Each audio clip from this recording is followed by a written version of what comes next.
Good evening, everybody. We're going to go ahead and reconvene for the public portion of the Salt Lake City School District Board of Education.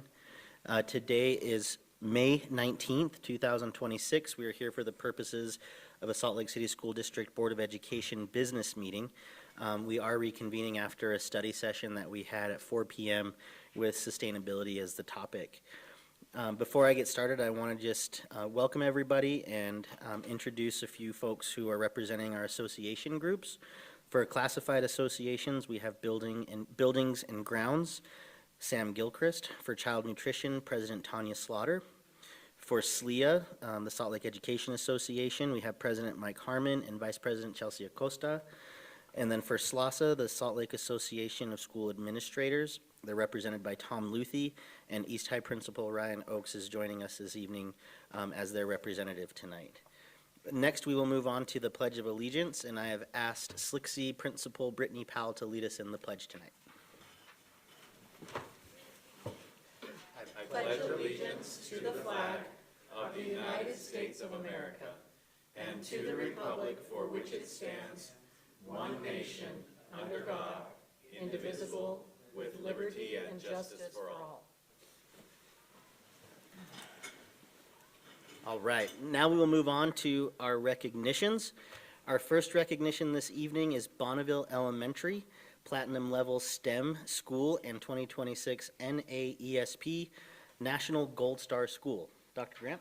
We get to celebrate Bonneville for a couple of wonderful achievements that recognize their strength in teaching and learning, and Principal Karen Holman is going to come up with her binder of evidence to show what they have accomplished this year. If you'll introduce your teachers and your assistant principal too, that'd be great. Hi, I'm Karen, and this is Laura Cheney, our assistant principal. Amy Bell is our 3rd through 6th grade science specialist, and Laura Kennedy is our K-2 science specialist. And thank you for allowing this recognition to happen at board meeting tonight. Our school and staff has worked really hard on this. These recognitions reflect a shared commitment to our high quality of instruction, our strong systems, and our culture where every student thrives.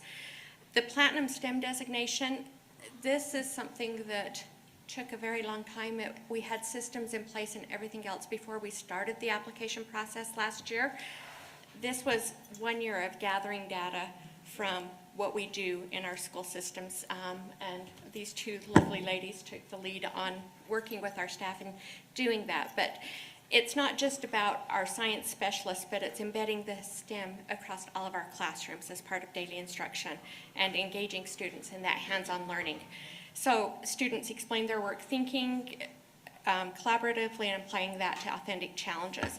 And then the National Gold Star was something that was new this year. It's replacing the Blue Ribbon School award that happened, and it's built on the 3 pillars of principalship, which is established culture, so making sure that our students feel valued, safe, and supported, and that our families are engaged in their education. Empowered people, I think we demonstrated that through the STEM designation, where our staff and students are empowered through shared leadership and opportunities, and students taking ownership of their own learning. And then optimal systems. We have to have our systems in place to ensure that our instruction and our data-informed decisions are effective uses of our resources. And all of this together, we have a strong academic outcome at Bonneville and high levels of engagement, and it's just the best school ever, so thank you. It's nice to have a good leader there too. Principal Holman, can you give us some examples of what you're doing in the classrooms that are a little different, that led particularly to the Platinum STEM designation? I'm going to let my science specialist speak to that. That'd be great. Hi, I'm Amy Bell. So let's see, in 2012, with the faculty at Bonneville, I mean, obviously, there's a lot of people that have changed places over the years, but it started where we tried to build a science extension program, so kids will have additional science than what they get in the classroom, from myself and from Laura, and we split the grade levels. And they have release time like they would for art or music or computer lab, and they come to us for the hands-on portion, the messy stuff, and the stuff that's really hard for teachers to set up and clean up while they're trying to teach so many different things. And so that's our, so this year I collaborate a lot with people in the community as well, and so does Laura. And this year we were able to team up with a cardiology researcher at the Sarah Franklin Lab at the U of U, and we were able to do a sheep heart dissection with our 6th graders. Just lots of cool hands-on things that we try and bring to the school that are maybe out of the ordinary for an elementary school. Try and get them using microscopes. The goal of making them scientific learners and trusting themselves as scientific thinkers. And I don't know, do you want to add anything, Laura? Maybe just that our strong system of support, that when our PTO, raises some extra money, that we put it into something academic and meaningful for the students. So we have their strong support, and administration has changed, and it's really nice that incoming administration has been so supportive of that science school concept that we've been developing over all of these years. I think you've taken a great school and made it better. Thank you. I want to share one fun comment that we got from our kindergarten students at a recent field trip experience that we had up at Park City at the, yes, and they were doing their tour and they got asked what a scientist looks like. And every single kindergarten student responded with, "She looks like this." So we're teaching our kids that girls can be scientists. Success. Yes. Thank you so much, and congratulations. Let's get a picture. There you go. Do you want the board, do you want to come Or down? do they want to stand here? Okay, yeah. So go stand right there in front of that step. Should we hold the binder? Yes, bring the binder. A lot of work, y'all. Yeah, that's good. Where is that board? My boss. She was my AP calculus. What? My kid's science. Luca and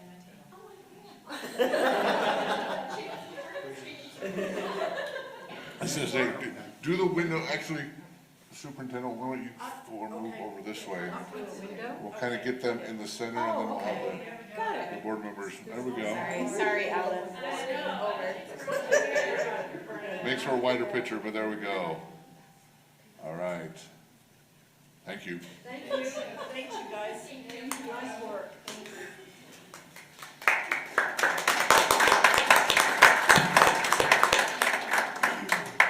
All right. Congratulations again, Bonneville. And our next recognition is for our student board member, Foss Goodwin. Foss, it's been an awesome year. Thank you for joining us and representing Salt Lake City School District students and West High students. You've been absolute charm to be with us and very thoughtful. Everything you bring to the discussions has been really meaningful and been taken to heart in some action too, which is also really exciting. I have a little thing that I want to read out loud, and then board members can also say any comments that they want to say about you too and your tenure with us, and also just wishing you good luck, right? Because you're off on your next grand adventure, which is really, really exciting. So tonight, we are honored to recognize an exceptional student leader, Foss Goodwin, as he concludes his service as our student board member and prepares to graduate from West High School. Over the past year, Foss has represented the voice of students with thoughtfulness, integrity, and courage. He has consistently advocated for issues that matter deeply to his peers, ensuring that student perspectives remain at the forefront of our work. His leadership has not only informed our decisions, but has strengthened our commitment to listening, learning, and leading together. Foss's impact is already lasting. His contributions to the proposal to reinstate the Student Advisory Council reflect his strong belief in student voice and shared leadership. Because of his efforts, future students will have expanded opportunities to engage, collaborate, and help shape the direction of our district.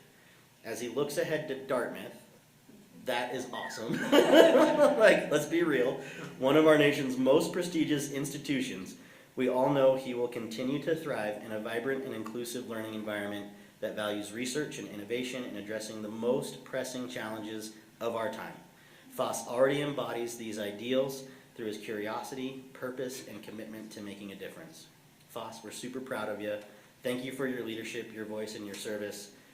You leave this board and this district better than you found it. And I think we all can say that confidently, and we wish you a lot of success in your future endeavors at Dartmouth and beyond. Congratulations.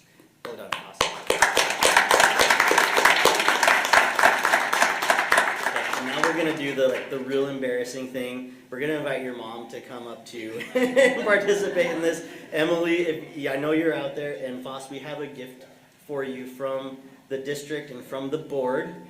It's full of fun stuff, West High gear and Dartmouth gear, because you're gonna need it, number one. So, and if other board members have anything they'd like to say to Foss and congratulate him, Amanda? Well, do we want Mom to say something first? You can come up here if you want. Yeah, come on.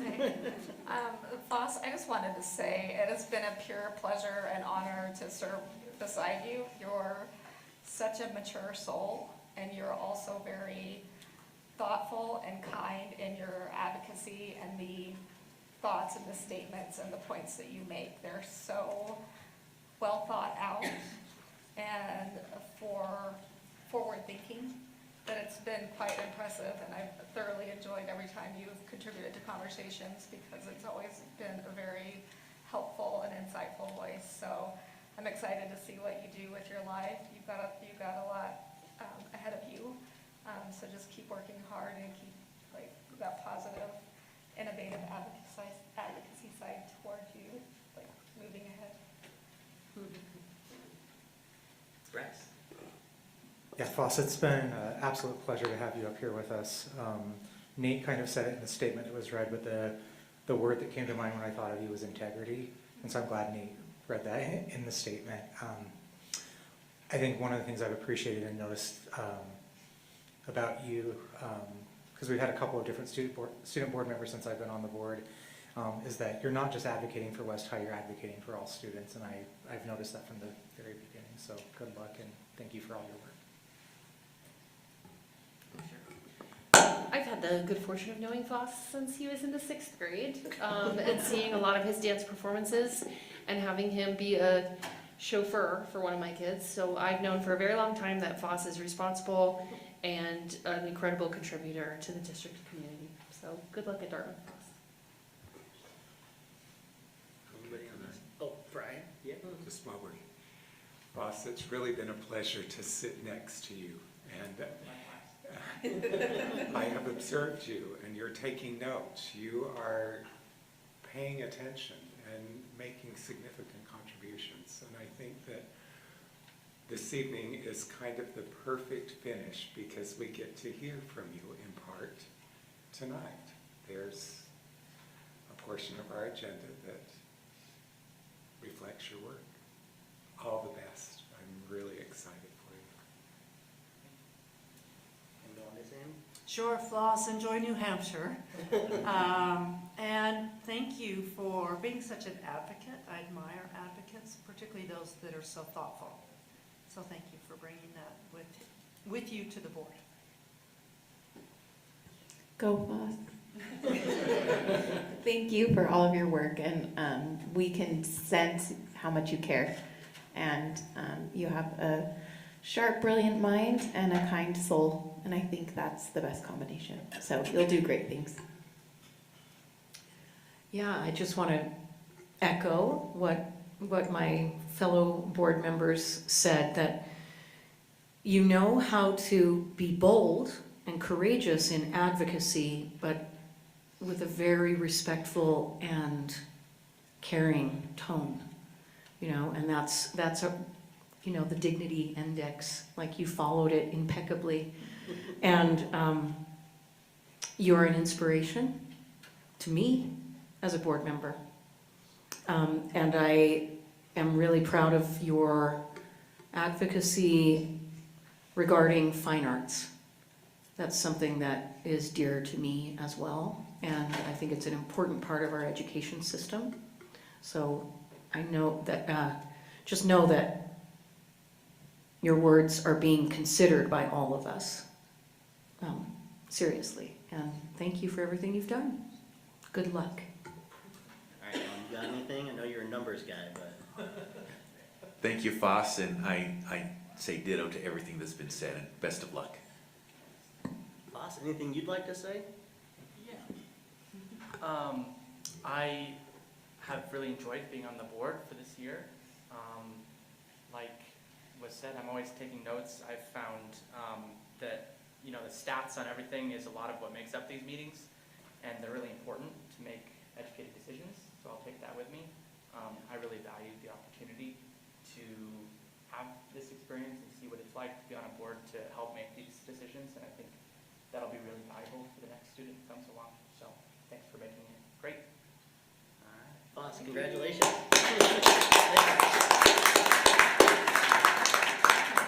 Now we get to go take a picture. Let's do There it. we go. Should we all come around? Yeah, let's, on, Dr. Luis, for the picture.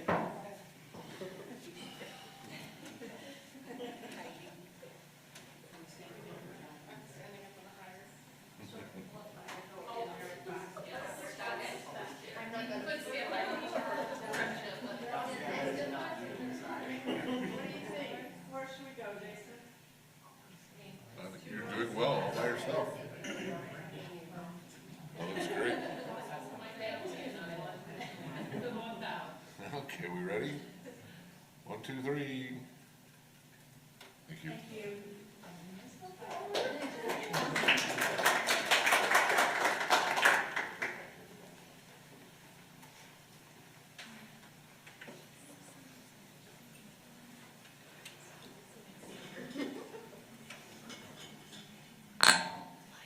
All right, we will move along. Congratulations again to Bonneville and to Foss for all your work and service to the district and to the board. Next up is our consent agenda. I will entertain a motion from the board. I move that we accept the consent agenda as posted. Second. Second. Second. Okay, we got a motion and a second. Discussion? Yeah, so there needs to be a correction to the consent on item B2B. The minutes for May 1st should read May 1st, 2026, not 2025. So if that can be added to the motion, that would be great.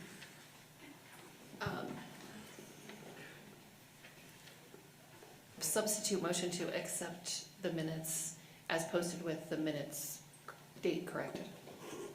Second. Any further discussion? Amanda? Do we need a second? I wanted to point out the Gifted and Talented Handbook. A community member brought some questions to me, and I was able to flesh them out with Garrett and Tiffany Hall. But basically, one of the magnet programs is at Edison, which generally is a K through 5, not a K through 6. So we have, not technically, but kind of a hole there. But right now it houses a 5-6 combination for the magnet. And they clarified that starting next year, it will be a standalone 6th grade magnet. So they're working on mitigating that 6th grade challenge. So I want the community to be aware that that is known and that is being addressed. And then as far as the handbook itself, what was explained to me was that, hold on a second. It's usually done annually, and a report kind of aligns with this in the fall, and with that report, further clarification and questions can be addressed at that point in time. So for the community that is monitoring and curious about what's happening with our magnet and AMP programs, just it is being worked on, and we're going to be bringing this back in the fall. Thank you, Amanda. Any other comments? All right, seeing none, we'll do a roll call vote starting with Board Member Williams. Bryce Williams, yes. Charlotte Fife Jefferson, yes. Ashley Anderson, yes. Nate Salazar, yes. Annie Romano, yes. Ryan Judson, yes. Amanda Longo, yes. Thank you, Board. That motion passes. We'll now move on to the next portion of our meeting, which is our request to speak. The board has asked me to read a statement governing your comments this evening. The board enjoys the opportunity to hear from the public during the comment portion of its meetings. Before we begin, I would like to take a moment to remind you of our board rules governing your comments. 1, the total time reserved for public comment is not to exceed 15 minutes, with all speakers or groups limited to 3. 2, the board will not allow public comments during board meetings that are slanderous, obscene, or otherwise violate state or federal law. 3, employees and/or their representatives may not use the public comment period to address issues that should be raised through existing formal communication channels or established grievance or negotiations procedures. I'd also like to explain that unless the speaker's topic is already on the agenda, state law prohibits the board from taking action on items raised during the public comment period. However, if it seems appropriate to the circumstances, I may direct district staff to follow up with a speaker on the topic discussed. Our first speaker this evening is Dane Hess, the one and only Dane. Thank you, Dane. Hey, Dane.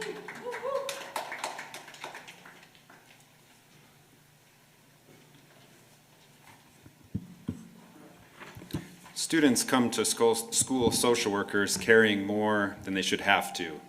Grief, trauma, anxiety, instability, and crisis.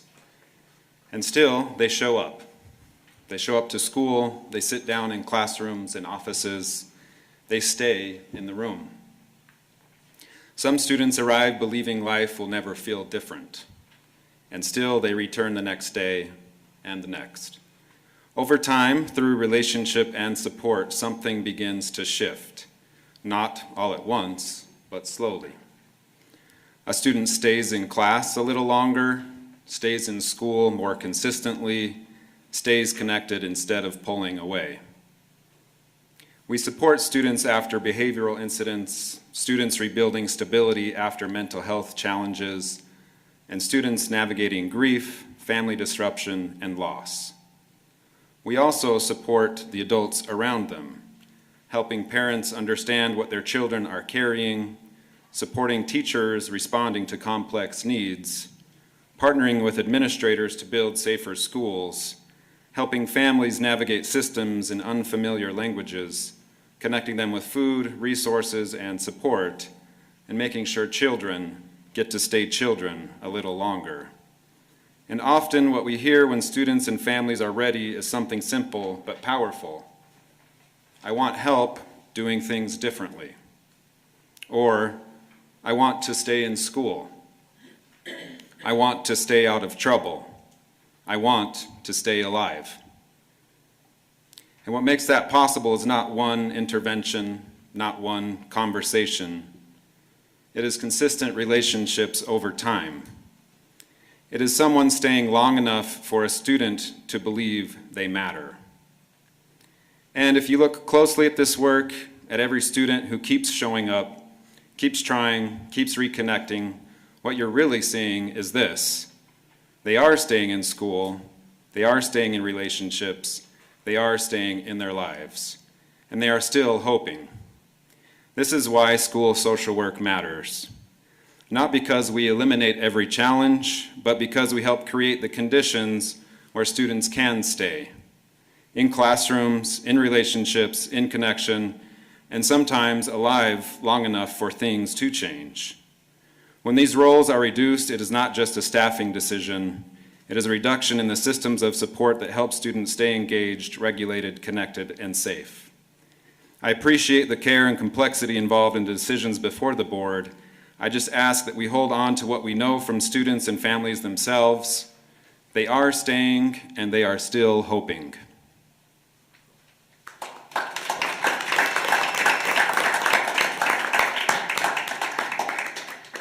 Thank you, Dane. Our next speaker this evening is Grace Humanuk. I'm so sorry, Grace. It was close. Okay. Okay, hi, my name is Grace Humanek. I work at East High School and have been there for the past 5 years, and this is my first year as a high school counselor. I am speaking today because I am deeply concerned about the cuts to school social workers in Salt Lake City School District schools. I would consider myself very lucky to work closely with high school students every day, and right now students in our community are dealing with a lot more than many people realize. They're dealing with anxiety, depression, housing instability, family problems, grief, substance abuse in the homes, violence, loneliness, and pressure about the future. For some students, school is the only stable place that they have, and often the reason they stay connected to school is because there's one trusted adult who sees them, checks in on them, and makes them feel safe. For many students who need that support and extra support, that person has been our school social worker. At East High School, we are lucky enough to have Dane, and I've had the privilege to get to know him and work alongside him. Dane has become far more than just our school social worker. He brings people together. He has helped create connection and community in a way that's hard to fully describe unless you see it every day. I believe everyone who works with us can attest to that. Students know him, families trust him, and staff relies on him. That kind of relationship simply cannot be replaced. I worry about these positions being cut. I worry about how this impacts each individual school, as I know how it will impact ours. Being told that there will still be resources there, then students and families being referred to outside resources is concerning. Where outside resources absolutely matter, these resources only help when students and families can realistically access them. Many of our families face barriers like transportation, insurance, language, scheduling, not knowing how to navigate systems during already stressful situations, and most importantly, trust. And the reality is that most students and families who need these supports most will not seek help outside their child's school. This is what makes school social workers so important, is they remove those barriers. Students can walk down the hall, see a familiar face, and receive support immediately from someone they already know and trust. Families trust those within the school and those that they already know. That type of accessibility and relationship cannot be replicated by handing someone a pamphlet or referral list. I truly cannot express how important this role is in our schools, and that these relationships are not temporary services and they are part of the foundation of our school community. I'm genuinely worried about the loss of our school social workers at our school specifically and across the district, and what it's going to result in for students, and students is the reason that we are all here. As my first year as a school counselor, I can see that we are already stretched incredibly thin. Our school is a school of 1,700 students, roughly 300 students per counselor, where we manage academic planning, schedules, graduation requirements, college and career readiness, crisis response, and mental health support, often all at once.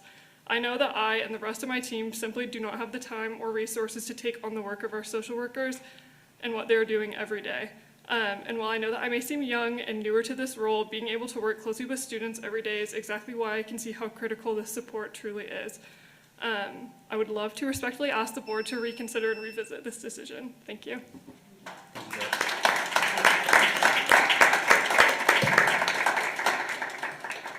Our next speaker is Elise Arrington.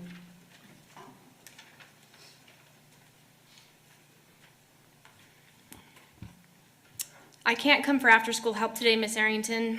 I watch my nieces and nephews every day now that my aunt was taken by ICE. No, you don't need to call home. They already know about these bruises. My stepdad gave them to me. I'm not distracted. I'm looking around the room for something I can use to hurt myself. Miss Arrington, can I come to parent-teacher conference for myself? It's just me at home. My whole family moved to another country out of political fear. They are all counting on me now. My weekend was fine, I guess. It got better after Mom's funeral. I'm sorry I'm not paying much attention. My dad was picked up by ICE this morning. I'm speaking to you today as a community member, a concerned parent, and an employee. I know you have received copious emails of public outcry over the proposed decision to eliminate certain social worker positions across our district. I wholeheartedly oppose this proposition and implore this board and the district to find an alternative solution to the financial struggles. Within the last month, my school community lost 2 students, one currently enrolled in a car crash, and a recent alumnus for the same reason. And my daughter's elementary school community tragically lost a student in an accident, too. This all happened in the span of 1 week. While some might attribute this to coincidence, these losses reflect a harsh reality. Our young people are navigating an increasingly unstable world. Our students need social workers. I would argue more than just one per school, as the School Social Worker Association of America recommends one for every 250 students, who are qualified and trained to work with young people as they process the fallout of tragedies and the day-to-day struggles of life in 2026 America. As a classroom teacher, I cannot be that person to 160 students while tackling my content objectives. Maslow's hierarchy of needs confirms that students must have their fundamental physiological and emotional needs met before they can fully engage in higher level learning and cognitive growth. I count on people like Dane to help me be a better, more grounded teacher because I know he is doing the difficult but necessary work with many of my students. I have seen and felt the direct impact of his consistent efforts. I recognize the financial strain on public education and schools as funding has been cut at both local and federal levels. I also recognize the bond that was recently passed to rebuild 2 comprehensive high schools, totaling in the hundreds of millions of dollars. But this is the very definition of house poor. We cannot afford to build structures we cannot adequately staff or support. In addition, the recent talks about charging students more for their school meals that they already struggle to afford only complicates the scenario further. We have press release photos of board members and district leaders wearing custom logo hard hats and wielding gold shovels at the groundbreaking of the new West High School. But we can't help with student lunch debt. It's not a good look for us. The board, this body, can't end childhood hunger. This body can't abolish ICE. This body can't cure mental health disorders, and this body can't put a stop to domestic abuse, but it can offer its beloved students the humane and necessary support of a school social worker who is consistently there on staff at its schools. Thank you.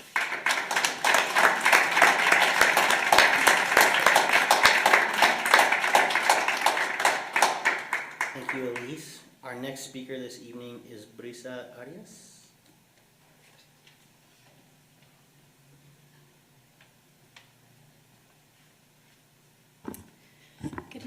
Good evening, members of the board. My name is Brisa, and I am a social worker and community member with experience working within school systems. I want to speak tonight about the importance of comprehensive mental health support within our schools and the gap students experience when those supports are reduced. I understand some of these needs are met with contracts with community partners, but it's important to understand that community partner services are not the same thing as having full-time district school social workers embedded in the building. These are responsibilities school social workers carry that outside providers are not able to fully replace. Community providers do not provide school-wide crisis response throughout the day, coordinate emergency mental health assessments, or respond building-wide when students are in immediate emotional distress. They are also not able to consistently provide classroom prevention presentations, school assemblies focused on mental health resources, suicide prevention education, coping skill instruction, or the kind of universal outreach that reaches students before they are identified for therapy.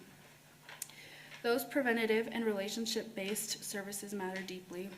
Sometimes support starts long before a referral is made. It starts with a student hearing about resources during a classroom presentation, seeing a trusted adult speak at an assembly, or knowing that there is someone visible and available during difficult moments in the day.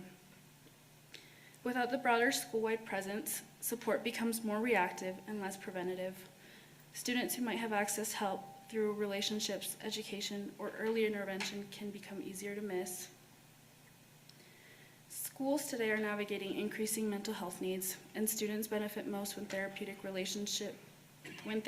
partnerships and district-based school mental health staff work together, not when one is expected to fully replace the other. Currently, the National Association of Social Workers for School Social Work Services recommends a ratio of 1 social worker to every 250 students. For example, East High has a student body of approximately 1,700. Based on NASW recommendations, they would need at least 6 school social workers to address the needs of students. Currently, they have 2. I hope the district continues to prioritize accessible, preventative, relationship-centered mental health support for all students. Thank you for your time and commitment to student well-being.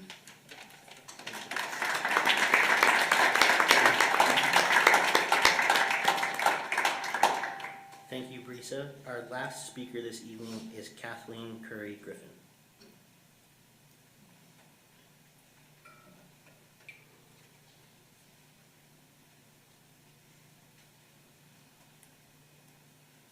Before I start my public comments, I wanted to apologize to the board. My name was on here the last board meeting, and I sent an email to Nate and Helen, and I don't think it got there on time. But I was on a flight coming back I do have goals outside of writing letters to the board and coming to board meetings. My husband can't retire until he gets all of his ballparks in. So we were getting that done, and I was watching Yamamoto pitch and Ohtani hit a home run and flying back, so my apologies. Sounds like you did it. My name is Kathleen Curry Griffin.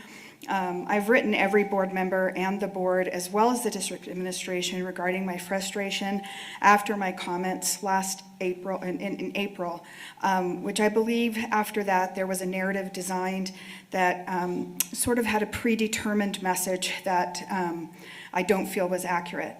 Because I don't want to spend all of my time here in public comment reviewing all of that, the letter, the documentation, I've asked for my written comments and supporting documents to be added to the public record for review. If the district wants to create trust with employees, past employees, community members, patrons, taxpayers, the district needs to do better. It's really important that I understand that district administrators do have difficult decisions to make. I do understand that our budget is every single district is having issues with their budget. But best practices require transparency, stakeholder input, collaboration, consideration of alternative perspectives, and a genuine explanation or exploration, of possible solutions. If administration chooses to move forward without this process, they also need to own that process, including the lack of process, rather than framing information in a way that supports a preferred narrative. I would like to, at this time, talk about collaborative path forward instead of looking at my issues with how things have been coming out. I really think it's important that the district look towards ideas and solutions, and that they look at these things and how that they can collaborate, things like dual capacity framework for buildings, family and school partnerships. Since the FTEs for community center supervisors and their programs are already in the budget, and those budgets weren't cut, it's really important to look at those job descriptions. They are not just adult classes at night. It says in their job description, community center supervisor plays a vital role in shaping out-of-school programs, supporting the goals of administration, teachers, and students. This dynamic role is a bridge between the school and the community, offering impactful programs for students, adults, and the community, and additional learning opportunities. The supervisor also plays a valuable performing information referrals to eligible students and families. This is important because the collaboration we had at Highland, for an example, when I was there, we worked seamlessly with family support. We extended their services in the evening. That's just something that would cost an additional cost for the district. We did referrals. We helped them. We kept vouchers for food. We opened the food pantry. So some of these items are kind of getting neglected. So I just want to say, as we look through these, that there are a lot of other options. Working with partners to bring in services. One other thing I want to mention, and I did in my letter, is that the programs at Title I schools also don't have to be free. When I was at Glendale, we brought in $15,000 to $20,000 a year. All of that money can help provide these programs and sustain these programs for what the district needs. Thank you. And Kathleen, just so you know, I just sent your email that you sent prior to the board meeting to the rest of the board members just now, and we'll make sure that your comments and written comments are attached to the minutes as well. And my Yamamoto comment, I hope. Well, it'll be there for sure, yeah. I want to make sure the important part is. Thank you. Thank you so much. And thank you everybody who spoke this evening. We really appreciate your advocacy and everything that you do on behalf of students in Salt Lake and in our greater community. Our next section of the agenda is the reports agenda. Item number 1 is budget development, final budget review. B.A. Kearsley, I'll turn it over to you.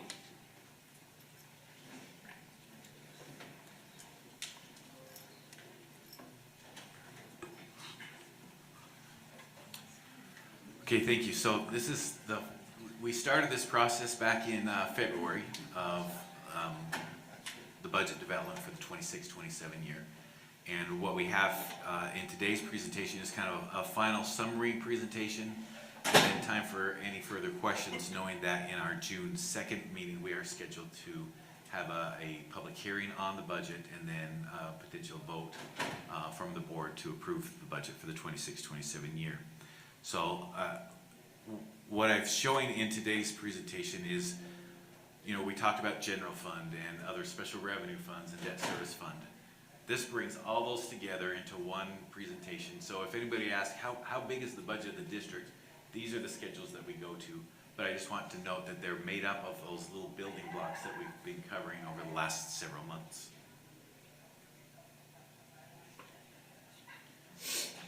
So 26-27 revenue budget highlights. Again, we are proposing to adopt the certified tax rate, which is no tax increase. There was a 4.2% increase of the weighted pupil unit funding by the legislature. But even with that, with our estimated decrease in enrollment, that'll bring in we'll have a $643,000 decrease in minimum school revenue projected for next year. In addition, the schools will get $400,000 more of land trust money, and we have an additional $1 million of at-risk money that will be adjusted based on our October 1 counts.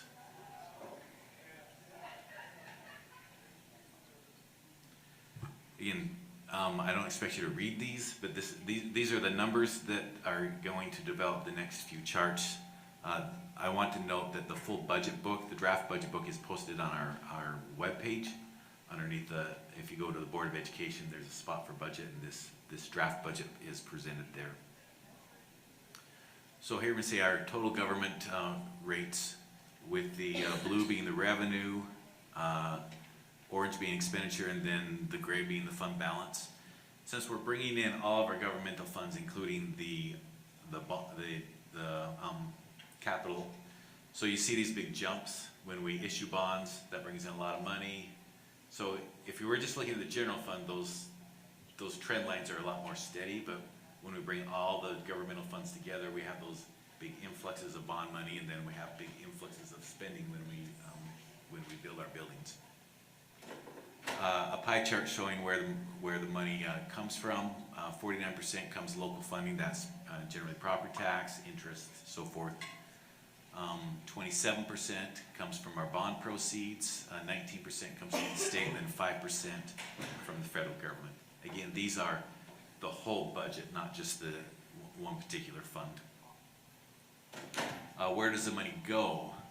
28.9% to instruction, 33.8% to capital outlay. Again, those are our two big capital projects, largely the two high school rebuilds. And you see there's several other smaller categories through that pie chart. We do have, when you look in the budget book, we have what's called internal service funds. Internal service funds charge the government for their service, like one of them is a printing department. A school or department can go to the printing department, make copies, and then charge that out. They kind of run like a mini business. We have three internal service funds: the distribution service or the warehouse fund, printing and graphics, and employee benefits. We used to have a fourth technical service fund, but we ended that reporting as a separate fund this year, and those activities are included in the general fund now. To avoid duplication of reporting, since they charge the other government, when we roll everything up, the effect of the internal service funds gets eliminated. Otherwise, we'd be recording the same expenditure twice. And for that reason, on the elimination, they're not required to have a budget. We're not going to really discuss them. I just want you to know when you see them in the budget book, what they are and what their purpose is. Our following steps, I've met with a few of you with small group meetings, still open if anybody wants to reach out. We can either meet electronically or in person and kind of go over some final questions you may have. The goal is that the board members feel confident and comfortable voting on the budget in our June 2nd meeting following our public hearing. So again, if you have any questions or want to go over some stuff, please reach out. And then there's questions, and then I've attached all of our other presentations that we've done throughout the last several months, but we're not going to cover them because we've already covered them in previous board meetings. Thank you. Questions? Ashley? Yeah, I have a few questions about this presentation more generally, but I also wanted to check that this is the time in the agenda you wanted to go over our discussion in Finance Committee about the budget. Correct. So instead of using my question time, if I could just speak on behalf of the Finance Committee, we talked about the issue being presented with social workers. And again, that it wasn't a decision the board made to RIF social workers or eliminate social worker roles. They were covered by a federal grant, and the grant had concluded, and the argument is, where would the money come from? So as a committee, we talked about a couple of things, and that there are 6 open FTE right now in the district budget, and 3 of them are the community education coordinators at the comprehensive high school, and 3 of them are family school collaboration specialists, which were not restaffed. So we had a discussion about the reduction of social workers by 6, and if that 6 FTE was equivalent to the 6 FTE being lost in social work. It was determined that social workers are actually on a higher pay scale. That's probably a slightly inaccurate way to say it. The FTE is not like, because they're different contracts and they have different salaries. So that's a little more clear way to say it. And because they're not like, essentially, reallocating all 6 of those positions would cover 1 social worker at each of the comprehensive high schools. And it was the recommendation of the Finance Committee that the board consider doing that, because 1, of the value social workers provide, which has been amply shared, and 2, because it was a controversial decision originally to use grant money on personnel, because as we know, personnel require ongoing money, and when we use one-time money on personnel, we come into this situation a lot. So it also makes a strong commitment from the district that in our actual budget, in ongoing revenue, we commit to having 1 social worker at each comprehensive high school.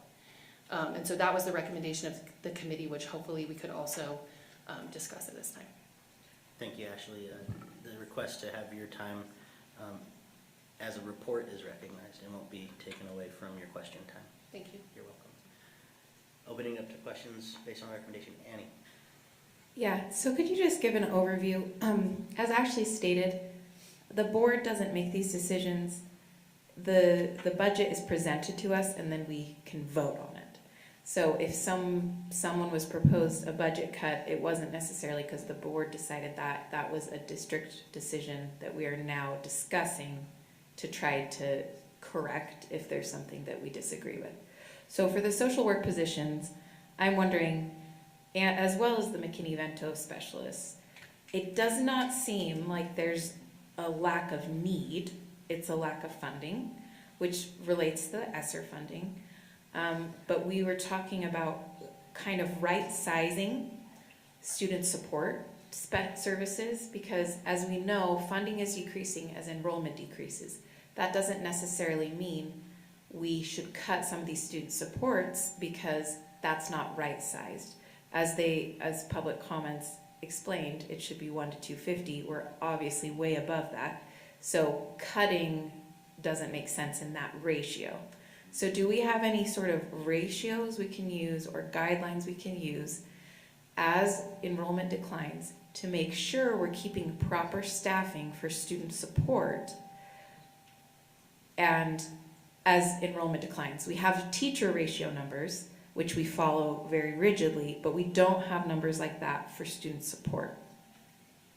Right, you're correct. We have that automated way that when student enrollment goes down, that the number of classroom teachers also goes down. We do not have an automatic calculation for the rest of the system. That's something we're discussing and looking at, and we need to come up with a plan so that the rest of the system also reflects the enrollment while still meeting the needs of the students that we have. So we do not have that formula, but we are discussing it and looking at it. So my question for that would be, I understand that we're looking at that, but what about now?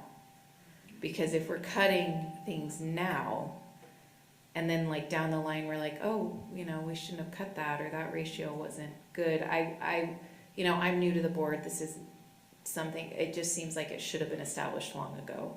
But obviously the establishment of that is very thoughtful. It's not just based on, I mean, there are multiple professional organizations, like they were saying, the social worker organization, and then there's also what kind of is the norm within school districts, what assessment we can actually make sense of, like, it's not maybe possible for us to do 1 to 250. Anyway, I would really encourage us to look at these way before we are starting cuts, because it seems like we need those ratios to guide the cuts. That's my thought. Thank you, Annie. We have Brian and then Ashley. Okay, so I was looking at, and I'm not on the finance committee, so I'm going to rely on your background, knowledge, and your expertise. So in that, could you go back and pull up the balance sheet, for lack of a better term? I just want to make sure that I'm understanding it correctly. So when I am looking at this, it shows under total revenue, so in 2025-26, we had 399 million, okay? Okay, yep. And then for our budget this year that's being proposed, we have 383 million. Am I reading that correctly? Yep, that is correct. Okay. So that means that we have lost $16 million in revenue. Am I reading this correctly? Yep. Okay. So then I go down and I look at expenditures, and in expenditures it says there's 174 million this year, and then the proposed it's going to be 164 million. Is that, am I reading that correctly? No, if you look across there, about mid-page, there's a total expenditures line. For this year, it's 577 million. That was just the instruction line you were reading there. Okay. So And further yes, down. I understand that, but, Okay. okay, but what I was getting at, because when I look at these things, because when you go down to the total expenditures, it looks like, okay, 577 million, then the 567, like you said, so it's gone down 10 million, okay? But it looked to me like a lot of it was going down in instruction. That's where we're taking a lot, trying to reduce in instruction. And to me, that's a little worrisome, because instruction is what we're tasked with. So what I am just trying to emphasize here is the challenge that, to me, we are grappling with here, because revenue went down to 16 million,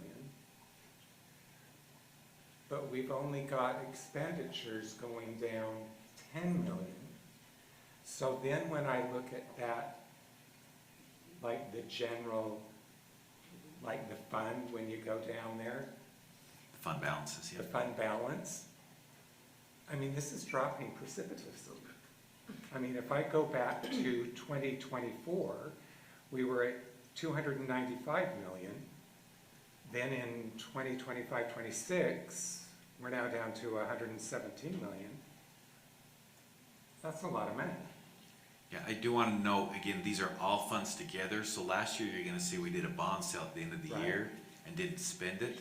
So that's going to be down in that fund balance. Okay. And then, so I think your analysis, I mean, it's all true, but to get more trends, you look at maybe just the general fund. So you get those bond and big Okay, expenditures all right. out of the equation. What I'm trying to get at is, as I look at this, I mean, then it drops down to 2026, 79 million. We're running out of money if we, you know, keep at this pace. Am I? You know, that's exact. So that's the conversation we had when we because last board meeting we discussed general fund, And yeah, if we don't solve the issue in the next couple of years, we're gonna be out of money. exactly. Okay. Out of, our general fund will be depleted, Correct. Our fund balance will be. fund balance, right? Ashley? Yeah, so first I would just quickly respond to Annie's comment.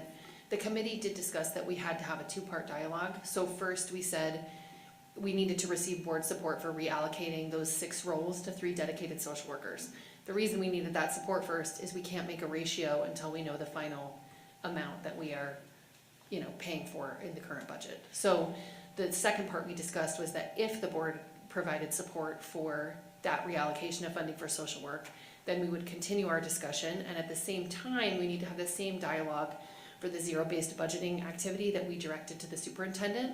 We've only heard briefly from 2 departments, and we need all the details on what positions we could expect could reduce from the central office, and what ratios would also align with those reductions. So those are important, just to point out, it needs to be a 2-parter. And the second, I understand what Brian is saying, because if you do the math, I said this in the last meeting, the district will be bankrupt in 5 years. We will be bankrupt in 5 years if we keep spending at the same pace we're spending without adjusting our budgets. I don't think that means, only cutting things where grants have concluded is also not going to save us. So it's important that we make budgeting decisions with values in mind of what the district needs to offer and what is the most critical. I think that's what the commenters are additionally suggesting.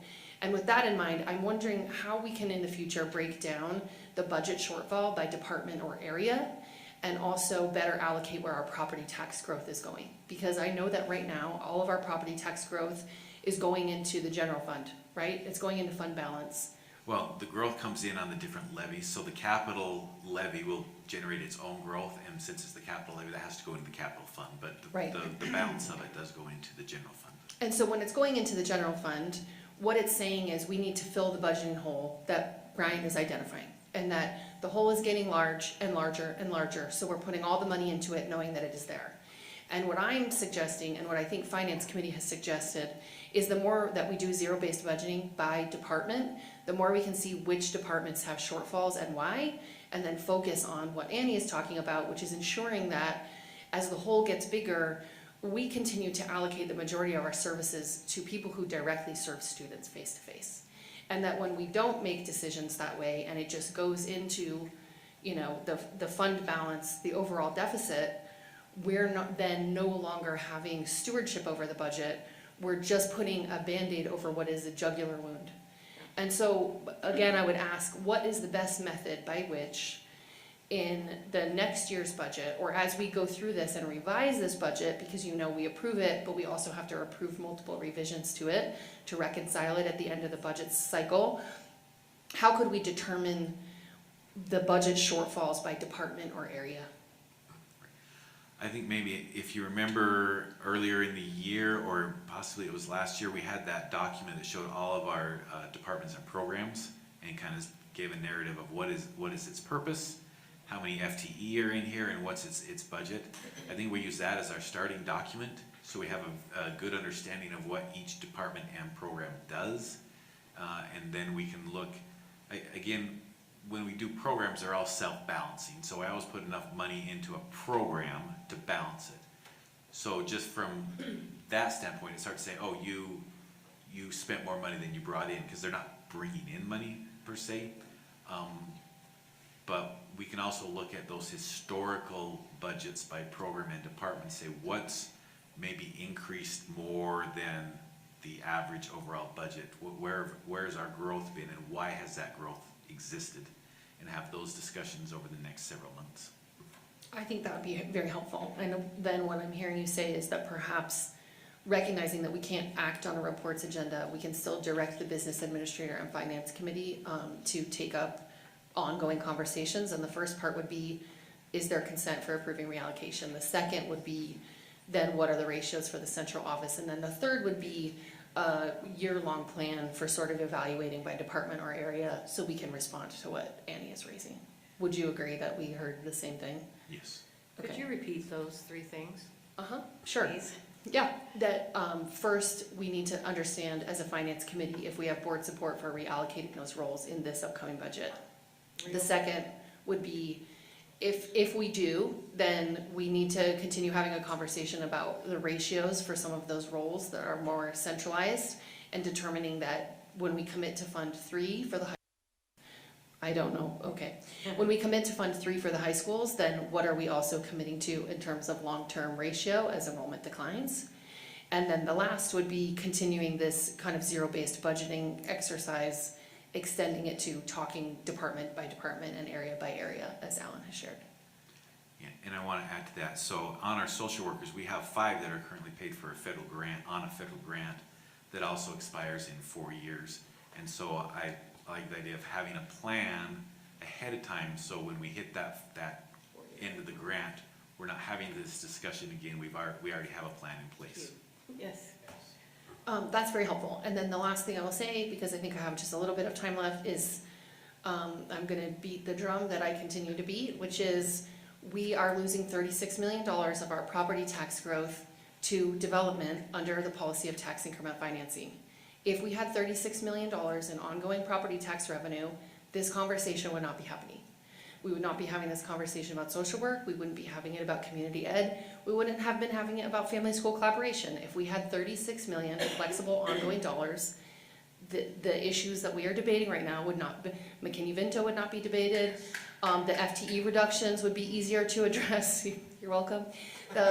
We would be able to talk more readily about revising the ratio to fund the size of schools we have if we were retaining those $36 million. So I would just like to say, I know that coming and giving a public comment is great, and I really like to hear from everybody, but staying engaged in the budget cycle and the other policies that impact the budget cycle will make the biggest difference to the programs that matter to the public. Thank you, Ashley. Thank you. Okay, I saw Annie and then Amanda. Oh, Annie, you already spoke. Yeah, I did. So Amanda and then Charlotte. The second, okay. Ashley covered that quite well, and I just have to say that, you know, I agree with everything you said. Par on, I'm just going to repeat a few things that you already covered. But basically, and Brian pointed out, but I just have to reemphasize it, we are going in the negative. Well, we're heading towards that direction. We're not negative now, but where we have that 37.7 fund decrease in our fund balance, the 36 million that's going to the city through TIF,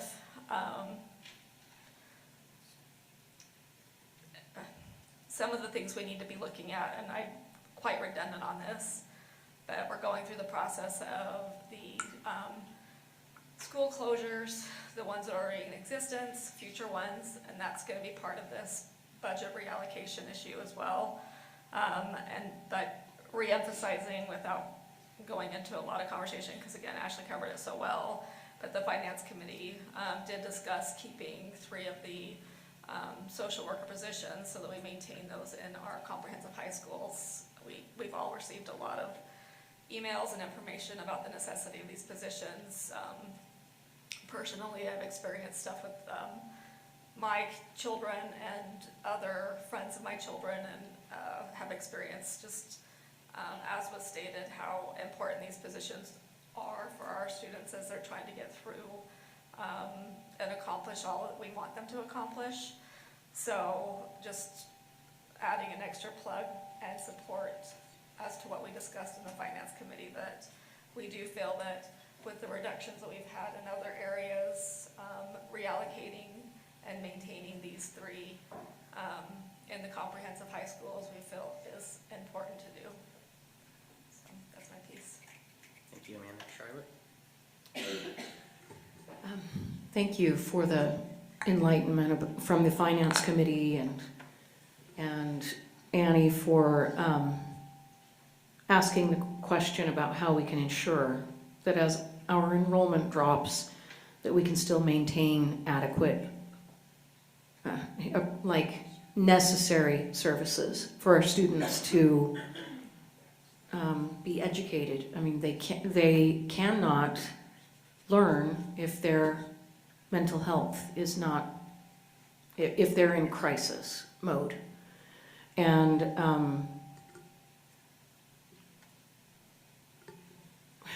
so, and also students experiencing homelessness, you know, it's the same thing. It's just, it's a crisis thing. So I feel like we're in a state of triage. Like, what do we need to fund right now and protect in order to ensure that our students are having excellence and equity, every student, every classroom, every day. And that we are meeting our goals with absenteeism, you know, and literacy rates. This is at the top. I believe that the mental health supports for our students are very crucial. So they should be funded, not on a bunch of piecemeal grants. Our times are changing.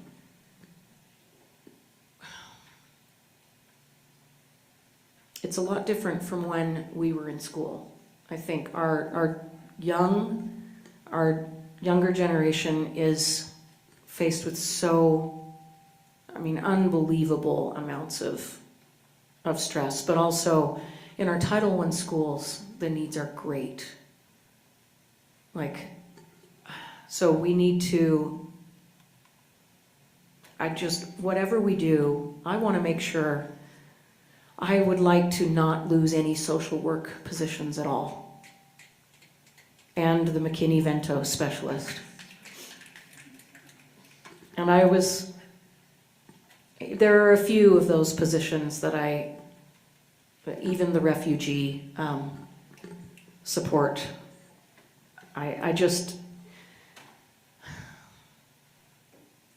and I hope that in the future we can,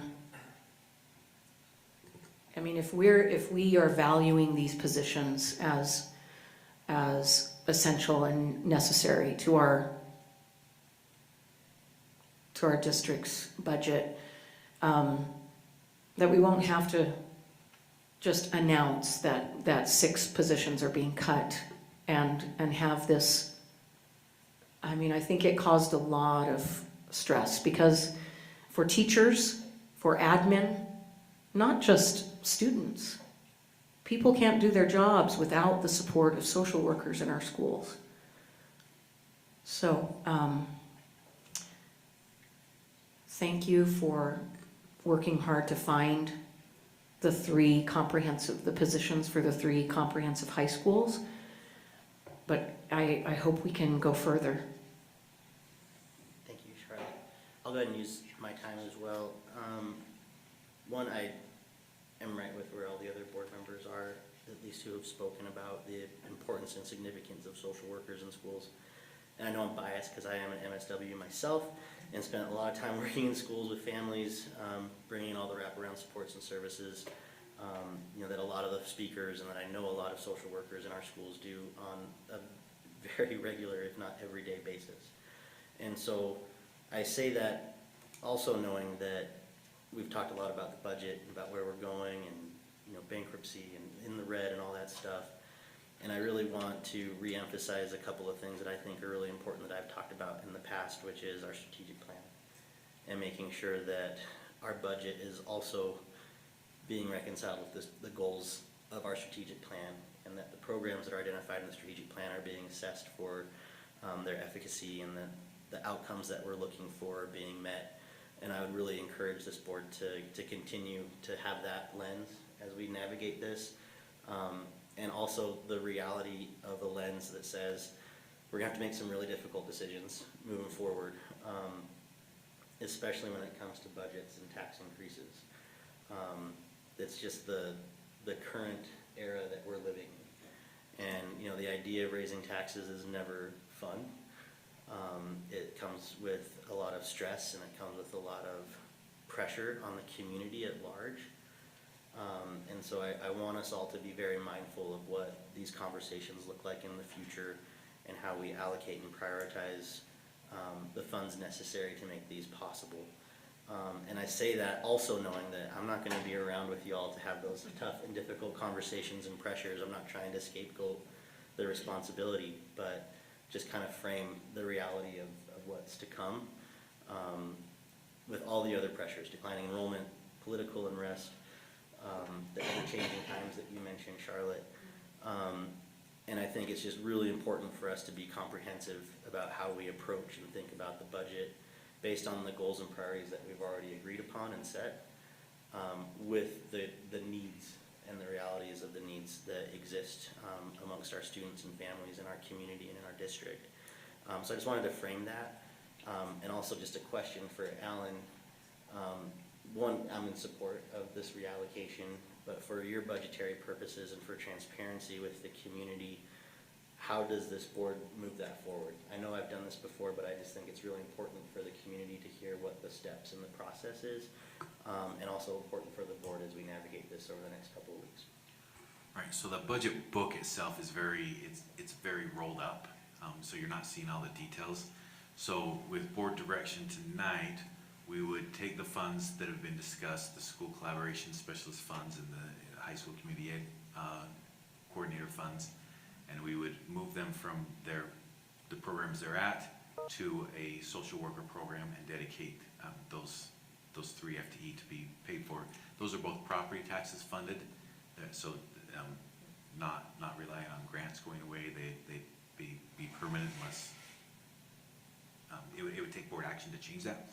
So the budget book itself, you wouldn't see that reflection because it's so rolled up, but we would make that change at the programmatic level. But I would just like a clear, yes, that's the board's will to adjust that in the budget for next year. Before we do that, I just have one question. How much time do I have left, Brian? 28 seconds. Okay. And my last question is for Bryce. I know you and I have been really passionate about family school collaboration specialists, and we've had some discussions about what this means and the trade-off that we're talking about now. I also know that in most recent study sessions we've had on the topic of family school collaboration specialists, a lot of the feedback we got from schools were about wraparound services and supports, social and emotional well-being and so on. So is this something that you're comfortable with as somebody that's been very passionate in advocating for family school collaboration specialists? Yeah, thanks for that question. Also, I have bias as someone who has a BSW. I'm 100% in support of moving forward with this. Okay, thank you, Bryce. That means a lot to me. We're moving to round 2, Anne? Yeah, so before we talk about those 3 positions, I'd just like an overview of the other 3 positions. Like if we're retaining 3 social worker positions that are allocated specifically for each comprehensive high school, what are we losing with the other 3 positions, and how does that shift the caseload throughout the existing social workers? And then also, like, the McKinney-Vento, how does that shift the caseload? Because that seems like it's not like we have a significant decrease in the number of students experiencing homelessness. It just seems like we're just gonna add to their caseload. So could you clarify that? Yes, so right now, this year, we have 19 social workers on staff. The original reduction was 6 to go down to 13. With adding 3 back, that leaves us at 16, so we're still 3 less. So we'll have the dedicated social worker at each of the comprehensive high schools, and the others will have to spread, instead of spreading,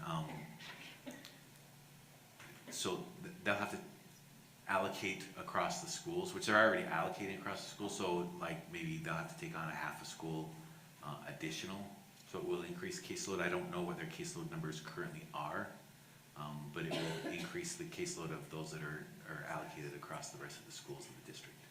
So currently, do we only have 1 full-time social worker at each comprehensive high school? That the district is paying for. One of the commenters said that East had 2, but it might be that the school is using their discretionary money to pay for 1. I'm Or unaware a of that for community sure. partner, like a contracted service? Potentially. I know from the funds that we manage, there's only 1 per comprehensive high school. From the nods in the audience, it sounds like East High is funding the second one. No. The community partner, the Odyssey House, yeah. So just a little, so basically that would just decrease the general pool that is serving middle schools and elementary schools. Correct. Okay, so that would increase their caseload. I just am wondering if we are in this tricky spot in the budget, do we want to, like, I don't know, I don't wanna fund with grants, obviously we know that soft money funding is not wise, but I do know that there still is a huge need for social workers. I mean, like, obviously if you talk to a lot of students, staff or whatever, they're like, we should be increasing social workers, not decreasing. So in my mind, I'm thinking, how can we supplement this? Are we gonna, if we're saying we're decreasing 3 social workers, are we gonna start a new partnership with the University of Utah Health? Like, what are we gonna do? Because just decreasing it and then saying, good luck, everyone, is not a good idea. Yeah, and part of that's the long-term solution. I mean, just kind of an overall, we need to prioritize we can't be everything to everybody. So what is it that we need to be? And then we work on a long-term funding plan for that. Mindy Holmdale, director of our school, our student support, is always looking for grant opportunities. Again, we don't want to, we want to maybe move away from that model, but we wouldn't turn it away if an opportunity presented itself while we figure out a long-term plan. And do you know the piece about McKinney-Vento? Right, so the McKinney-Vento specialists that are ending at the end of this year were added with ESSER funds with the idea that they would always end when the ESSER funds ran out. We used some strategic funding. We covered some ongoing district costs with ESSER funds that we then put in a savings account and then extended those two for a couple of years with those savings so we could get a little more, couple of years out of them even after ESSER funds ended.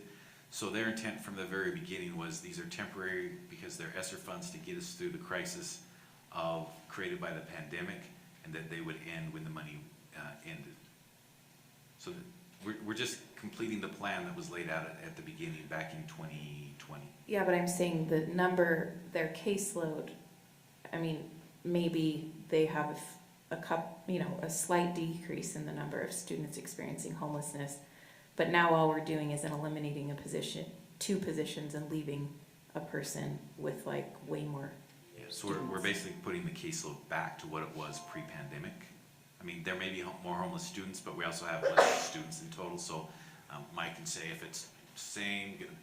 We had a full-time advocate, we did have an advocate prior to the pandemic. Then we added one at the pandemic. But we added 2. We did have a full-time person prior. They didn't have benefits though. So we had a part-time, part-time person. I think that part-time person's still there. Thank you, Annie. I've got Brian and then Ashley. Okay, so you still have the financial statement up there, and I had additional questions, but I wanted to save that for the second round. Okay, so I want to go back to my instruction piece there. Okay, so if you look at instruction. Can I move to the general fund slide, and that might help drive this before conversation? Before you do, I want to, because there's something else that I want to look at here, okay? So you've got the instruction line, and it goes from 174 million to 164 million. Okay, then you go down to instructional staff, and it goes from 33 million to 29 million.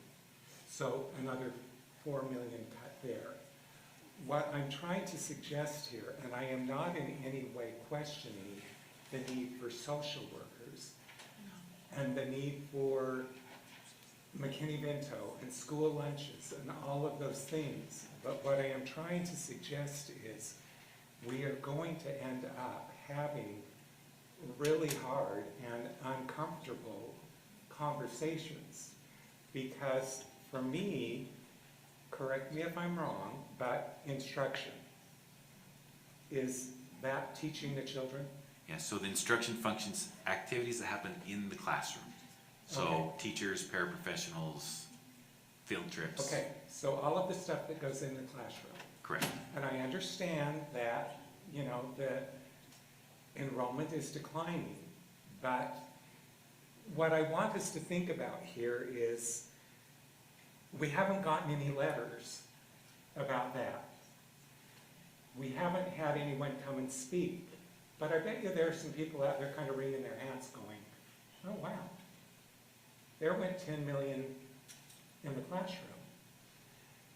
Then you go down and you look at instructional staff. What's instructional staff? So instructional staff are those supports for teachers to Okay, professional development, academic coaches, etc.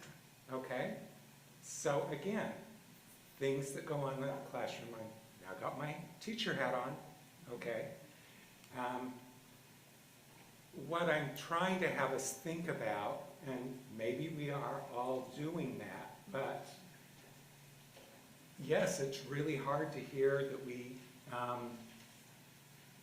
need social workers, but we also really need the classroom.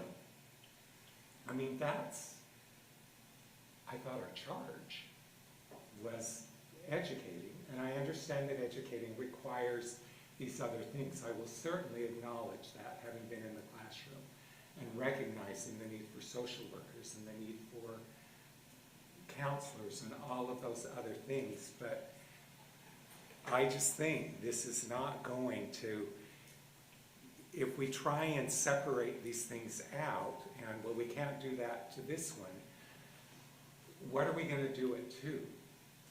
That's my question. Well, we have a well-established ratios for teachers. Thank you. Our next speaker is Ashley, and then we have Amanda and Charlotte. So first, it sounds like generally there's some consent for this budgeting and financing conversation to progress, although Brian's pointing out, yes to this, but please consider the long-term ratios of other things. And with that in mind, I just wanted to take my second round to respond to Annie's comment about partnership and about the need to advance some of the feedback to an agenda item that comes a little bit later. We did talk about partnerships in the Finance Committee as well, and we talked about what SLEF currently does and what SLEF can do. We also talked, a lot of people have emailed us about underutilizing partners that Granite School District, for example, utilizes for family school collaboration, and that some of these trade-offs don't have to exist if we more strategically use partnerships as some of our neighbors do. And so that is part of the dialogue as well, just as an aside. But I think one thing we should consider is in 2 reports from now, we're going to be talking about reorganization. And a majority of the board approved a recent reorganization of the district, and we're being asked to reconsider some aspects of that. So I think we've shifted a little bit beyond the scope of the budget, and now we're talking about instructional models and organization of the district, because ultimately that part of the conversation, in my opinion, should be directed to the superintendent rather than only our business administrator, because it's the organization of our district and schools which is creating this unstable framework to fund long-term. And we need to actually shift some of this conversation to reports from now, I think, in how are we actually creating an organized structure that then we can budget for and have the building blocks of the budget align with the organization rather than continually trying to toggle back and forth between them. So I think it seems like we have some agreement about where we need to proceed with the budget, but I think now we've moved a little bit beyond the budget and into organization, and it would behoove us to sort of move through our strategic plan and reorganization and pick up some of the threads there. Thanks, Ashley. Amanda and then Charlotte. Yeah, Ashley hit on what I was going to hit on, just our conversation with SLEF regarding the staffing for social workers for the long haul. So for the individuals that kind of brought up that point, know that we also are working on that piece as well. It's in its infancy in that discussion. So, but we are looking at different ways beyond just reallocating money. But to also emphasize, I support the reallocation of the three social workers and the 3 comprehensive high schools as well. So that would be my request that be worked into the budget book for next year as well. Thank you, Amanda. Charlotte? Yeah, I'm also in favor of the reallocation. But I don't want to, I want to make sure that we continue to plan, and whether it is through a study session or, about more to bring in more funding for the staff that we need, so that we're better serving our students in a right size way, right? So, other districts are using Medicaid reimbursements, and we are too. Okay. Well, we could do more of that, couldn't we? Maybe not. I hope so. But, and then there's national grants. I guess it's called AWARE grant. But anyway, there's a lot of, I mean, hopefully there's some opportunities to have grants that could maybe do some, I don't know, supplemental services where it's really needed, where the greatest need is. There was one other thing I was going to say, but I forget. Okay, and my time's up. Dr. Grant? I just wanted, in fact, following on your remarks, Board Member Fife Jefferson, you asked for a report on how we're supporting student mental health. That is on our June 2nd agenda. So our next agenda item, or our next board meeting, we'll have that. And Mindy Holmdahl, who oversees social workers and counselors, will bring information to the board on that. Our partnerships that we currently earn, which is a number of them, as well as issues like Medicaid, Medicare funding, and some of the challenges we have with partnerships where some of the partners will only serve those who have insurance, and so many of our students don't. And so how do we bring in partners that actually serve all of our kids rather than some of our kids? So those sort of challenges that we have with the funding. I also, one of our goals and one of the things I like about shifting the funding from a couple of programs that we aren't going to continue is that it's ongoing funding out of tax dollars, so that we don't have this problem of every few years coming up with soft money in order to fund this. We've grown social workers over, as you know, Alan showed you a chart of how that's varied, and we hit a high this current year of 19. The year before, I think we were 13 even, or something, a couple of years ago even just 13. So a lot of that, as he mentioned, Mindy had gotten a federal grant to have 5 more, and that will run out again. So it's thinking about how do we fund these things that aren't on soft money if we want the service to continue in our schools. Because that's unsustainable over time, these grants come and go. So thinking that way over the long run as we're looking at how do we fund, if we find these positions important, how do we fund them through ongoing funds and use soft money for other things, pilot programs or additional services that might be able to come and go a little bit more. It's a tough challenge that way, and we're always looking for additional grants. But Mindy will be here to provide more context. I think that will be a good follow-on from this conversation. Great, thank you, Dr. Grant. Bryce, did you have anything more to add? Okay. I'll go ahead and finish this up, and thank you, Ashley, for working to kind of keep us on track with the budget discussion that we're here for tonight. Knowing that there was this request with social workers and reallocation with, coming from the Finance Committee, that's a really awesome idea, and thank you. It's one that I think the majority of the board supports as I tallied it up through the course of the conversation. And Ashley, I'm gonna jump on the bandwagon about these TIF monies, right? Like, they're a real big deal in the context of partnership for you, B.A. Kearsley and Dr. Grant, as you continue to engage with the other taxable entities in the various capacities that you do, to please remind them of the struggles that we're having because of these pass-through funds. I know you're probably in talks with the city a lot, probably in talks with the county quite a bit, with the city library. Ms. Baskett, please don't tell my boss about that, but nonetheless, if you could please encourage those partners in those realms to be mindful of some of the pressures that we're under because of these pass-through monies and the votes that they do take, and the impact that it has on students in the community who are also constituents that they serve as well. I think would be really beneficial. I know I'm only one board member who's suggesting that, but if it can be relayed, I would really appreciate it. Alan, is there anything else you need, being that this is the final budget discussion, to get us ready for public hearings and final decisions on these over the next 2 meetings? Nothing else. I mean, it's been very clear we have hard decisions ahead of us, hard discussions. This and hard prioritizations. But we need to continue to have the conversations on a regular basis and not wait for, again, this time next year that we have a plan in place for both, you know, where do we trim and where do we add revenues? I mean, it's a balancing act between both those items. Thank you, Alan, and thank you, board.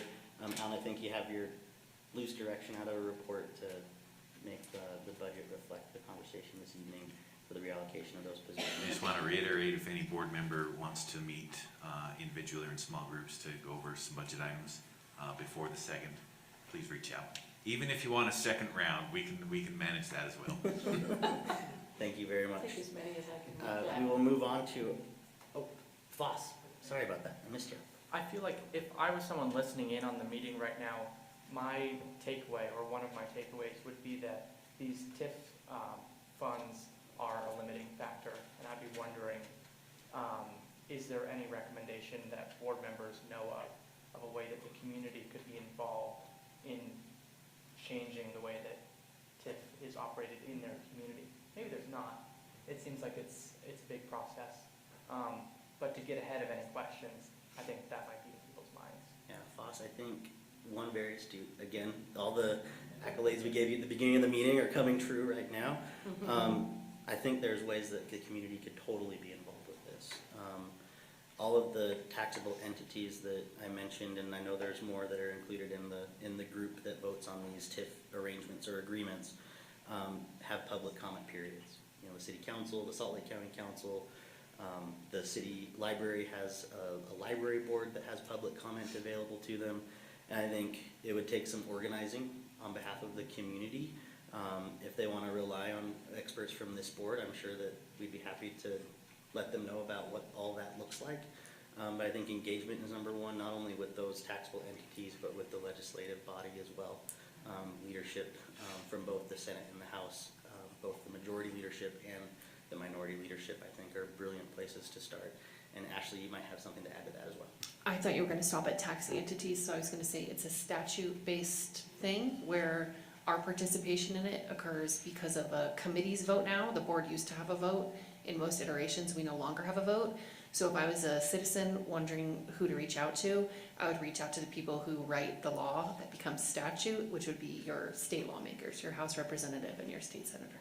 And as it would follow the interests of the district, is that something we could ask to be placed in communications emails that high schools, elementary schools often send out to their communities?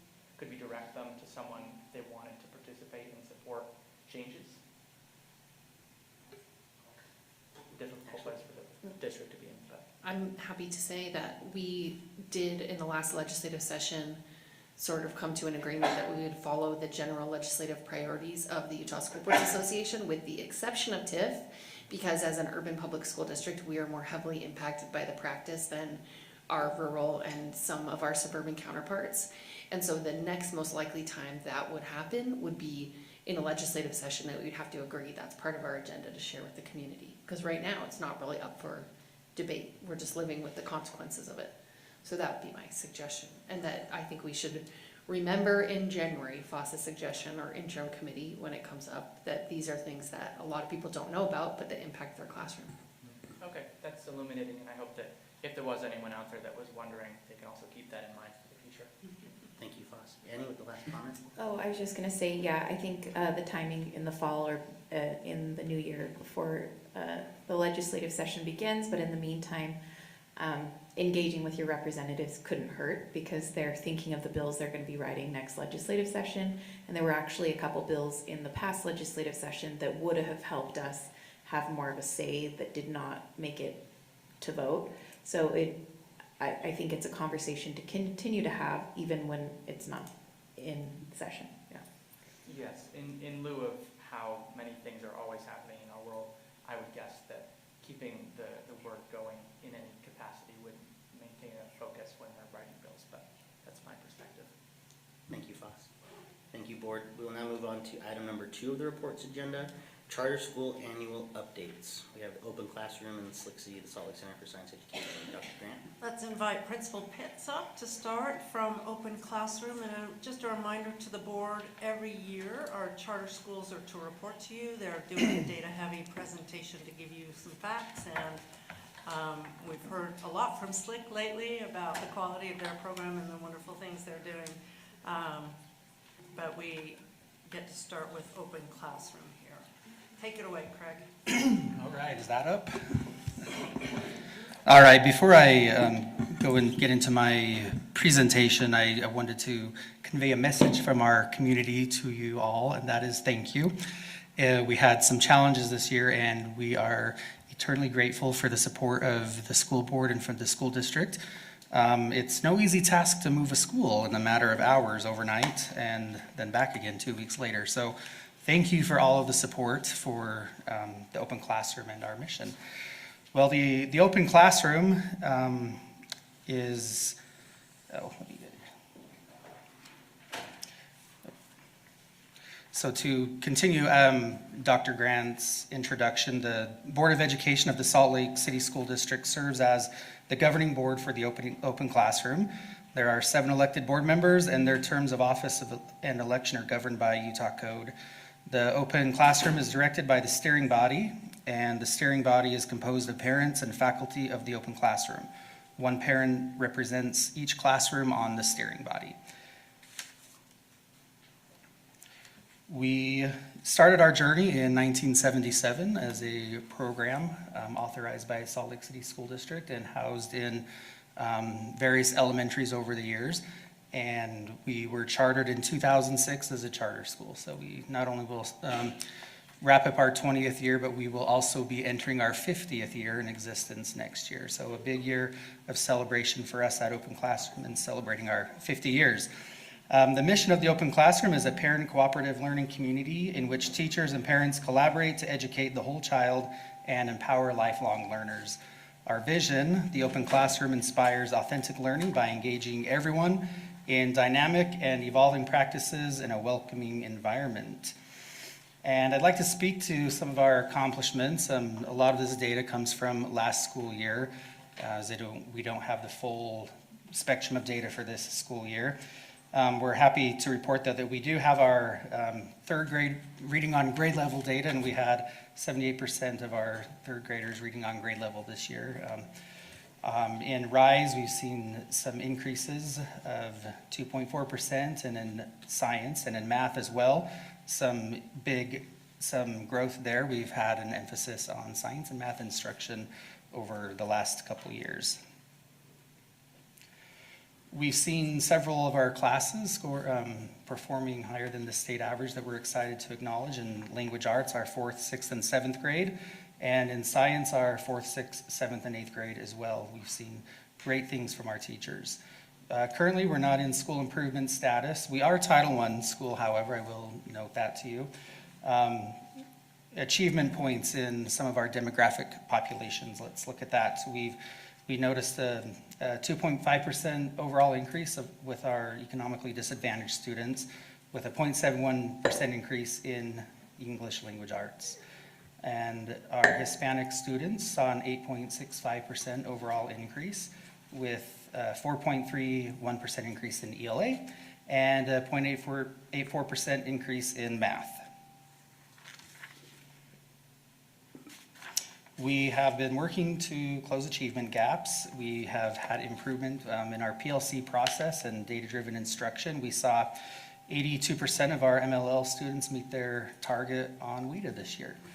We've identified some needs from past evaluations. That's our math instruction, additional supports for identified student groups, students with disabilities and Hispanic students, of which the Open Classroom provides the continuum of services in special education. We've worked to increase our interventions and supports and have implemented those structures to support our ELD, our Tier 2 and Tier 3 supports. And the Open Classroom certainly operates under a culture of continuous improvement, conducting our annual comprehensive needs assessment, which drives our goals and And where we put those emphases are student discourse and academic conversations at 50% in the classroom, which mirrors the board's goal of academic discourse. School-wide enhancement of our PLC process, Tier 2 and Tier 3 interventions and supports, science curriculum implementation, and an attendance focus. Operations at the open classroom, we operate what we call PFOE, Parents for Open Education, a fund, I guess, similar to PTA in neighborhood schools. We have a robust group of parents that love to see opportunities for their students, and so they contribute to reflect that. We have seen increasing enrollment at the open classroom through outreach and program growth. Our furthest student north comes from Ogden, our furthest student south comes from Goshen, and then in between Toole and Park City and in between. So we have a committed parent population that choose the open classroom and choose the excellence in the program that we offer. We were excited that we filled our preschool program a couple weeks ago. This time last year, we still had 15 spots, but we're full and building a third classroom wait list. We are able to accommodate 40 students in our preschool program, and we're full there. Facility maintenance and safety, we are in compliance with risk management, and again, we appreciate our partnership with the district and the facilities and the support that we receive there. Governance and compliance, we are in full legal and regulatory compliance as well. To highlight some of our family and community partnerships, we partnership with Wasatch Garden, with our OC Community Garden. Our parents, I think, is our biggest asset, who co-op during the day, throughout the week, serve on committees, and help make all of our operations function smoothly. We partner with University of Utah Reading Clinic, who provide reading tutors for us every day. We partnered with University of Utah Engineering Honor Society, who have helped with events at school and with our STEM night and other activities.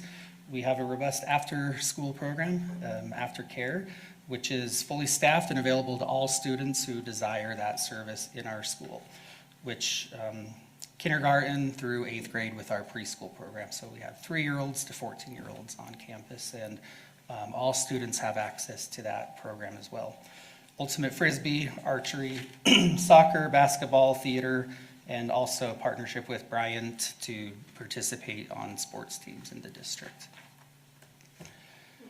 Future focus, we'd love to be around another 50 years for sure, and we are committed to our blended classroom model, our middle school program and our preschool program, with enrollment increase projected. It's a lot of work to market a program, let me tell you. But we are committed to increasing. We are authorized to up to 400 students in our school. We will be looking forward to rechartering, applying to recharter next year, our 50th anniversary year. We have an inclusion and equity emphasis at our school. We have SPED support in all our classrooms, and a hefty differentiation from their teachers for all students as well. Questions and discussion?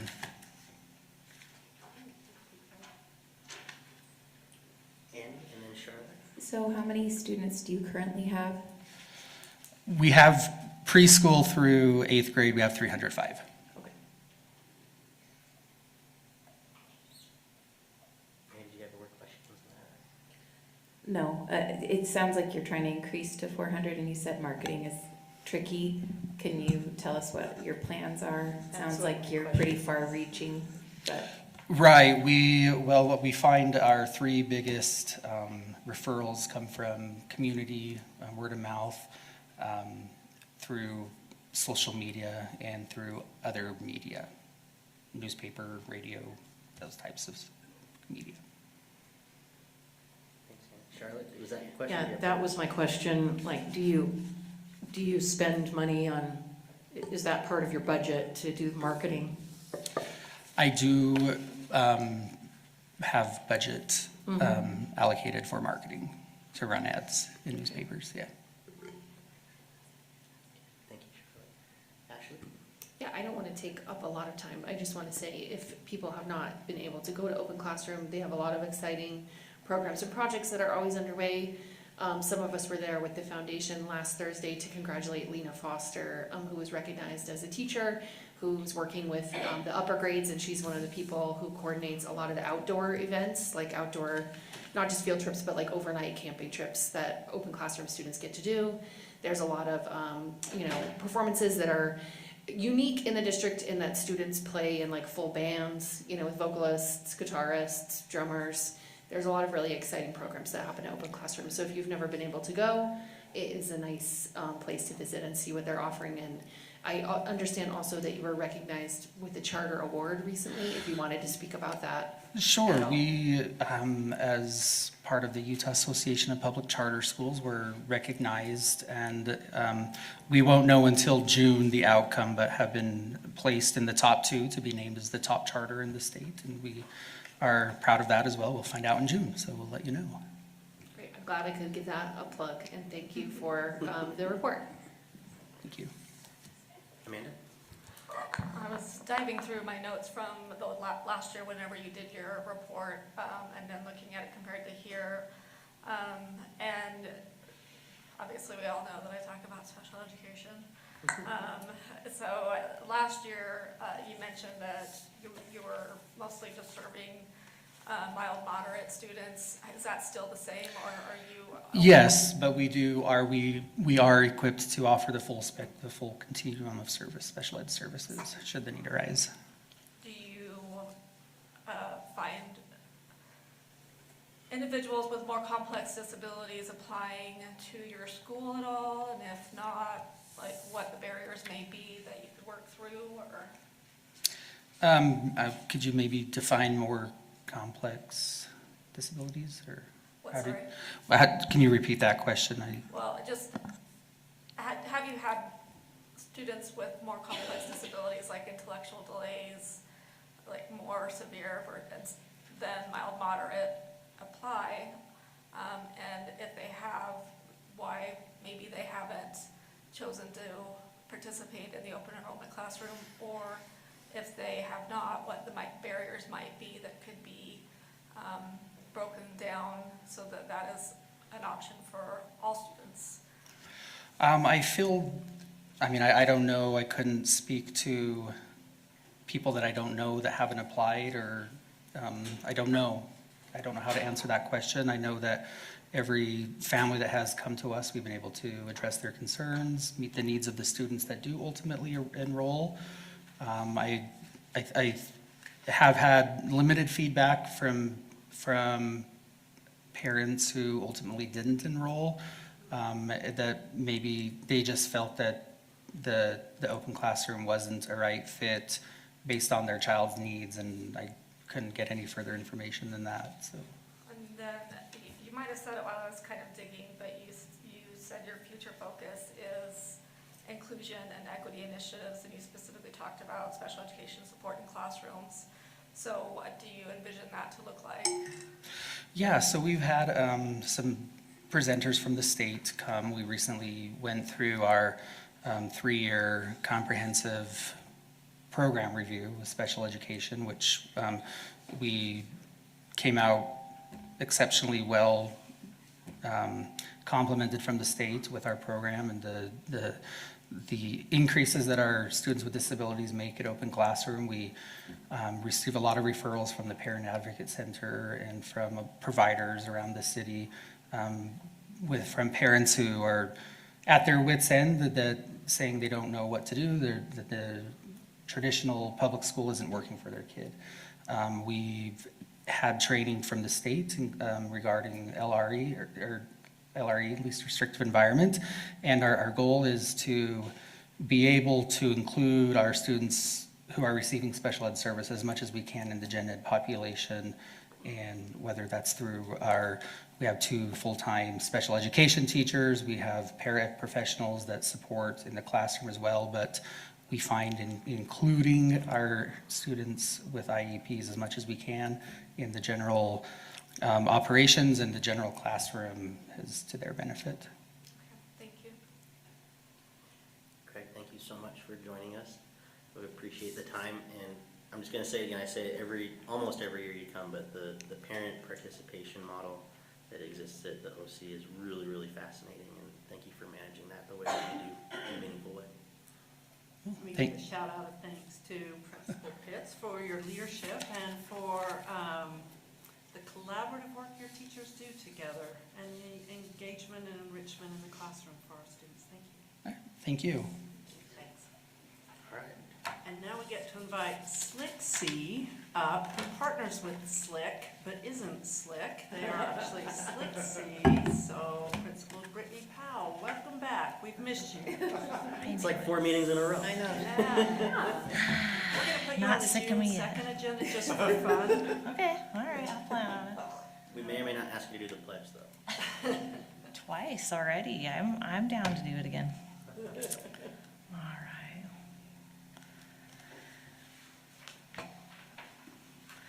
right. Well, good evening, board members and Superintendent Grant.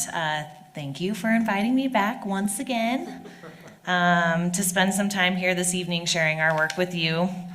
I have been told I have a hard stop at 10 minutes. Alan, I feel like I almost need that little timer up there because I don't know if I've told this to you before, but the thing I consistently got marked down in student teaching was my inability to, like my over planning and inability to finish a lesson in the time constraints provided.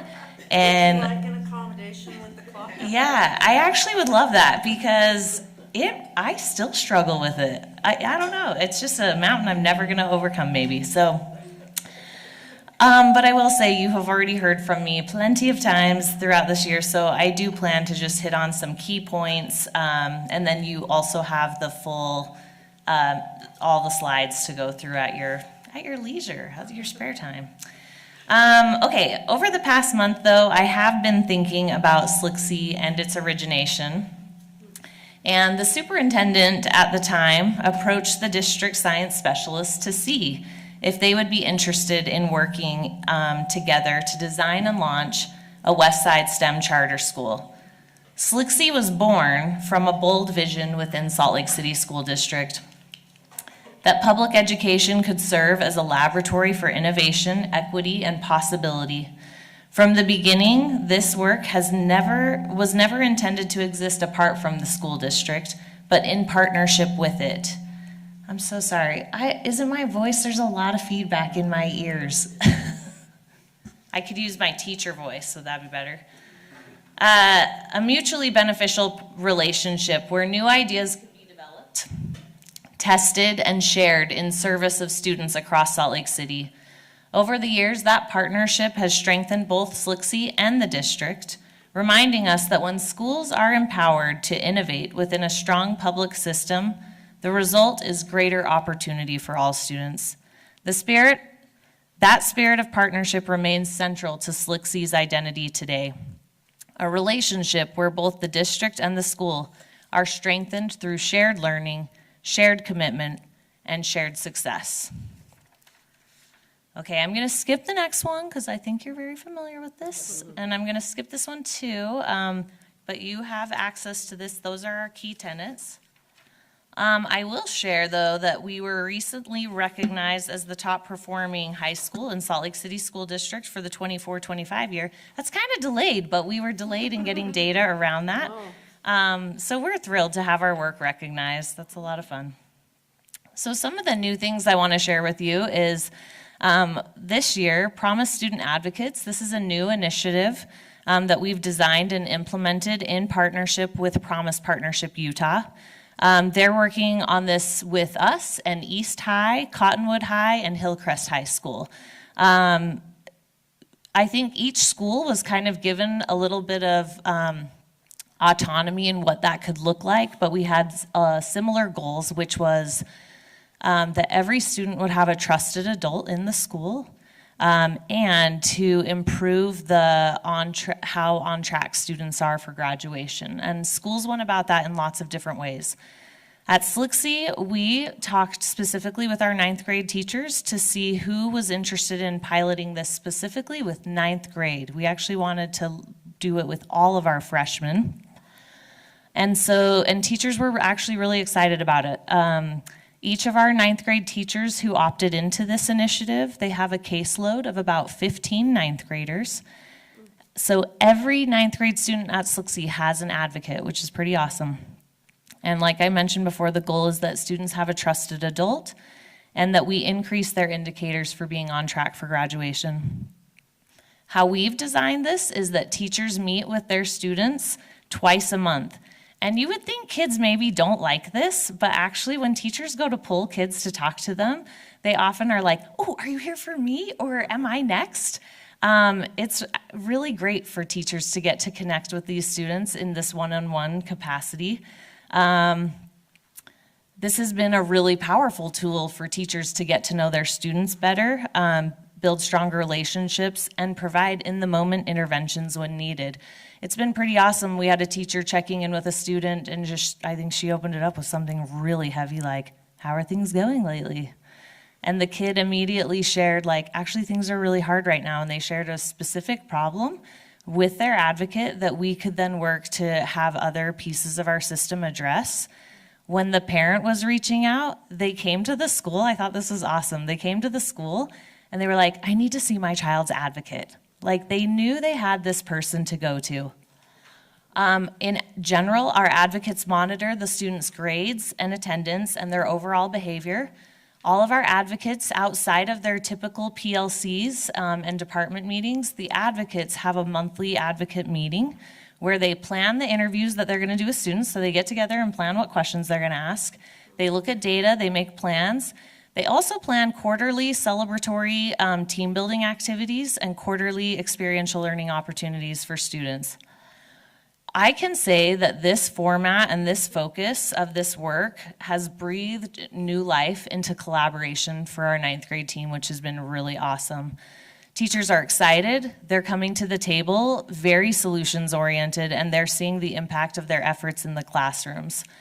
In addition to those pieces directly with students, advocates provide ongoing family outreach. Each month they work together to plan what communication is going to look like. They did handwritten postcards one month, and families and kids loved that so much, they did it again another month.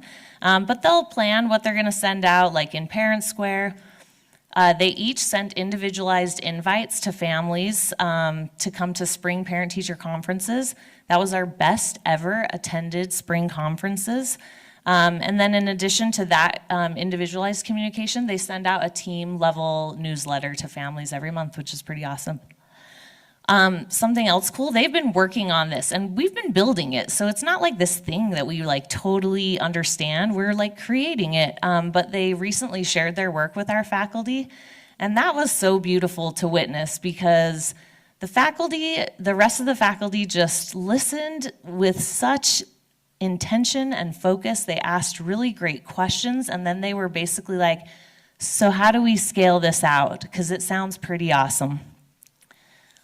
So this has been a really powerful pilot for our freshmen. Another area I just want to take a few minutes to share with you. I'm down to 3. Wow, this is stressful. Okay, I'm going to talk faster. Cross-curricular integrative projects. Okay, so we've had some awesome projects, and I'm focused in on 10th grade. We hold a sci-fi fest where Godzilla really comes to life for students through an integrative unit in language arts, social studies, and science. Students also in 10th grade visited the local water reclamation plant. It's a little bit stinky, but you could totally join them. It's a fun one. And then some of the students then become ambassadors, lab ambassadors, and they go up to the U and they run water samples up there. And the chemistry unit that this involves culminates with the Down the Drain Symposium. A lot of our work weaves science and policy. Our 10th graders have had a number of opportunities to visit the Capitol, talk with lawmakers, and better understand processes of change. And then our 10th grade social studies classes also visit the Museum of Fine Arts throughout the year, and that work influences their own representation of learning. I'm really excited to share this with you because I think this is such an amazing initiative that you all have really championed. All of our 11th graders participated in civics projects at SLCSD this year, and 70% of our 11th graders presented projects at the Seal of Civic Readiness Showcase. All were awarded the seal, which we're super proud of, and 18 were awarded special recognitions. And I just want to share with you that this was such an incredible opportunity for students because as an educator, something that I think is challenging, I deeply believe in the power of education, and I also know that sometimes the way our system structures things, it doesn't always allow every kid the opportunity to shine in these really rich ways in the classroom. But to me, something that's incredibly powerful about impact projects is they typically actually do let kids who struggle to shine in the classroom really do amazing work beyond the traditional classroom. We had students receive awards who classroom work or even being at school is incredibly challenging for them. It was amazing to witness them share their projects with pride and to understand their topics deeply. And so I just truly want to say thank you for championing meaningful opportunities like this for students, where they really do get to grow in their ability to impact their communities. To me, that's incredibly powerful. Okay, 1 minute and 15 seconds. I'm on slide like 5. Okay, no stress. Senior capstone. All seniors participate in Senior Capstone Project. The purpose of this project is for students to engage in meaningful work that either gives back to the school, local, or global community in some way, or allows them to pursue a passion project, or deeply extends their learning in a personally meaningful and academically challenging way. Every year, it is truly such a gift to see these projects come together. They're unique, inspiring, authentic representations of our students, their interests, and their growth. These are just a couple of examples of projects. I won't go into depth, but I will talk about that that little guy up there, gosh, what's the creature? It was welded by one of our students. And I'll say this, this particular student came to me and was like, I've been working on a welding project and learning how to weld, and I would like to donate my statue to the school. And I was like, oh, awesome, let's pick out a really great showcase for it to go in. And he looked at me and was like, that's not gonna fit in a showcase, Miss Powell. And it doesn't, but it is gorgeous in our atrium. Yeah, so it's just pretty amazing. Dang it, I'm terrible at this. Look at this, I'm like not even close. Okay, anyways, I am gonna take a few more minutes to just hit on a couple of highlights, and then I really will cut it off. Okay, I want to share some exciting outdoor adventures with you. Some highlights. 9 students who had never ridden a bike learned to ride a bike this year. That is awesome. And our outdoor PE classes, each student in those classes averaged 130 miles biked this school year. And what was really particularly cool about this is students weren't doing it like to get healthy, or they weren't even doing it because the teacher was making them. But kids were really excited for the urban exploration, to go and explore right around their own backyard and adventure around the city was awesome. Kids were excited. They found joy, challenge, and connection all around them, which was amazing. Kids also participated in hot springs trips, hiking. I know we didn't actually seem to have snow, but we did get these humans to snow. So they did some snowshoeing and skiing. And the cross-country skiing was a completely new experience for all of our students except for 8. So that was pretty awesome for kids to try stuff outside of their comfort zone. And the last couple of highlights are our peer leadership students planned and facilitated an annual day of service. I love this day. The entire school engages in community, meaningful community service projects, which is awesome. Another great event for us was Jerusha Hesh, writer of Napoleon Dynamite, Nacho Libre, and Austin Land visited SLCSD. And she spoke about story, finding characters in those around us, and the importance and power of collaboration. We also have continued our partnership with the University of Utah through our BEES program, which stands for Boosting Engagement Through Experiences in Science. And through this partnership, university staff support students in developing long-term science projects. And additionally, 4 students are selected each summer to participate in paid summer internships in research labs. And this is I think it's our 3rd year. Someone could correct me back there if I'm wrong. Okay, I'm not gonna keep dragging this on, but I will send you my notes if you'll just bear with me. But I did share some of the really great things that families have shared with us. There is some beautiful sentiment here. What students say about us. I always think these are like the most important things. They are the lived experiences of the people that we have the privilege of interacting with each and every day. These ones are familiar because I've shared them with you before, but really high growth, particularly for our at-risk groups. You can see our demographics there. I wanted to just hit this briefly because it's even higher than last year, which I was pretty stoked about. We're in the 80s across the board, and I think when you have like 88% of your kids are saying they're experiencing joy at school, that is something for the entire community to celebrate. This talks about experiential learning growth, and again, I'll send you some notes on these. But then one thing I did want to just draw your attention to briefly was for ACT, we did have drops in our scores for last year, which we have revised our ACT prep program that we did this past school year. But something to note is that our students at risk continue to outperform in lots of dynamic ways, and I think that's something to be celebrated while we continue to work on school-wide achievement in that area. So I'll let you peruse those at your whenever you have spare time, which I'm sure you have loads of. Do you have questions for me this evening? I'm sorry, you guys. I don't have a question, I Okay. have a comment. All right. I just wanted to personally thank you for the work that you do. I just really appreciate the community at SLCSD. I love spending time in the school. I love coming to the school community council meetings. I just think you all have really created something special there, and I'm very fortunate to feel part of the community there as well when I'm there. I did want to, and I think you might have tried to get to this, but time didn't allow. The senior showcase is tomorrow night. Oh, it is. 4:30 to 6. It is my favorite event that I get to attend every year. It's And so if fun. board members are available, I would encourage you to come and join me. I'll be there right at 4:30. Awesome. But thank you again for the work that you and your team do. Thank you. Thanks, Bryce. Any other questions? Charlotte? I am wondering, with your new initiative, the student advocates, how do your, well, first of all, it takes more planning time for your teachers. So how are you able to offer, adequate planning time for your teachers? Do they feel stretched or?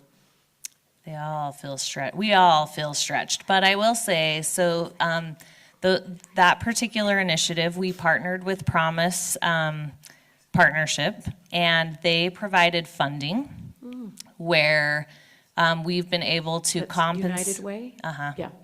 Yep, and so actually teachers do those pieces that we talked about, not the student interviews, but the meetings outside. They do those outside of contract time, and so we're able to compensate them for that, and then they were paid a stipend for developing the program.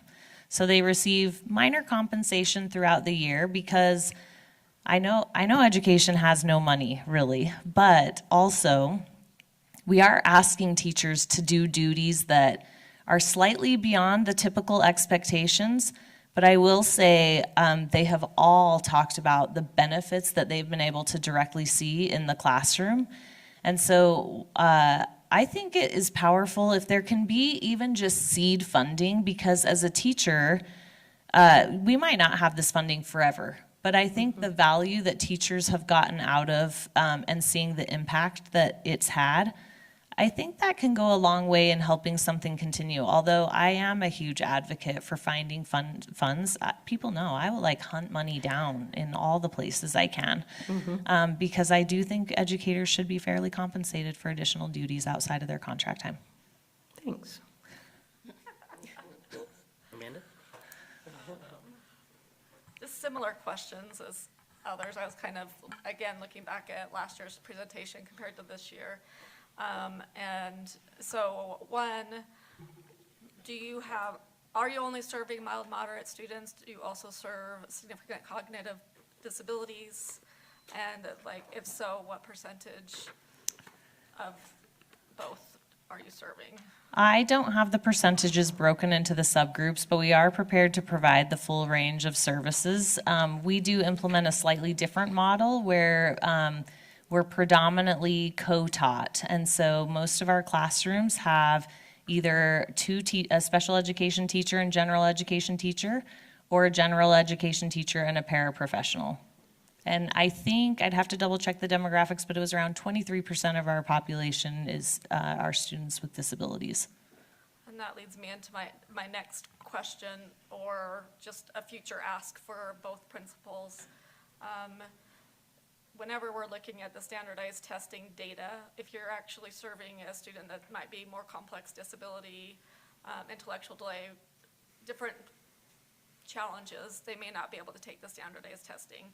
So actually separating out for this data, you know, it might talk about some of our students with disabilities. It may not talk about all of our students with disabilities.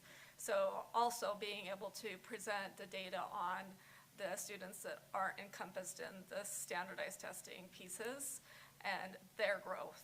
Thank you. And their, you know, progress elements, so that we're also intentionally seeing how they're doing and ensuring that they're showing gains as well. So just for both of you, next time that would be great to see that. Yes. Thanks, Amanda. All right, Brittany, thank you so much. I do just want to dovetail on what Bryce said. An amazing program at SLCSD, and the person you were pointing to in the back, Dr. Nikki Hack, who was probably at the SLCSD inception back in the calendar timeline that you presented, Brittany, I think is just also a testament to how much support and how just like awesome SLCSD is, that you have folks who've retired who are still back here with you advocating for SLCSD and the work that you do. I've always been impressed, and you know, in other realms of the work that we do, it's been suggested about how do we replicate awesome things that happen throughout the school district, including our charters, and anything that this board can do, and the superintendent and Brittany, to replicate a lot of the awesome pieces that you do with your school, and similarly with the open classroom, like bring it on, you know, because you're getting awesome results.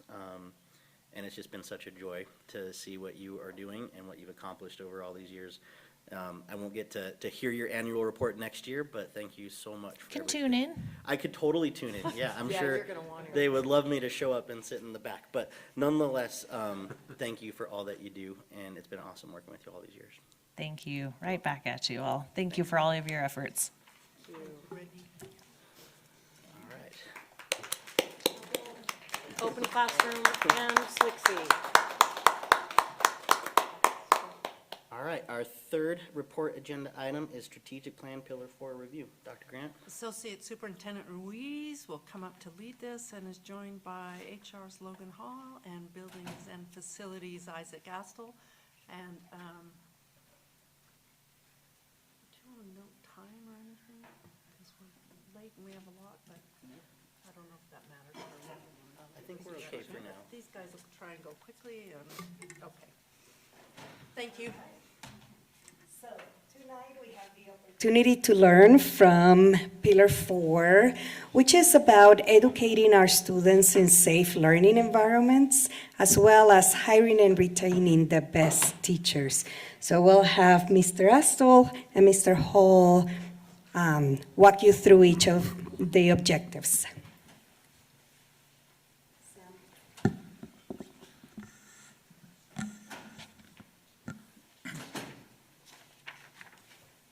Is it up? Sorry. It's hard to see. We can go to the next one, Sam. To start off, you know, goal number 1, safe and efficient facilities. Our goal is to ensure that each of our facilities is safe, clean, sustainable, and meets all the state and school criteria to be a place of learning. Our goals have been clear. You can go to the next one, please.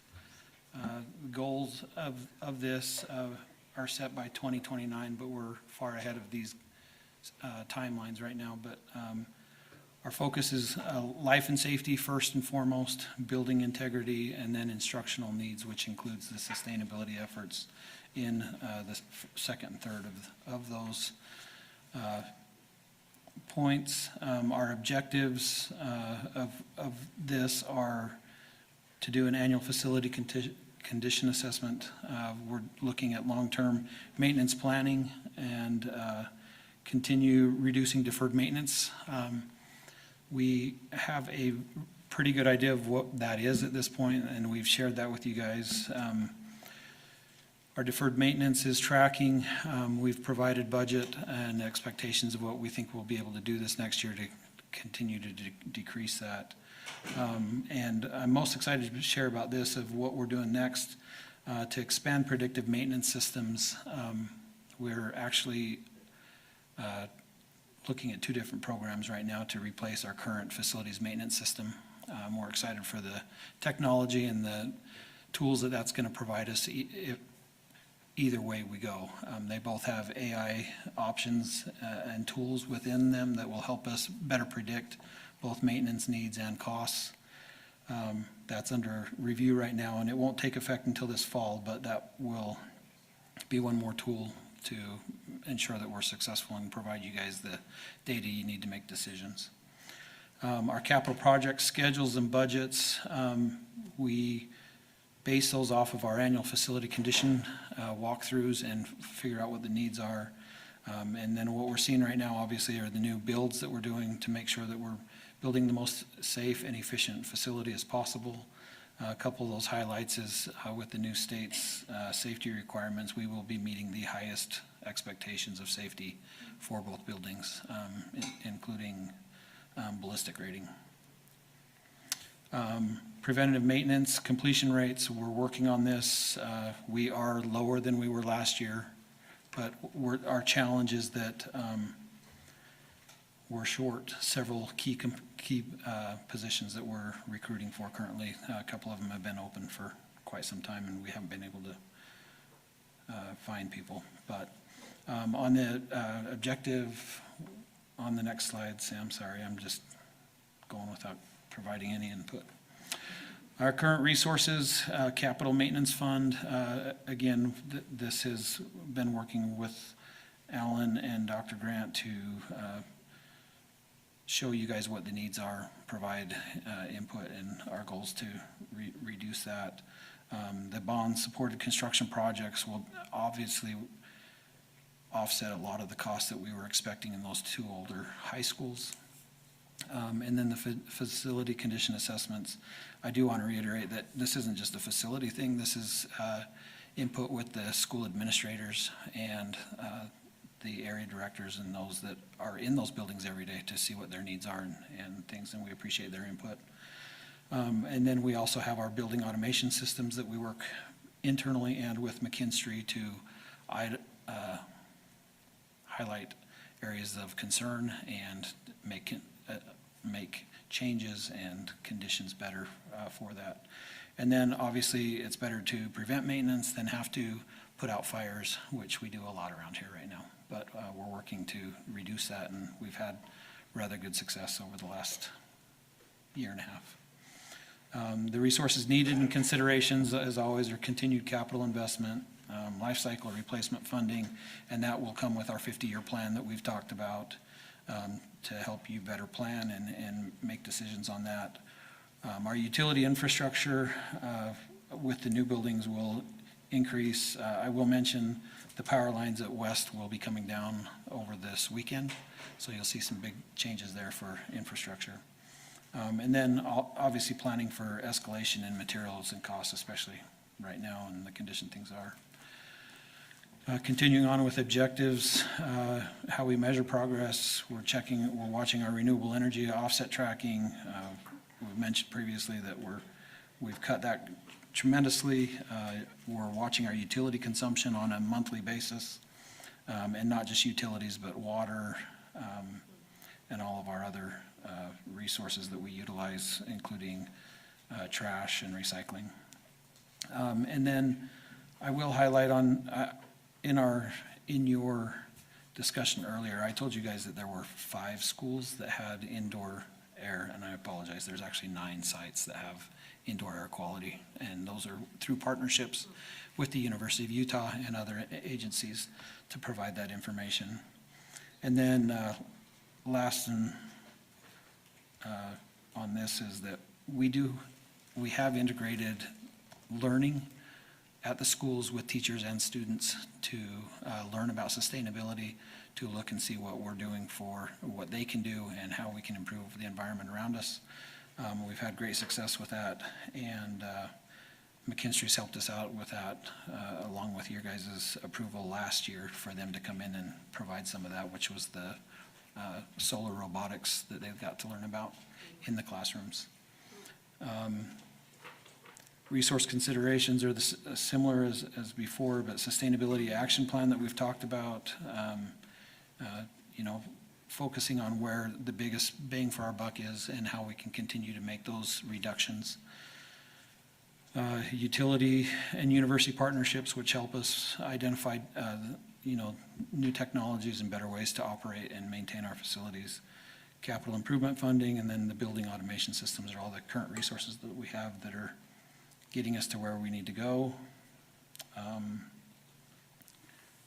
feel like I'm going through this really fast, sorry. The summary overall for Pillar 4 on safe and efficient facilities, we're focusing on safe and secure educational facilities, long-term infrastructure, sustainability, reduced deferred maintenance, improved operation efficiency, and future-ready learning environments. That's good stuff. So I'm going to move on to goal 2, which involves human resource services. And my objective all along the way is really to make the connection between what we're doing behind the scenes in human resources directly into the classrooms. And so I thank you for the opportunity to be here to share some of the good work that's happening behind the scenes. With goal 2 and our highly qualified staff, that first picture, I'm going to come back to that in a minute because I want to brag a little bit about some of the good things going on with our teacher as a profession pathway. So that's a real big highlight for me. But as we move on to this next slide, our goal 2 really is divided into 3 main categories. Number 1, our Grow Your Own Educator program, which has just been growing and growing year over year. The second component being our teaching as a professions pathway for our students in our current schools who have a pathway through CTE to grow up and be a teacher. And third is our efforts to increase our hiring efficiency to make sure that we have the right people in the right spots in our classrooms to be able to provide all of the services that we need to make sure that school is running efficiently. So I want to go to the next slide and talk about how we measure progress in each of these areas and highlight some really cool things that are happening. In terms of our Grow Your Own Educator program that, like I said, has been growing and growing, the first 3 cohorts that we had over the last 4 years have had 67 participants. 35 of those have already graduated with licensure from Utah State Board of Education. And so this is a huge accomplishment where we have employees currently working for us in non-licensed positions. We're able to provide them with scholarship funding and support to get them through post-secondary education to receive educational licensure, either in school counseling or in school teaching. One really cool thing this year is that the state legislature has modified the funds to be available through this grant to be specifically targeted towards special education teachers. And so I'm really happy to report that we continue to be one of the highest award receivers in the state among all districts of all sizes. And so we're doing a really good job in that area, thanks to the efforts of Kelly May and others in the human resource offices that work alongside with me. So it's a really good thing. Our goal specific in this area is related to making sure that we get people through the program, but we want them to come back and work in our district. Of the 35 participants that I told you that have already graduated, 35, they were all working for us at one point in time. As you know, we're declining, and it's hard to retain staff as we're declining in enrollment and don't always have openings. But 21 of those graduates still work for us and in a licensed capacity, either as a counselor or a school classroom teacher. So those are really good and promising numbers. This upcoming year, we have 47 people in this year's cohort, with a projection next year to have even more. So I'm really excited that we're just continuing to grow and grow. The next component I spoke about was our teaching as a professions pathway through CTE. Our goal was to increase the enrollment by 200%. Over a 5-year span. We were able to do that in 1 year, and it's a really important thing. The numbers weren't very high. We only had 18 students enrolled in 24-25 school year. But through the efforts of our school counselors, encouraging students to look at multiple options for career pathways, teaching is a real viable option. The Department of Workforce Services lists it as a 5-star rated. They rate 1 to 5 stars, much like you would as an Amazon review of the qualifications of a job in terms of its viability, in prospects, starting pay, lifetime earnings, and things like that. So measuring all of those categories, it receives a 5 out of 5 for public school teachers in both elementary and secondary education.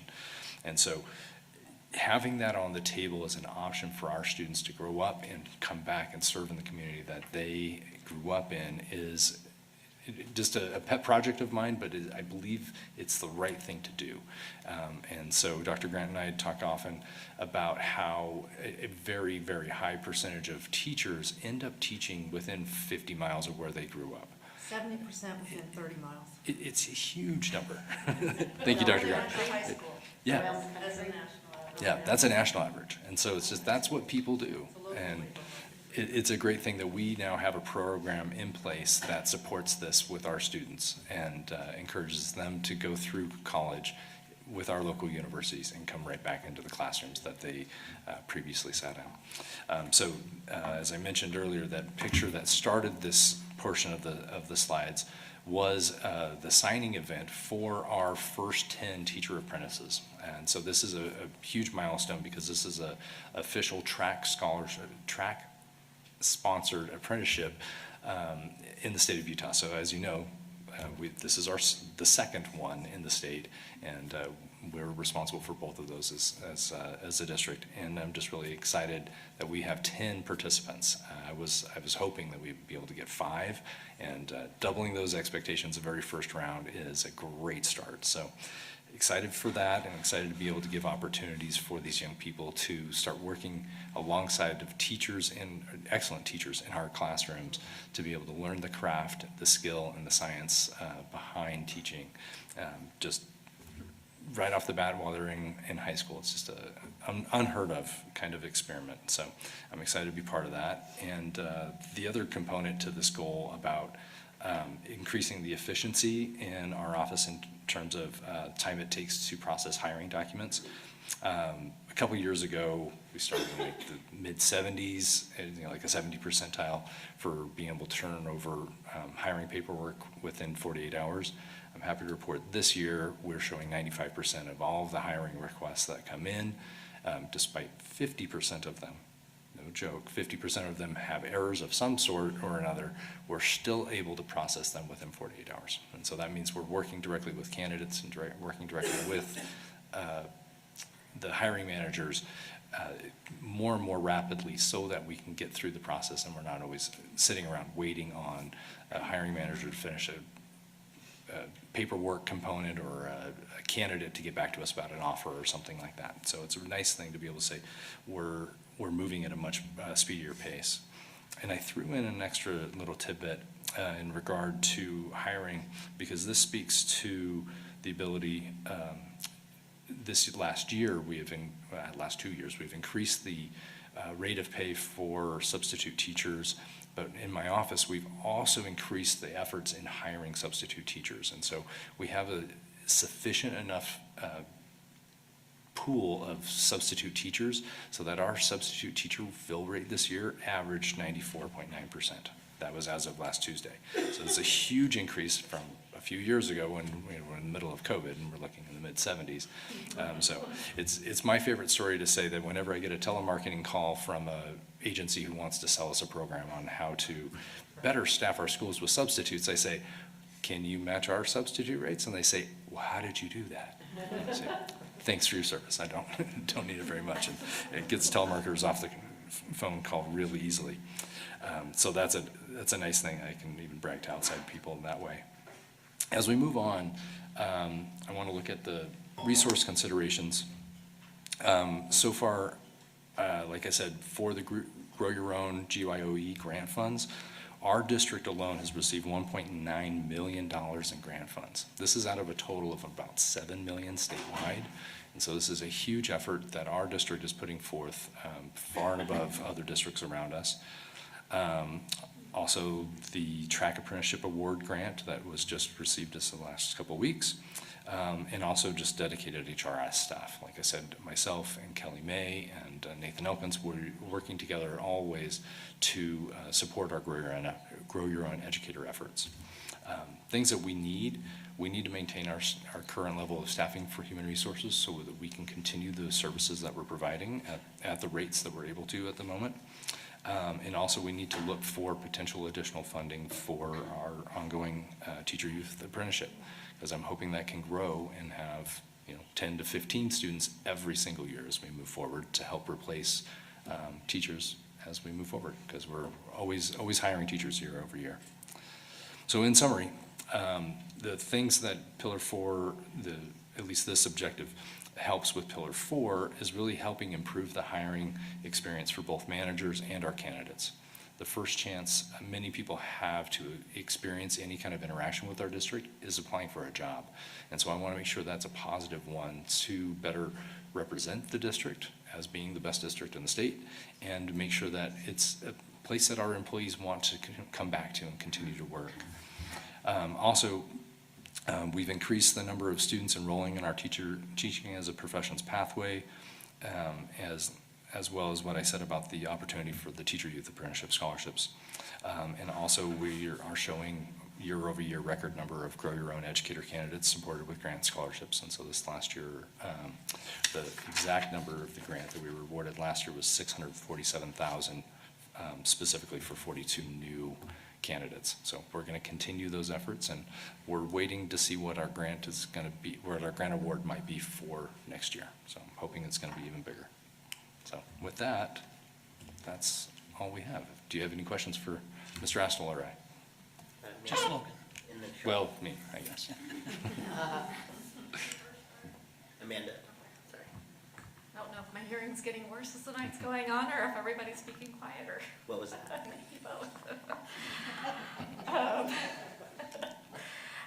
Isaac, you mentioned that you're currently short several key positions in your department. Will you share what those positions are? The ones we're struggling with right now are plumbers and HVAC techs. But it's not a district-only thing, it's a industry standard challenge right now. So anything that requires a state license with an apprenticeship, we're struggling to find qualified people. Note that superintendent for the trades and CTE. Yeah, we do want to build out construction pathways, which would be pre-apprenticeship work for our kids that would then enter registered apprenticeships in those kind of fields. Definitely a lot of opportunity there. And then Logan, on yours, you mentioned that your substitute fill rate is 94.9%, like, write that right? That's right. Which is fabulous. You know where I'm gonna go with this. So what is the special education teacher substitute fill rate? I do not have that distributed. Okay, Yeah. last year, it was noted that or identified at some point that their fill rate is substantially lower. And where it's such it's an area that really is important that we get that fill rate up. So I would ask in the future that that number is also brought to this conversation, and then kind of a targeted plan on how to improve that fill rate for those classrooms, because it's pretty detrimental whenever we don't have staff in those classrooms, basically. And then another piece, I don't think it's on here, but just to throw out there, I know you don't have direct control over this, but if we could look at somehow digging into our retention rates through the HR lens and what can be done to support like our retention. On all staff, teachers and parapros? Basically, you know, who are we losing?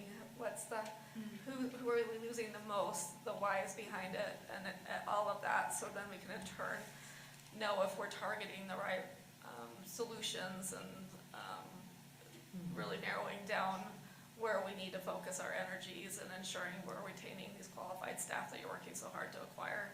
So, but thank you for both of your hard work. I know it's hard. Thanks. Thanks, Charlotte, and then Annie. Okay, yeah, I would just echo, work on both ends, right? The recruiting and the retaining, so I like that. Let's see, I was gonna ask you, I should write these down. Okay, go on to the next person and I'll remember. This isn't necessarily directly related, but somewhat related, based on Amanda's question about retention. I'm just curious about a Grow Your Own program and a retention rate for administrators.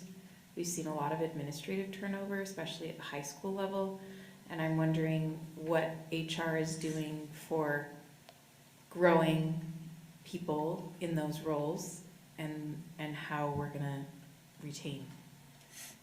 Good question. Just this last year, we started a administrative internship position. Thanks to the approval of the board this last school year, that was successful, and the person that we had in the administrative intern position, it was housed at West High School last year. That person has now been given a ongoing contract with the district. So we're looking to use that program and potentially expand to see how do we grow administrators and give them the right kind of experience, because it's difficult. Classrooms and schools are challenging places to work with increasing demands, and so I think more opportunities where we can adequately prepare people to fill those roles and have the experience on, just hands-on experience in those roles is going to help out. So I would like to see more efforts in terms of expanding our internship opportunities for administrators, and also it's something that we're continuously looking at to see, like, you know, our pay rates competitive, our working conditions such that it's a great place to work. And you know, by and large, schools are an awesome place to work, but it's also challenging. And so it's a balance that we're going to have to evaluate over and over. Yeah. Okay, I remembered my question. When did the Grow Your Own educator is it Grow Your Own? Yes. Okay, Grow Your Own, or Grow Our Own, never mind, anyway, Grow Your Own educator program start? And that was in college, was it? Or can you tell me how it started and what, it's not high school students? Yeah, those are two different Yeah. programs, so I don't want to confuse the two. So the Grow Your Own Educator program, my involvement started with that 13 years ago, but it looked very different back then, where there was no state funding and no public support for it. And so it was really a matter of myself and another staff member just working with individuals who were interested, just looking anywhere we could to find scholarships and to help provide them a pathway to say, like, oh, we're glad you're here. I know you want to obtain a college degree one day and get a teacher license. And so we would provide them, you know, moral support and hand-holding and trying to get them through the rigors of college and trying to pay for it all on a paraeducator salary.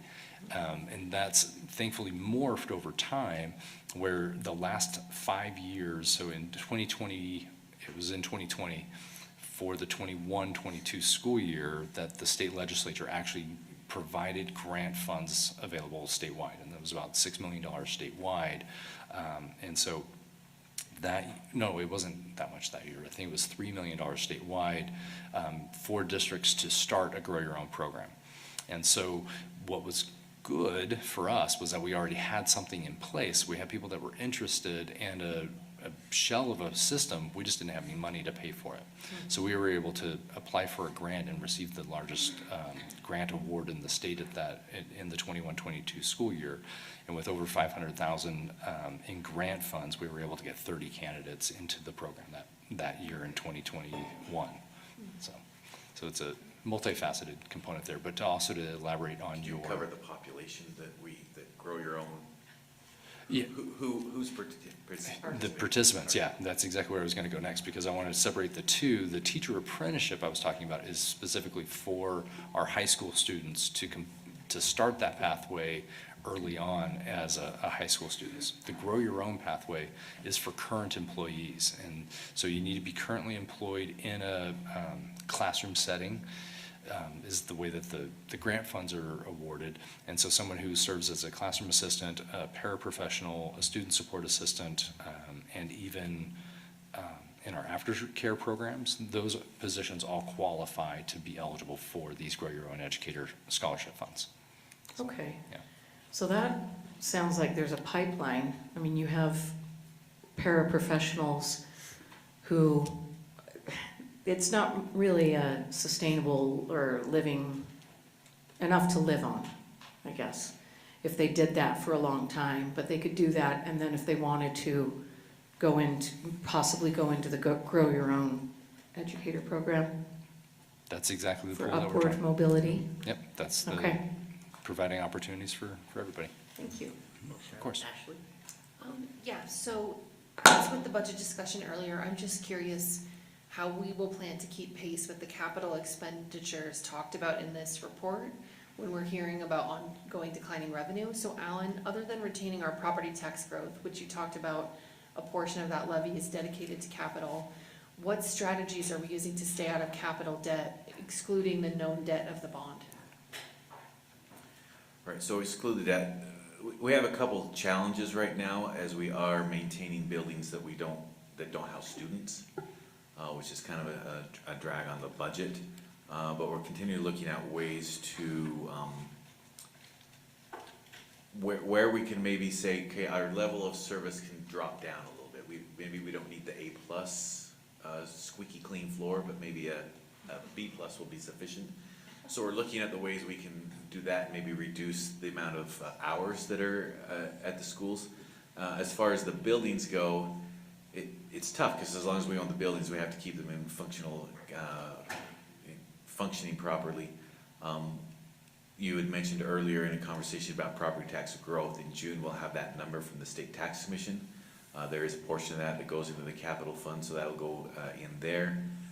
When we discuss potential property tax increases in the future, this will definitely be one of the things we'll be talking about, of how do we maintain the buildings we have at a proper level, and how do we get more funding for that. And one of the bigger issues, which we haven't been able to solve yet, is all of the unfunded safety mandates that we're going to have to retrofit our schools with.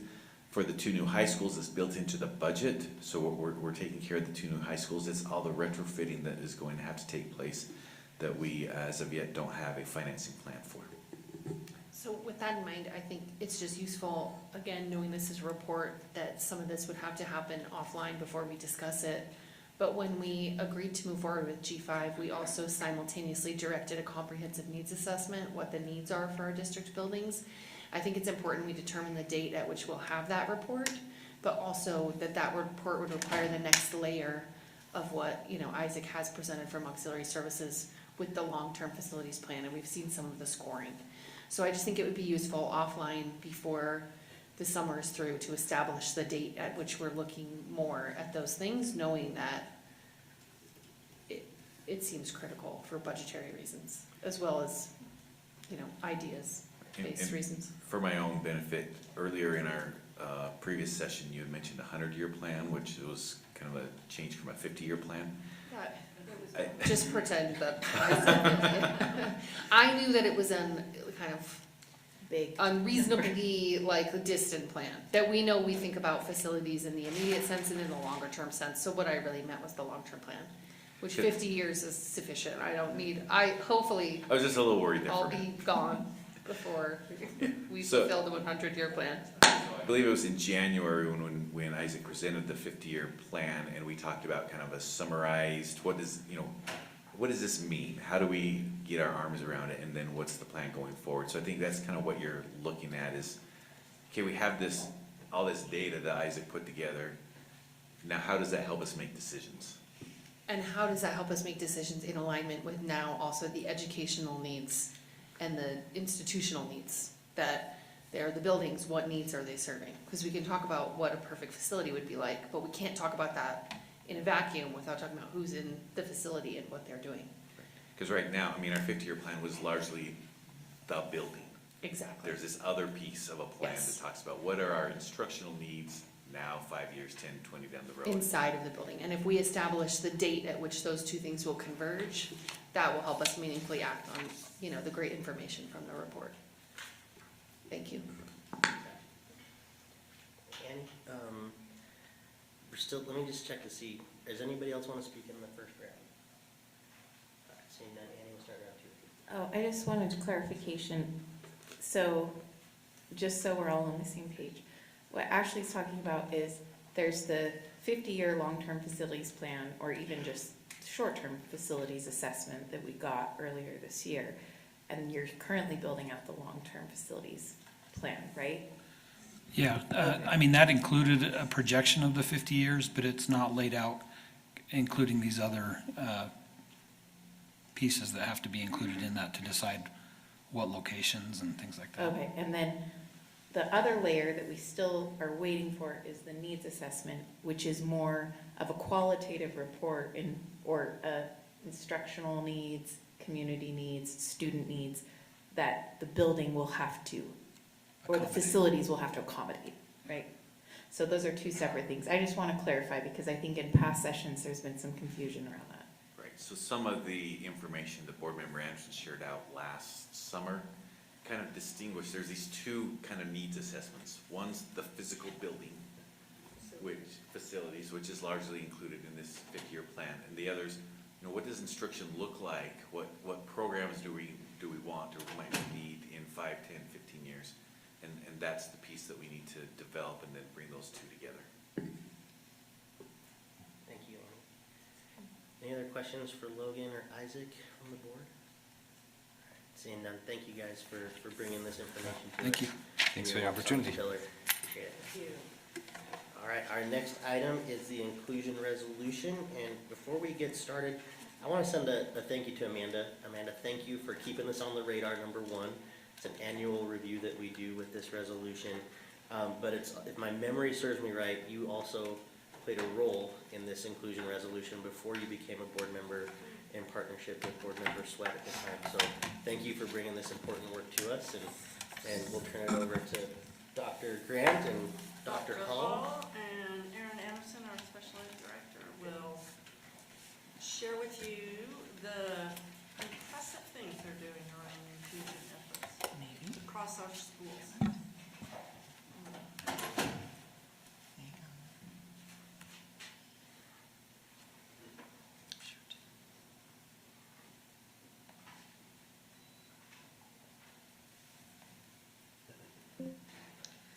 All right, while I deal with this falling apart over here,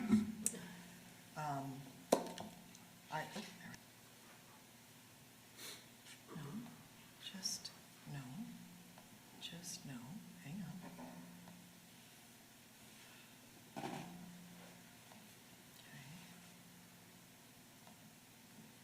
Sorry, you never know what this is going to do, but I'll just begin by saying that, what am I doing, Sam, extending? Okay, getting there. Never know what this is going to do. I have it in too many docking stations. Almost there. Thank you. Okay, there you go. Now you're showing. Okay. All right, beautiful. Nope, now you're not showing. That's okay, go ahead and just push your play here. Push my play. Yeah, start the slideshow. Okay. There we go, okay. Hi there. Great, good times. All right, we are very excited to be here tonight, to talk about the Inclusive Schools Resolution. I would like to just begin by recognizing that there are a lot of different groups that we want to feel included and seen and recognized in our school. And the Inclusive School Resolution does talk about many of those. Tonight, we are focused on our special education students, our students with disabilities who are in our schools, and the things that we are doing to help them feel seen and included. I put a map behind this slide because this is a journey. It's a journey that you may never hit a final destination. We'll continue to work on this, but we want to recognize some of the things that have been wins for us this year and also indicate to you some of the areas that we're continuing to work on, and we're excited to see things happen in next year and in the coming years. Just to remind people, perhaps in the audience, that are not familiar with the Inclusive Schools Resolution, it is on the board's website, but there are a couple of key tenets that I'll just briefly summarize that will reflect in what we cover tonight. And that is that this resolution states that our schools and our district should be a place where students can learn, belong, and participate, that we demonstrate our best practices academically, socially, and physically, and including them in all of our schools, that we support this through professional learning, through resources, and through collaborative systems, and that we are going to continuously review our policies and procedures to make sure that we are doing everything we can to support this. Tiffany? Yes. Can you speak into the microphone, please? Sorry, she's super echoey. Yeah, I know it's echoey. Okay, it's your go. You speak though. Oh. Is that really not resonating? Sound will. Okay, because it's echoing back at us. Okay. So just some quick data. We have approximately 17,650 students. Of those students in Salt Lake, approximately 16% have been identified and as having a disability per IDA with an IEP. Of that, we have, so that's the 2,800 students. And then there's always questions about sort of where are these students located in our service model on that continuum. 80% of our students have a resource placement, which means it would just be in their home school. 20% would have a special class placement, which could be their home school or another school as identified. So we've worked really hard in building culture of inclusion in all schools. We do that through a number of things, and if you ever have the opportunity to come to DLC, I invite you because it's fun to watch the principals work on these topics. But this idea, and they hear this soapbox from me often, the belief of all students are gen ed students first. This is definitely something that they hear a lot from me. We also want to make sure that our gen ed teachers, and special ed teachers are planning together. So we've worked really hard this year with SLEA, with HR, and principals to identify opportunities for them to have to plan and make sure that that instruction is happening together. And then we also want to make sure that any child, no matter what school they're in, whether it's their home school or a school they've chosen to attend, is feeling welcomed in those buildings and that they're having high success rates. And so again, that idea that all students can learn no matter who they are. All right. Okay. We're going to talk first about inclusive education and what that looks like and the ways that we are working with students in classrooms. This is going to talk about some of our things with co-teaching, our instructional models, and the research-based and collaborative problem-solving approaches that we are taking to really deal with this. So first, just very briefly, I'd like to talk about co-teaching models. And this looks a little bit like a petri dish, and I apologize for that, but as you look at it, you know, we think about the history of inclusion in classrooms, and we have sort of moved through periods of time where we would consider that our students with disabilities were in other classrooms and they were not with their general ed peers. And then we have classrooms where perhaps they're in the classroom, but they're in a small group and they are different or away from their peers. And we are really moving for an inclusion model where we see all of our students in their classrooms and, did it not work? Oh, it did, yeah, it did. Where our students are in their classrooms and we are able to see them learning appropriately with their peers and with support from teachers. So as we look at co-teaching at this inclusive model, all of our hub schools have implemented co-teaching. We have 13 elementary schools that are currently doing push-in models, and we have 3 more schools prepared to implement co-teaching in 26-27. 7 of our secondary schools have implemented co-teaching, and one of the things that's really wonderful about it, I just wanted to share a couple of classroom experiences. The first one, left to right, is a classroom of co-teaching at Franklin Elementary. I couldn't tell you, Erin could, but I couldn't tell you which one of those teachers is the gen ed teacher and the special ed teacher, and you wouldn't be able to identify in that classroom who had an IEP and who did not. The second one on the right at the top is a similar class at Glendale Middle School. Again, I actually walked out and said to the principal, Dr. McKinney, you know, the special education teacher that I was standing by was doing a great job. And she said, that wasn't the special education teacher. And I said, that is fantastic. So the bottom picture is one of our inclusion opportunities. This is a classroom at West where our students are in a theater class and they are using assistive technologies and other supports to be able to participate fully in that classroom. Another thing that we are doing this year and have been working on, I've been able to work with April Reynolds, as you know, has been with us this year, and we have been working with our hub school principals, Backman, Emerson, and Franklin. We have been collaborating with those principals to review common practices, to look at things that they are doing in a different way or things that they are doing the same way, and to see what things are really being effective and developing metrics for measuring their ongoing growth and their success. And then we'll be coming up with ways that we are going to be able to replicate and expand those practices that are working and that are showing great effects for schools. We've been working with our assessment and evaluation team to be able to look at some very specific data and be able to see how those things are reflected as we move forward. We've also been doing a lot of professional learning and support. We have 3 schools that are participating in what is called an I3 grant. I'm going to let Director Anderson talk a little bit about that first. Sure. So these 3 schools had to apply. It's 3 I's. It's the Innovation Grant. It's actually a federal grant that USBE offered to us. We all, and I say we because the schools, myself, and 2 area directors went to St. George with a number of other schools from across the state and did a 3-day training in St. George with USBE around the grant. We did a ton of work about being innovative. The whole idea of the grant is to be innovative in our way that we educate students, specifically students with disabilities, and it was amazing takeaways. The work that we're seeing in these 3 schools is truly fantastic. We've also had schools participating with USBE in a co-teaching cohort. You can see them there. We're beginning year 2 with this, and I'd really like to express my appreciation to Area Director Dallin Miller and again April Reynolds for helping us manage and organize all of these events. They have done 8 days of training throughout the year together as school teams to work on co-teaching. Also, April Reynolds has been running this year a Salt Lake City School District co-teaching cohort.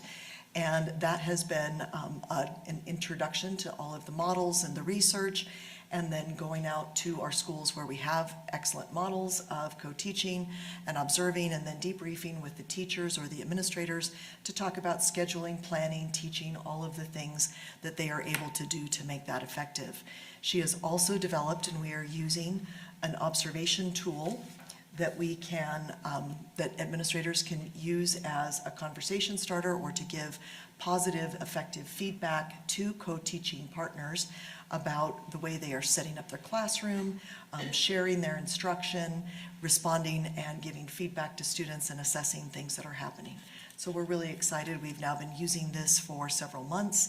She's made several revisions, and we're excited to be able to move forward with this in our district as one of the tools that we use on a regular basis, again, for observation and feedback. I was going to let you talk about the SPED teachers first. Oh, perfect. So we being myself, my department, as well as Dr. Hall's department, have done a ton of different professional learning. I'm actually going to tie them all together quick, because we've done PD for special education teachers every month, that's my department, but we actually did a cohort at the beginning of the year for all the gen ed teachers with the math department. So Holly, thank you, McIntosh, and myself, and a bunch of her coaches, and all of my team got together and created professional development at the beginning of the year for all of our teachers that talked about instruction, inclusion, and differentiation, and way to remediate for any student, but also extend for any student in our August PD. But as far as our special ed teachers go, we have had monthly PDs that we've offered a whole ton of different options. We've tailored, you heard Logan Hall talk about Grow Your Own. What he didn't talk about was like our Apple S teachers, who are an alternate route to licensure in special education. With that, we have provided them their very own set of professional development series, as well as our first year teachers. So those could be Grow Your Own, or they could be straight from the university. But anyway, so we did all of this stuff through a variety of models. We also have a Canvas course that our teachers can access, but we've talked about all of these different topics. And then at the school level, for example, Wes was mentioned previously, I've done a lot of work with them, their administration and their consultant around co-teaching. So that's kind of been some fun work that we've done with professional learning this year. Thanks. With our content area specialists, those are our academic coaches. As Ms. Anderson said, we've been working with differentiation strategies around math. We are also, this year, we have geared up to provide specific support to resource classes, to resource teachers. And next year, our priorities will be K-3 literacy and supporting our special education teachers in schools. They'll be ready to spend 75% of their time doing that. They will also be working on Tier 1 behavior support. We're going to provide them some additional training so that they are able to help support some of those high, often mentioned needs for behavior support assistance or classroom management support assistance to help with things. We'll continue to work with general education teachers. We see that as a real area for growth with differentiation strategies and ways of addressing accommodations and modifications. Awesome. So in preschool, because this starts before, our kiddos are even in kindergarten, we have done a lot of work with the EC, the Early Childhood Department, in expanding those inclusive opportunities. We've expanded our opportunities for students to be in the general education classroom, which is EC, with special education support, whether it's through paraeducators or teachers. And we've added, next year, we're super excited, we're adding Franklin into our collaborative classroom model, but also extending those opportunities for any student to get services alongside their gen ed peers, which is always the best way to start our educational opportunity. Another cute picture, this is at Hillside. They're in the comments, it's super cute. Okay. So this year, I already kind of quickly talked about PD for admin at DLC. Dr. Hall and I created a whole series of professional learning opportunities for our administrators. This is a kind of a bare bones look, because we spent an hour about 5 times throughout the year. So they got about 5 hours of professional learning this year. And then we're actually going to continue this next year. Dr. Hall has been able to acquire 1 week a month, or 1 day a month, I should say, because it's a Thursday, that her entire department can provide professional development. And so I'm going to work with them to make sure that we're providing those opportunities for our administrators. And getting feedback from parents, this has been something that we've heard a lot about, both from parents individually, but also communities. We want to make sure that a growth area for next year is that we're strengthening that communication from schools to home. So one of the things we've talked a lot about is welcoming letters, both from administration, but also from school teachers or service providers. So this could be your SLP, your speech language pathologist, but this also could be your resource teacher. And then again, that idea of sharing continued updates. So we get progress reports, but they're only every quarter with grades. And so really making sure parents are well educated and informed on how their student is doing in real time. And then we are going to work to find additional experts or panel presentations for parents. So offering parent night opportunities. We can do this at the Utah Parent Center, but also within our own district of finding these opportunities for our parents to feel like they can come ask questions and learn some more about whatever they're not sure about with IDA. Something that has come just statewide that we wanted to just quickly touch on, and that has been something we've worked on significantly since I've started in this position more than 5 years ago. We have this term, it's called most significant cognitive disability. These are students that have been identified as learning or being able to be accessing the alternative core. We have a core that is through the dynamic learning map that is statewide. It's used statewide. It's also used throughout the country. And these students are taught in essentially an aligned core to our core standards.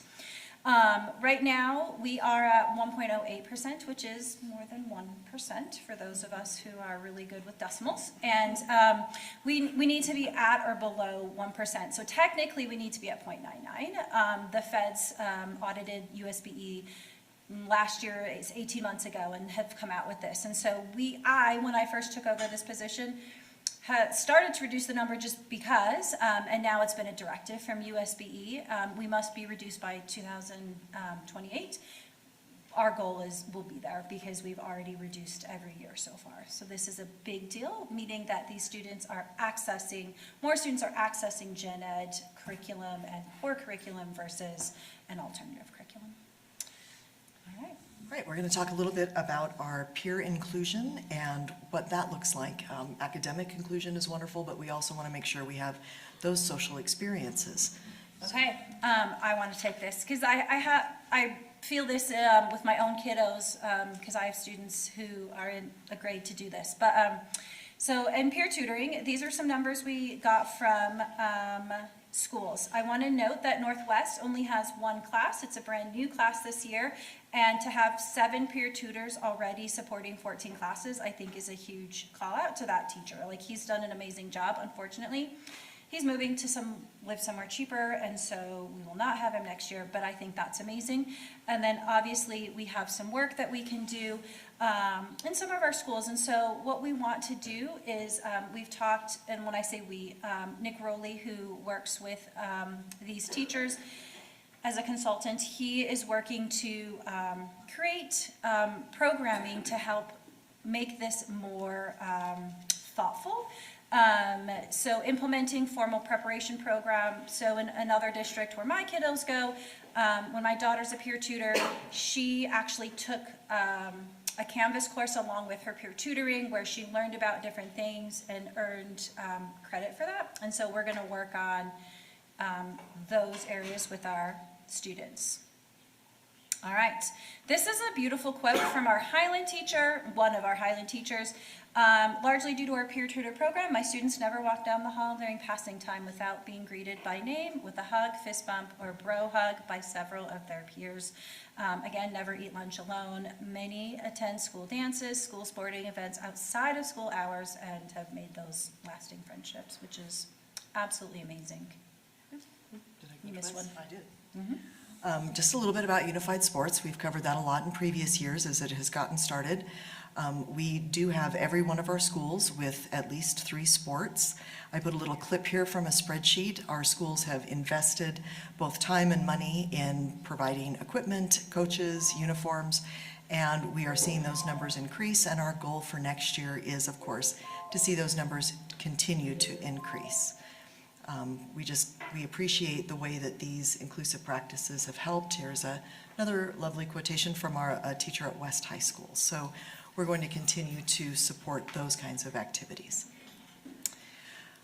The last area that we would like to think about or talk about is our continuous improvement. One of the things as a learning organization that we always want to be doing is improving. And to help a system improve, we have to create clear expectations, and we have to be able to illustrate those expectations to create consistent vision and understanding. So April Reynolds and I have been collaborating on this We are almost ready to begin a focus group process, but it is a framework for inclusion in schools wrapped around 3 main domains: instructional inclusion, as we've talked about tonight, peer access and belonging, and then continuous improvement cycles. And the format of this, and this is just, again, a clip because we're in draft, is to structure within these areas to identify key inclusion moves, the use of multiple co-teaching models, for instance, and then to give schools a way to chart where they are and where they are growing, if they are an emerging, a developing, an establishing, or a model site.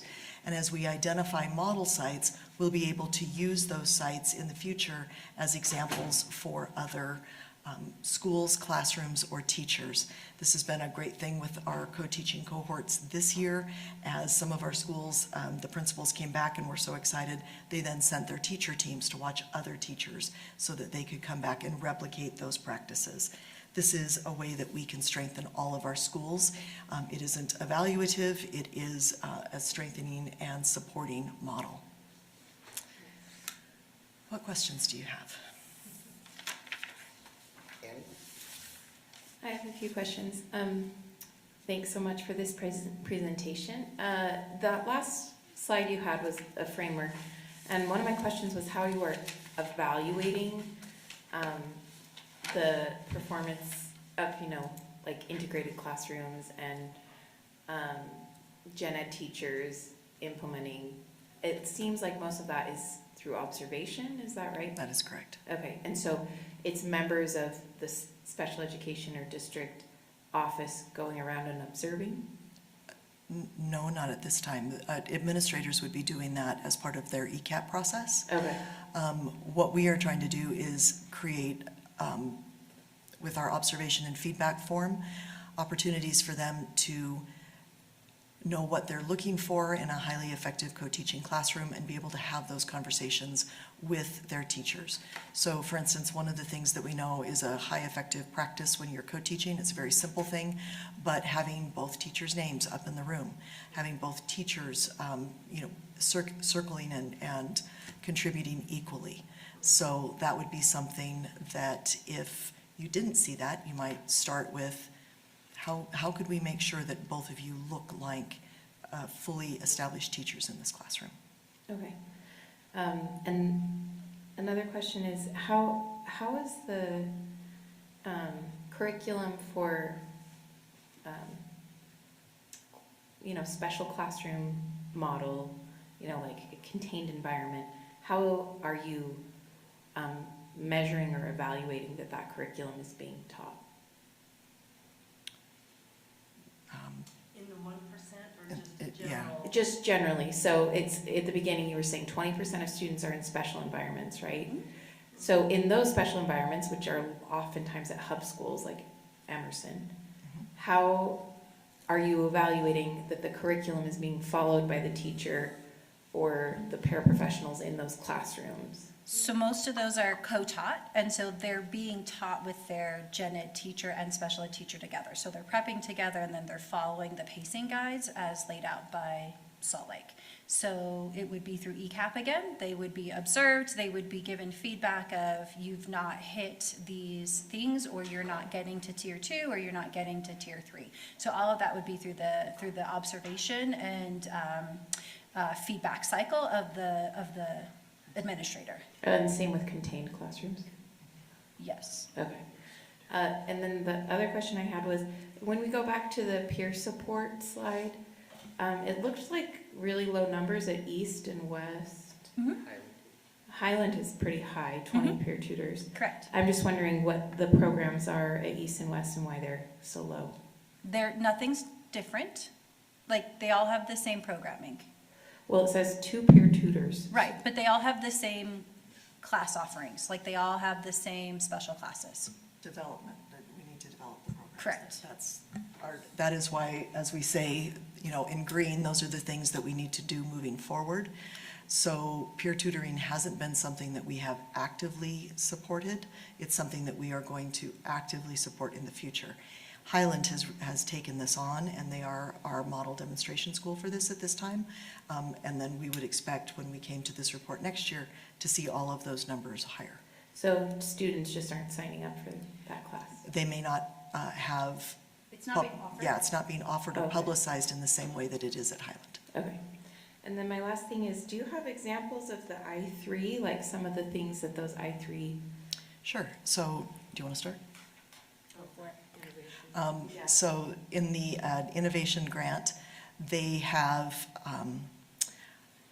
hired a coach with their grant money at each of the schools that is working with their teachers who are co-teaching to help them plan together and be able to accomplish those modifications and accommodations. So that's one of the things that they're really looking at. How do they make that more effective? So that coaching process, they've decided is a very important part of that. Glendale is doing some other things. Well, so Glendale actually has two coaches. They have a gen ed coach and a special ed coach. So one is a special ed licensed educator and one is a gen ed licensed educator, and they're working with the teams together to talk about what would it look like from this lens and what would it look like from this lens. And just at our last DLC, they were awarded like some growth award for middle school. So we're seeing that this is truly a work that is impactful. Great, thanks. And Amanda and then Charlotte. Go ahead, Charlotte. I just had a quick question. You said at your last DLC? Yep. Can you tell me what that is? The district leadership. I don't Dr. know. Taylor's gone, we don't know what the What C does it is. stand for? District Leadership Council, maybe? Council, Okay. anyway, it's the That was an administrator. acronym I was not familiar with. It's when all the principals get together. Yeah.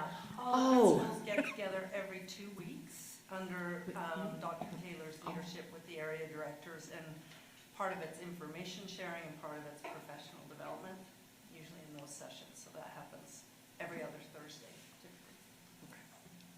Thank you. Thanks, Charlotte. Amanda? I'm gonna try and be clear, succinct. So,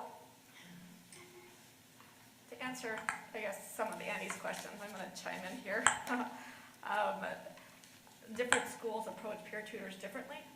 And Highland High has had parents kind of jump in and help motivate and advocate for that. And they also had a vice principal that's really worked hard on developing the peer tutor program. I'm surprised this only says 20, because my understanding is it's a lot more than that. So they've done a phenomenal job there, and the others, like Tiffany was saying, they're working on building them up to be comparable in their supports. And other things like Hillside's got a really good program where they actually have elementary students sign up for being a peer tutor, and not all middle schools, from my understanding, do that. So I've spoken to the vice principal over at Glendale, and I think the more that we implement good practices like we've talked about before, Hillside's really stood out in that context. The one thing that I was curious about, and I have my assumptions, but I want to make sure that I'm not assuming wrong. A lot of the schools that you're talking about that are participating in the, get to the slide here, the co-teaching cohort. So you have the I3 grant, North Star Washington, Glendale, USBE co-teaching cohort, and the SLCSD co-teaching cohort. Other than the high schools, a lot of the elementaries are more on the west side, and it looked like, just skimming very quickly, and you can correct me if I'm wrong, most of them are Title I schools. What was it that drove you to, I presume that you selected them, unless I didn't catch it, they applied for it? They volunteered, yeah. Opted in. They opted in. Gotcha. So I3 is an application, but the SLCSD was an opt-in, as was the USBE. So those were opted in by either administrator or the entire school team that said we want to participate. Awesome. And then I3, we had actually, I want to say 7 schools apply, but only 3 got the grant. So we actually quite a few schools apply, but because they tried to spread out the love, I think we had the most schools though that got accepted in Utah. That's awesome. And obviously, between all 3 of those, it shows the interest in the schools in wanting to learn better practices, which is great to see.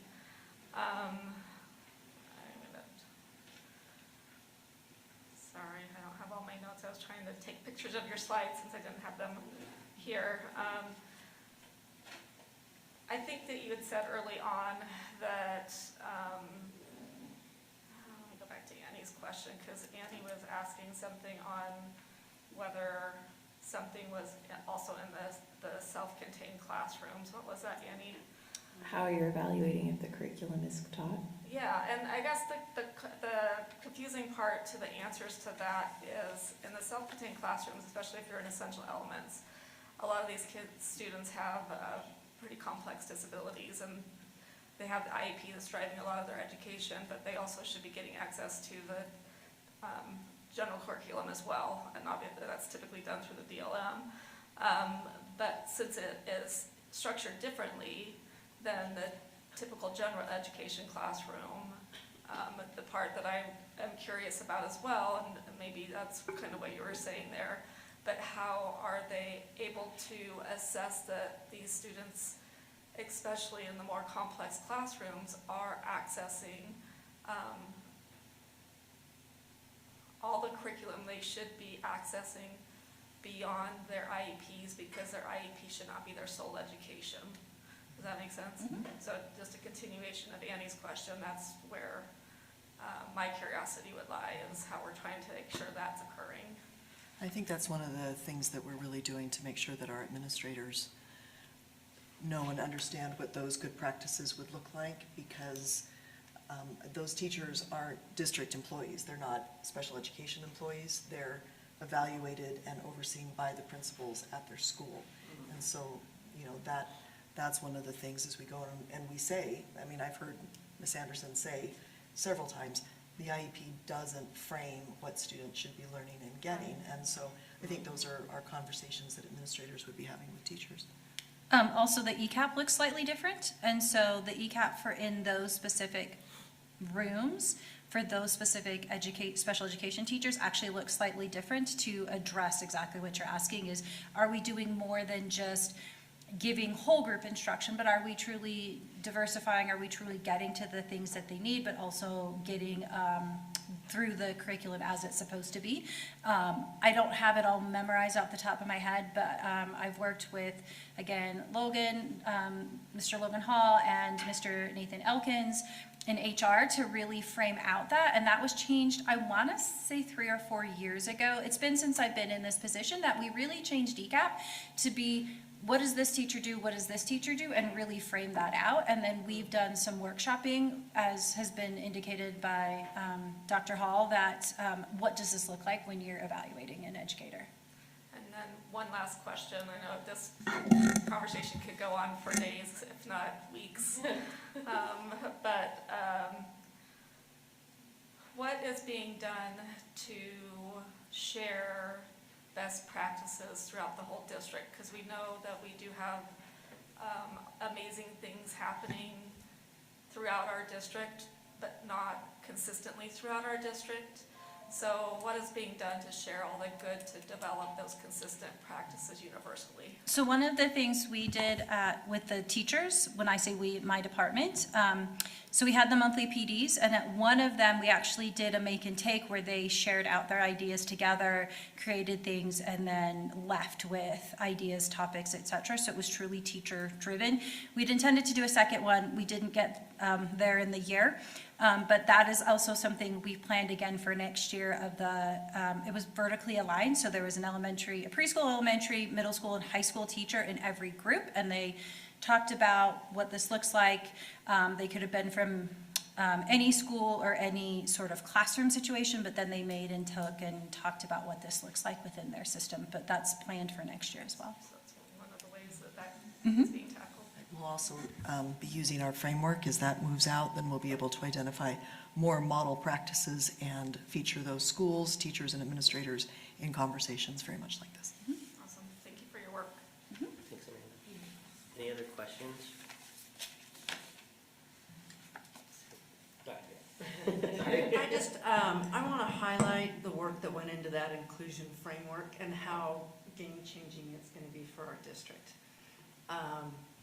I know the special education team, under Tiffany's leadership here on this, and with April Reynolds spending a lot of time on that, I mean, really, they're setting out what our ambitions are for inclusion across our schools. And then naming the things that we ought to see in schools that are doing it well. And like Tiffany showed, it goes from emerging to developing all the way up to a model performance. It's not going to be an evaluative tool right now. We're not going to hold schools accountable for it, but we're beginning to introduce the expectation that our schools move in this direction toward doing inclusion really well. And this is a brand new tool. It's well thought out. It's well conceived. And I think it'll shape the structure of education under inclusion for years to come, because it's starting the movement that way in terms of highlighting the different aspects that need to be seen in the schools. So I just wanted to, that was just one of the slides, but I really think as you roll that out, it would be great if you sent it to the board once that tool's completed, and show them what schools are looking at and what we're expecting over time as we get better and better at this. So I just want to say thanks for all the work that went into that and how impressive it is. Thank you. Yeah. Thank you both. All right, thank you, board. We will now move on to the discussion agenda items. And please keep in mind that we have hit our 3-hour marker about 15 minutes ago. So if we could be as quick as we possibly can while also being mindful and having integrity to these topics, that would be awesome. The first topic on our discussion agenda is item number 1, Student Advisory Council. Dr. Grant, is Dr. Ruiz going to come up? Yes, she is, and I think she'll be joined by our ACE student board member in the discussion. All right. Yes, so student board member Foss Goodwin and I are bringing back the Student Advisory Council for further conversation and consideration. Last time, the board provided feedback on 4 major areas, and so I want to list them to make sure that we address them, and then student board member Goodwin can add more details to that. Those areas were transportation, and we confirm that the time and date where we are requesting these services are outside of blackout times and dates. The second one is to make sure that input, feedback, or agenda items are aligned with board agenda items, so then it is in the same conversation and facilitate that back and forth kind of input from students. The third one is to make sure that our selection process is transparent and that the group that is chosen represent a broad range of experiences, backgrounds, lived experiences, and so forth. And then the last one is that there are some tangible deliverables, whether it's short summaries or that somehow their input has impacted a decision made by the board. So those are kind of the 4 major areas based on your feedback. And then I'll let student board member Foss Goodwin to add more to that. Yeah, I'd say that's a good summary of what was adjusted or clarified since last time. I think I placed some emphasis, again, on the fact that considering the discussion we just had at the previous presentation, there will be flexible support where needed for any students that are involved in the program. And of course, that transport accessibility makes sure that anyone who wants to be involved is not only supported by perhaps a person in the room, but they'll have access to be able to attend in person. Also, currently it's set up to be for juniors and seniors. That could change in the future, but the idea is that those people would be going on and perhaps having more experience and information going into the student board member role. So not only will we be having 2 student board members, but ideally over time they'll be coming from that advisory council population, and they'll just have more experience to be able to provide a better service to the district, to the board, as student representatives. That's awesome. Thank you, Foss. Thank you, Dr. Ruiz. Are there any questions from the board? Ashley, and then Amanda. I just wanted to clarify, when we're looking to approve this item, because we've talked about it, several times, as you look at that transportation component, it says there's a hybrid option where we would acknowledge that, like, at times when transportation is thin, are you asking that we'd specifically approve a hybrid option as compared to another option, or is it assumed that this would be implemented in a hybrid way to be flexible should transportation find that they are stretched thin, for example? Correct, the latter. So approving it means we're acknowledging we're approving some hybrid format. Correct. Okay. That we will start with the proposed service from Transportation Services, but in the event that that is no longer an option, we will pivot to have a virtual meeting, and that will become our hybrid option. Okay, thank you so much. Thank you, Ashley. Amanda, and then Annie. Just as, like, one, I can tell that you put a lot of thought into it, and I'm excited for the concept. And then two, just, is there anything else we need to think about or wrap in that might have been missed, that when we assumedly move into a motion to be moved to the whatever, the end, that word? Yes. Action. Yes. I'm really good with the formalities, you can tell. Yes, one piece I don't want it to get lost is that we also, as part of the action item, is not just to approve these, the Student Advisory Council, but also appoint a board member or two to mentor our student board members throughout this process next year. So I don't want that to get lost in the conversation. That was part of our original proposal. Yeah, I would say it's been very valuable for me to sort of have Ashley, because we know each other personally, and she's from my district area, and that'll be valuable for other students as well. Annie? So Oh, sorry, Amanda, were you done? so the mentor piece is not currently written in here? It's at the bottom. Yeah, it's there.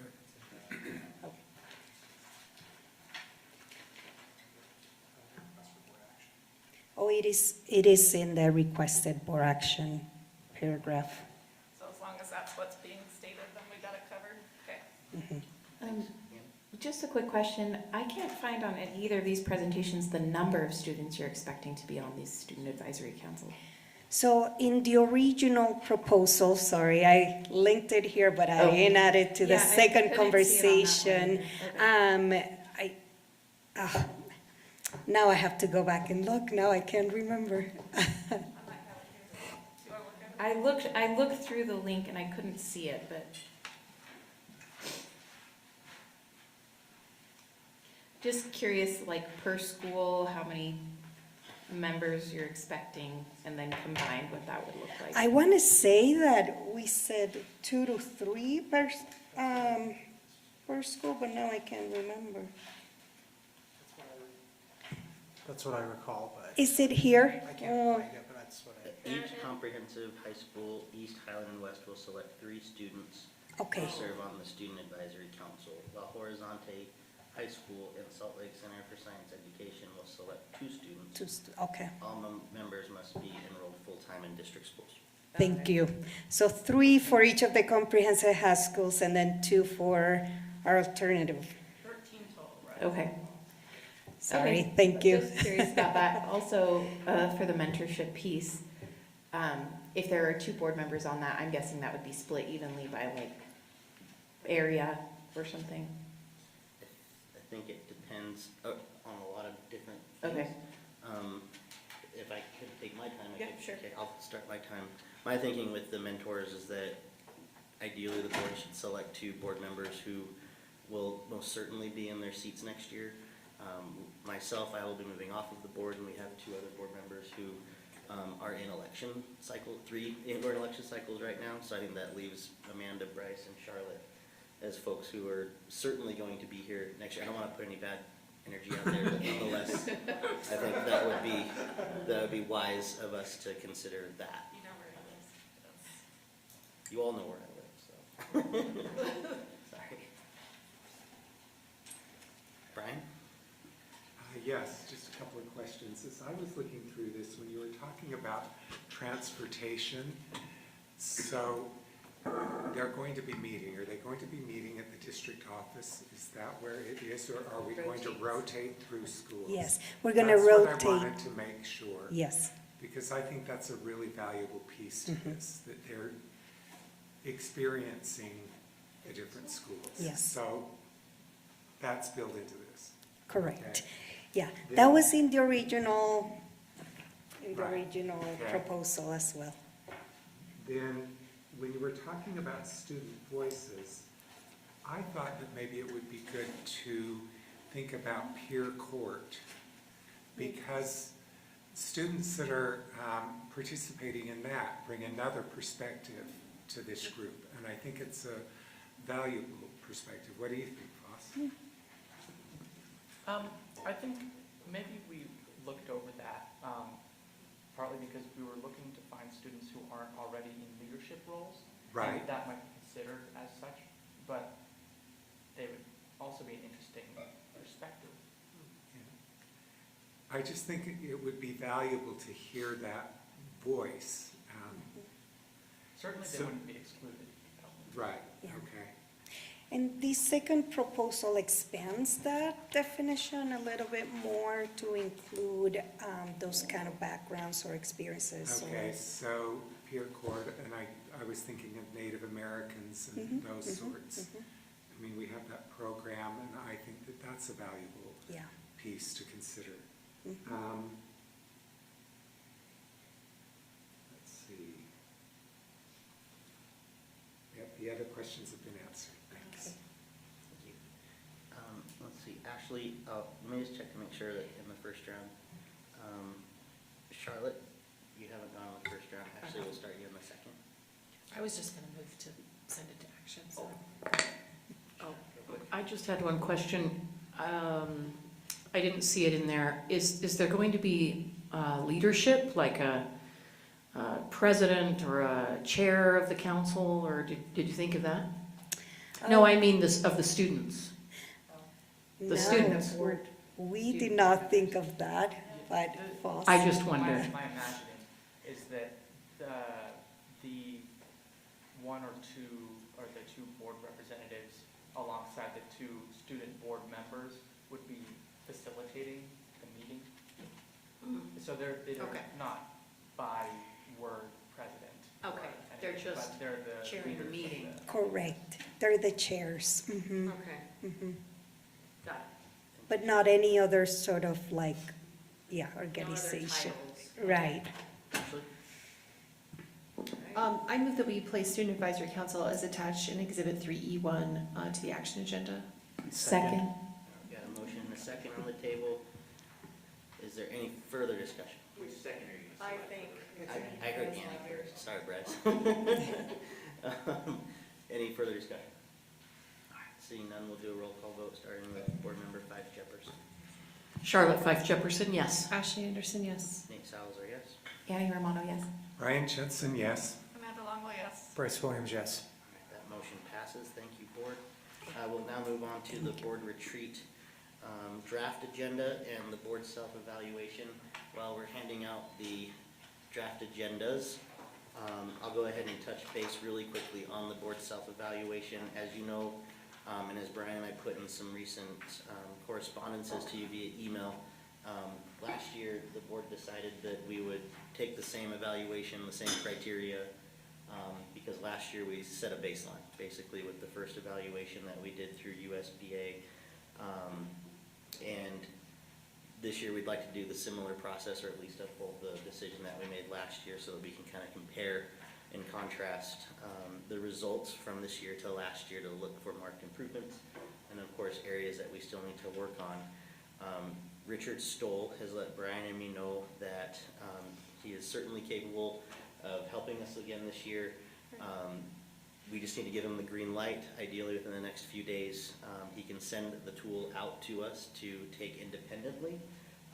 We were thinking to be done by the end of the month, and that would give him enough time before the board retreat to calculate all the results and bring everything together. Again, could all be done differently to the timeline wise. This is just kind of what we loosely talked about, so that he can present to the board at our retreat later in June. So nonetheless, that's kind of where we find ourselves with the board self-evaluation and the legwork that Brian and I have been able to do with Richard Stoll. Are there any questions, concerns, worries about that process or timeline? Amanda? I would humbly request giving us at least one more week beyond the end of the month, because for at least those of us with families, we are in the last month of joy, trying to wrap it all up. So adding another task, Okay. you know. Yeah, I can talk with Richard, and I personally don't think that'd be an issue, but I want to get confirmation with him, and I can follow up with the board when we've talked with him. Does that work for you? Yeah. Okay, perfect. Other questions, comments, concerns about that piece of the process? No, I was just going to say that it takes about an hour, the presentation. That's what we had allotted last year. And he said, Is that the same? 45 minutes. Oh, 45 minutes? is what he suggested. Okay. My plug would be asking him to streamline it as much as possible, because I would like to focus as much on like board work, gearing up for the next academic year as possible. And, you know, we could definitely review ourselves and see how we need to improve and such, but I would prefer that our majority of our retreat is towards future projects, initiatives, focuses, priorities, yada yada. Cool. I can certainly ask him that and follow up. We now move on to just kind of some of the draft agenda items that Bryce and Charlotte put together. Knowing that we are short on time, we can certainly spend a few minutes on this. But I know in previous years where we've had retreats, a lot of this work has kind of been done offline or in small groups. Bryce has let Brian and I know that because of other personal commitments that he has, that he'll have to step away from the planning committee. So Brian and I and Charlotte, we can work together on any changes that need to be made before the retreat. So if there's any really specific feedback about the topics that are here tonight, we can certainly talk about them, or you could work with Brian and Charlotte and I offline so that we can get a more finalized agenda for at least approval or consideration at the next board meeting on the 2nd. Amanda? So that all people are aware, some interested items that we have not circled back to that I would like to revisit, whether or not it's the agenda or the retreat or not, would be the military leave policy that we had spoken about before. And then, shoot, let me look at my other notes, because I had a couple that came out of today's conversation as well, or the other days. So we have the safe schools process, we already talked about that a bit. With the stabilization of special education support, I would say adding clarification, supports, paras, funding, et cetera. It's not just the way that it was stated wasn't quite representative of the intention. And then Of special education. the stabilization of special education, like how we support the paras, the funding, just to help do what we can to support, to better support what's happening in special education to help accomplish the things that Tiffany and Aaron were talking about. And then I also, another topic that I don't think would take a lot of time, but I would like to revisit is we had spoken about changing only takes 2 people to bring an item to an agenda or a study session. I'd like to revisit that conversation around having 3 to agree for that to happen. I think that, anyway, so 3 total on that one. And then, Would that go under board norms review? I think it could, Yeah. for sure. let's see. And then along with earlier in our conversation where we were talking about ensuring that what we're doing aligns with the strategic plan, that could potentially be a retreat discussion, is maybe a broad overview of our programs and staffing or whatnot, and seeing if, like, at a 500-mile view down, kind of like we were talking about with the budget book, if there's anything that looks out of whack when you're looking at our strategic plan and the board goals and priorities. We got 2 more. Apologies. Let's see. Well, I'll stick to one actually. So the ratios or guidelines.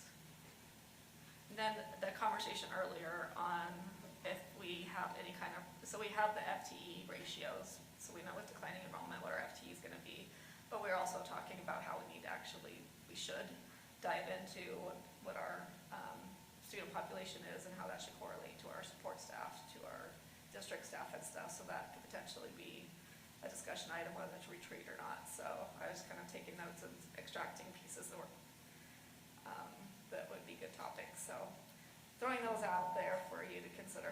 Can you restate the last one? So the last one was the conversation around how we have a formula for our FTE allocations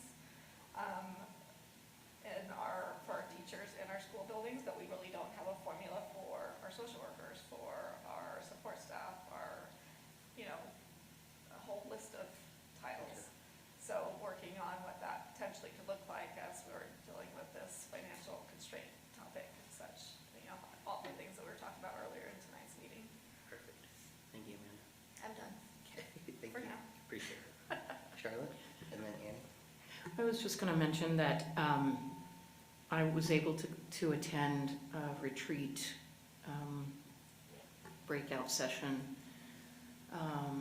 So that's what, and a lot of that was about maybe doing a year-end review or debrief, reviewing different things. So some of the things that we listed were from those, but also about team building.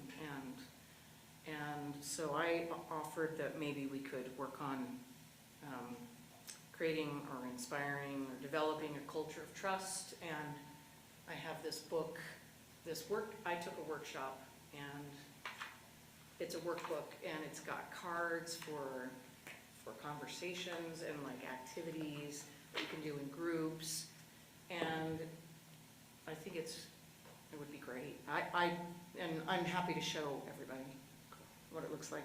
Thank you, Charlotte. Mhm. Annie? Do we have to move this to the action agenda, or is it only discussion? Okay, just discussion. Okay, thanks. That's all I have to say. Bryce? And then I have a suggestion for like moving forward, actually just knowing time. And so there are quite a few topics on this list. Yep. And the reality is we probably can only get to 3 or 4, then maybe only 2 or 3, I don't really know. But I'm wondering if it would be helpful if we each send like our top 2 or 3 or suggested 2 or 3 to board leadership, and then you all can tally them up and we kind of go from there. I just know that we could spend all night talking through all I of would these. love and- that suggestion, Bryce, and was gonna suggest something similar, so thank you for that. We were on the same page. All right, let's plan on that. If you So could- why don't you send it to board leadership and Charlotte, because Charlotte's Okay, been, yeah, okay. Yeah, last time we had a 5-hour retreat, and we had 5 items on our agenda. And I think we had an hour for our board Evaluation. Board evaluation, thank you. So I think we'll have room for 4. If we'll plan on everybody giving us their 4 top. That'd be awesome. Would that be good? Does it make sense to send 4, or should we send 2 or 3 just to? Some of those could be combined though. When I was Yeah, looking at that's it, true. a lot of them. Yes. True. So So it's maybe- relative. Maybe we summarize kind of the general thought. Okay. And maybe some of those do condense to each And other. combine Yeah, some of them. combine, excuse me. Sounds good. Yeah, reach out to board leadership in Charlotte, and we'll come up with a new draft agenda prior to the next board meeting.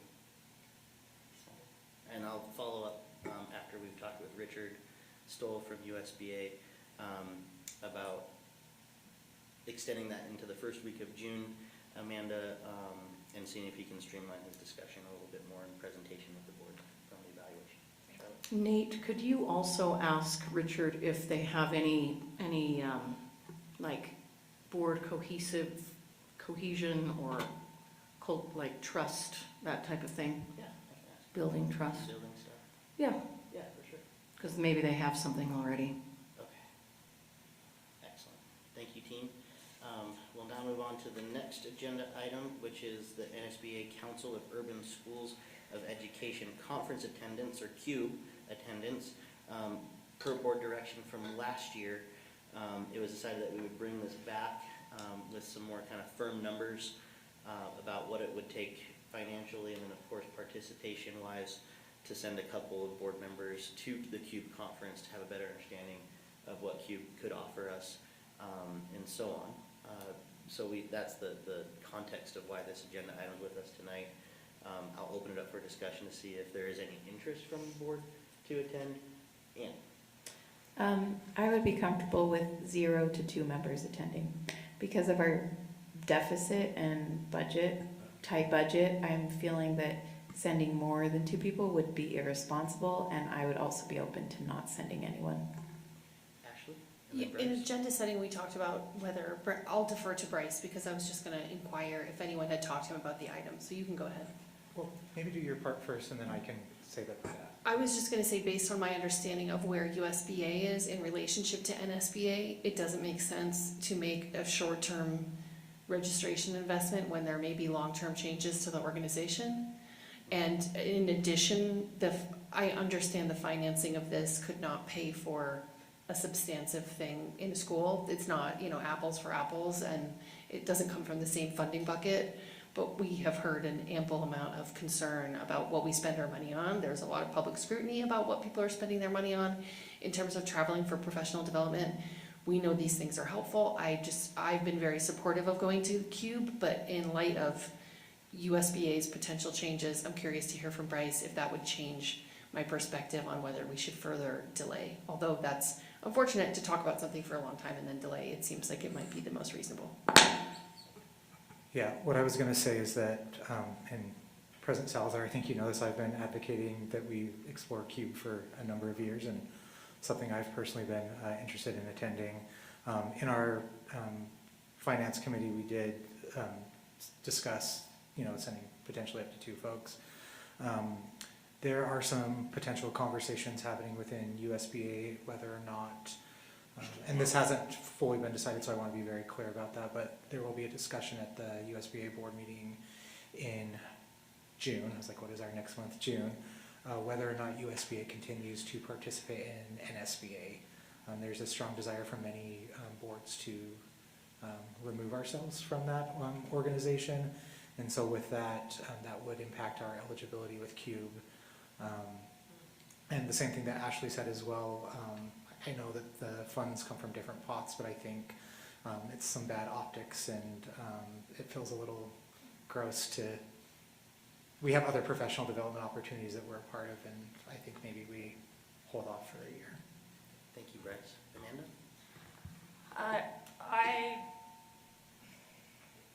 Even if USBA pulls from NSBA, that actually is even more reason that we look at alternate solutions for our professional development, and a lot of the repeat statements have been around the CUBE is more on urban boards and how different urban settings are serving their similar situated districts. So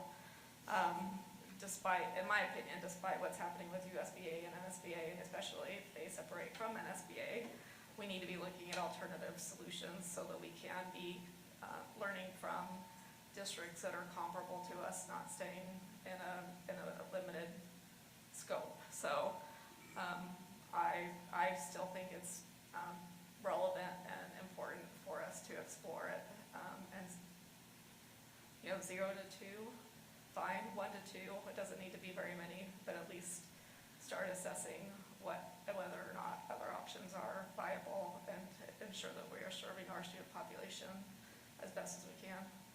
Thank you, Amanda. I've got Brian, and if nobody else, Ashley, we'll start you with round 2. My question to that would be, if USBA is not a member of NSBA, I don't know the ability that we would have of being full participants in CUBE. Yeah.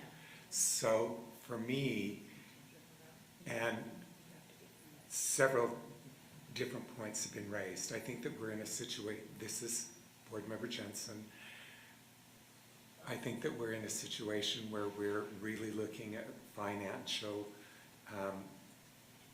decisions. I think that that's something to be considered here.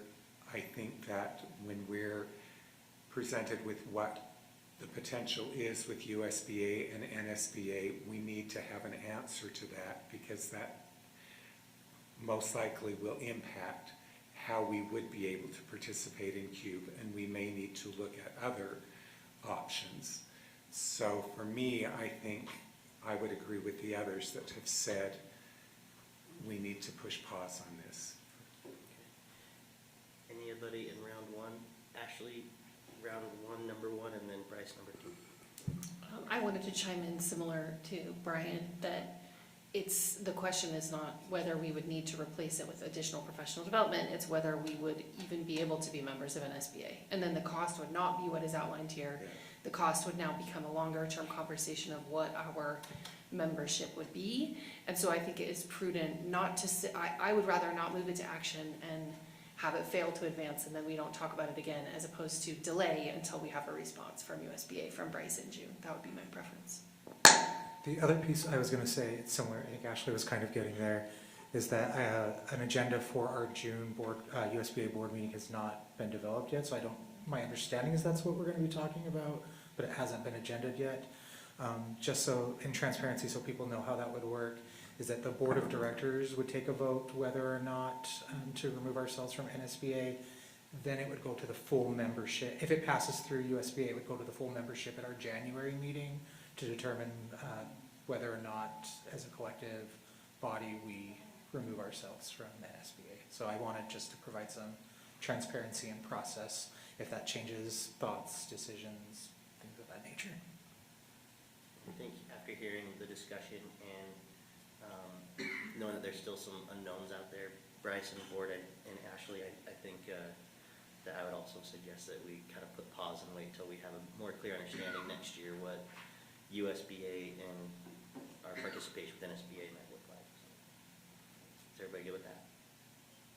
Okay, we'll move on to the final discussion agenda item, which is district supervisory changes. Dr. Grant? I'm asking to make 2 supervisory changes within the district to move reporting structures for a couple of teams. This was presented before. One is to move the assessment team from the IT office and put them under the leadership of our assessment supervisor, Patrick Jeffries, in the assessment and evaluation team. And then the second one is to move supervisory responsibilities for Brian Conley as G5 Administrator and School Safety and Security Director for the district from Sam Quantz again. We're lightening Sam's load to Associate Superintendent Annalise Ruiz, and I'm happy to take any questions on this. As I remember last time, there weren't too many, but just we needed to put this on the agenda again, so glad to respond to anything as needed.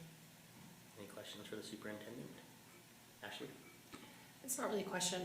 Well, it's a longer term question because I'd hoped we had had time to talk about it, as I alluded in the reports about the budget, but here we are and we do not. So it's not a surprise that I support this because one of these changes was originally made in the reorganization, and that's why I opposed the reorganization. So I'm, of course, happy to see that it's being reorganized in a way that I think was effective. But my question, which we do not have to discuss tonight, but which I want to put out there, is that we've seen a lot of retirements, we've seen positions that are vacating and not being filled, and I think it's important that we put reorganization on when we do have time to have a longer discussion, because we've already reviewed these changes. I think most people are ready to approve the changes. We've talked about them several times at this point. But it is a curiosity what other supervisory pathways could change as we see positions vacate, and as also we talk about the needs of financing and the central office's role in that. So we obviously don't have time to talk about that tonight in full, but I'd like to consider that we put that on a future agenda, just more broadly, as how are we keeping pace with attrition, and what are our strategies that are helping us be financially responsible, but also do we understand as the governing board how that's reorganizing the supervisory pathways at times? If it's useful, I can give a short answer and then we can talk about it more, Yeah. which is with each of those retirements or movements out of particularly district level roles, we're taking 2 to 3 long looks at that before thinking about refilling any of them, so that We're looking at, can the roles underneath a particular person be moved to other people? Are there other ways to arrange the work that way? As we've often talked about, as a district shrinks. I mean, Ashley alluded to this the other day, suggesting that the superintendent get her CDA license so she can drive buses, which they do in small districts, that kind of thing, that we all are gonna have to wear multiple hats, so that kind of work, consolidating it. We're not ready to present any finding or any exact changes on those sorts of things, but can share with the board in the coming weeks as those get solidified, how we're thinking about moving the work around and working again, and consciously, and particularly with the board's attention to it, and being careful about any filling of vacancies, to look instead first, can we get the work done without filling the vacancy? So we're in the process of doing that now, and can report on that to the board. Thank you. Any other questions for the superintendent? Ashley? I move that we place district supervisory changes as posted in Exhibit 3E4 to the action agenda. Motion is second. Any discussion to the motion? All I would add to the discussion is, Ashley, when or if you get the second for the discussion the agenda item that you mentioned in your comments tonight, please let board leadership know, and we'll get it agended at the next agenda setting meeting. I'll second that. Okay, we will bring it to the next agenda setting meeting. Okay. Thank you, Ashley and Charlotte. Any other questions, comments, discussion? All right, seeing none, we'll do a roll call vote, starting with board member Romano. Annie Romano, yes. Brian Jensen, yes.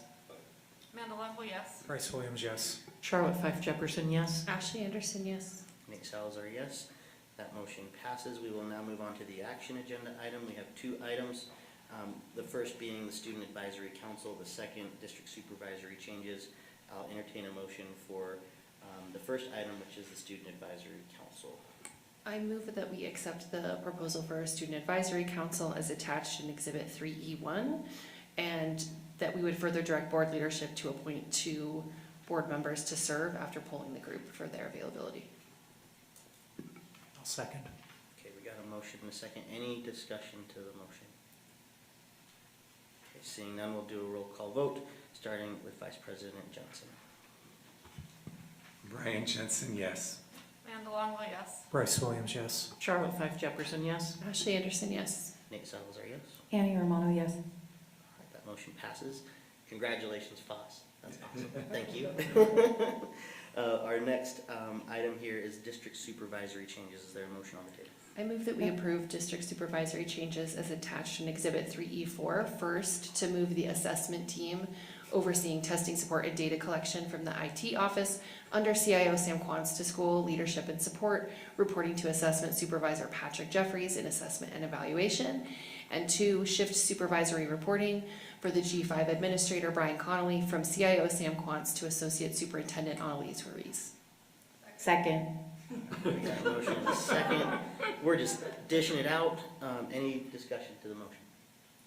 All right, seeing none, we'll do a roll call vote, starting with board member Longwell. Amanda Longo, yes. Bryce Williams, yes. Charlotte Fife Jefferson, yes. Ashley Anderson, yes. Nate Salazar, yes. Annie Romano, yes. Brian Jensen, yes. All right, that motion passes. We will now move on to the superintendent's report. Great. I'm going to be quick in naming a lot of wonderful things that have happened. First, the Rose Park Street Festival. Under Bryce's encouragement, we were there on Saturday for the event. I want to call out our comms team under Yandri Chatwin that put all that together for us, nicely done, and then stayed there for the 6 hours. Yandri did, and Annalise, and Bryce was there for a chunk, and we also had, and I've got to give a shout out to some group leaders from our after-school programs who were cycling in there and connecting with the community at Rose Park, and then also there was a Slicksy tent there too. So Salt Lake District was well represented, and I just wanted to say thanks to everybody for the work on that. Ensign Elementary was one of 32 schools in the nation recently called a kind school, because they have built kindness into a daily practice for students and staff. So they got the Kind School Award for the 2025-26 school year. Northwest, hold on, I've got a couple things here. I want to call out first, our student athletes had an incredible weekend. I'm going to name a few of these things. At the 5A meet, West High's Adelaide Latu won the discus and took third place in the shot put. West High's Jillian Petty placed second in javelin. Highland High's Griffin Backman won the 4A 400 meters. And Highlands boys 4x400 relay team took first.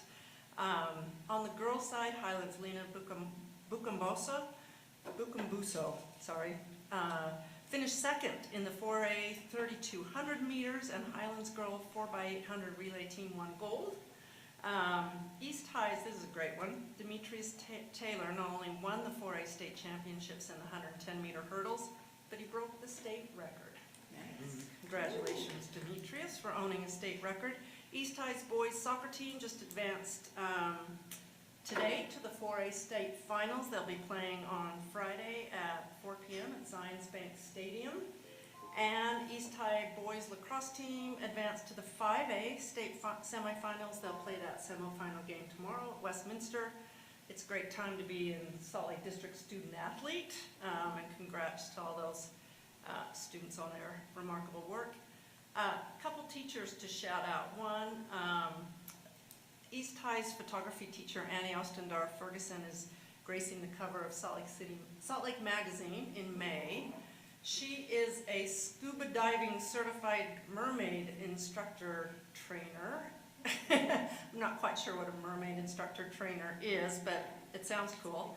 And she's a really uniquely credentialed photography teacher, so that the students at West High learn underwater photography from her. So she's highlighted on the magazine for her unique expertise that way. Elise Pale, you'll see her on huge billboards on I-15 if you drive south. She is the Siegfried and Jensen Teacher of the Month. Oh, nice. She's a health teacher at Northwest Middle School, and so you'll have to salute the billboard as you go by and give a shout out to Salt Lake District for that. One of the things I'm so impressed with is how often our teachers are hailed for their excellence. It happens all the time because we have some terrific teachers. Next week we have 6 graduation events. East, West, Highland, Horizonte, and Slicksy are all on Thursday. You could try and attend them all, but you might have to choose. And then Innovations will be on Wednesday evening, so exciting times with the graduation events. And Skyview. And Skyview. And Skyview is the next Monday. June 8th, or June. 2 months, I'd have to look. Skyview, you're right, Skyview is Monday, June 8th. Thank you very much. Do you need the times on those sent to you as board members? We have them. You have them, okay. Thanks, everybody. And thanks for the votes tonight. Move us forward on a couple things. Thank you, Dr. Grant. Yep. Alan, do you have a VA report?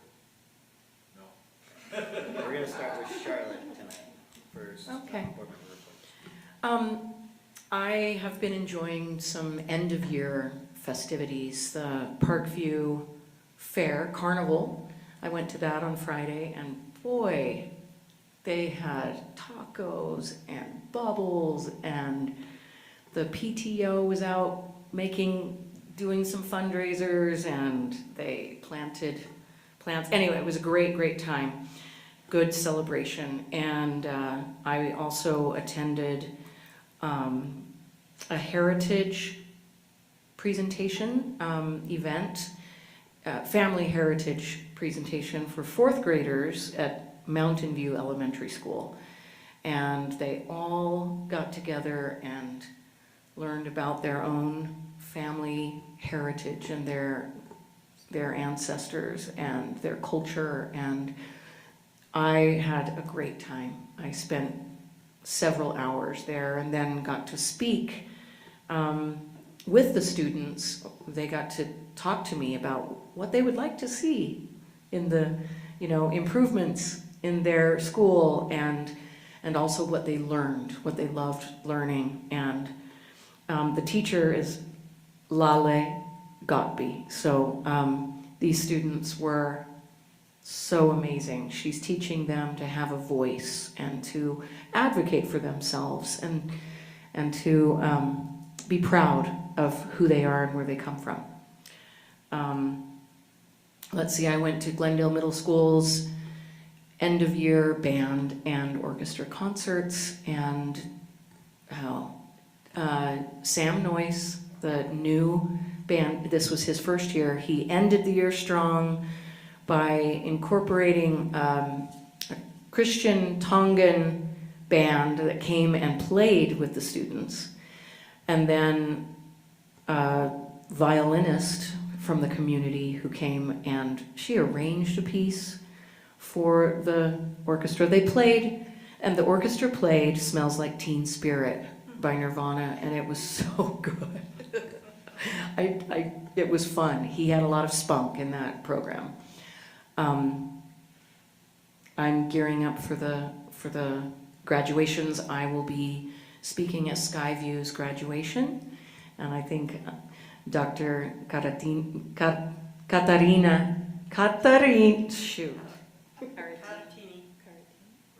Caratini Ruiz. Yes, we will be there together, right? And I'm looking forward to that and going to all of the several other graduations. Thank you, Charlotte. I had a bunch of great end of year celebrations. Just a shout out to Liberty Elementary Slam Night, Emerson's PTA Carnival, was able to attend the Bryant Portrait of a Graduate meeting with the SEC, and Charlotte was there as well. Then had the JL and budget meetings. Shout out to East Soccer. East has been a soccer powerhouse for so long, and I'm so proud of them for making it to the finals again. And a shout out to East APUS government students who have been writing me endless emails about all the things we can improve in the district. And also just wanted to shout out to all of the students who are graduating, and also to the students who didn't quite meet their graduation requirements. I just want to say, we see you, and you still have opportunities to graduate. Horizonte is an amazing school, and you will have opportunities to get your GED and still go ahead and do great things.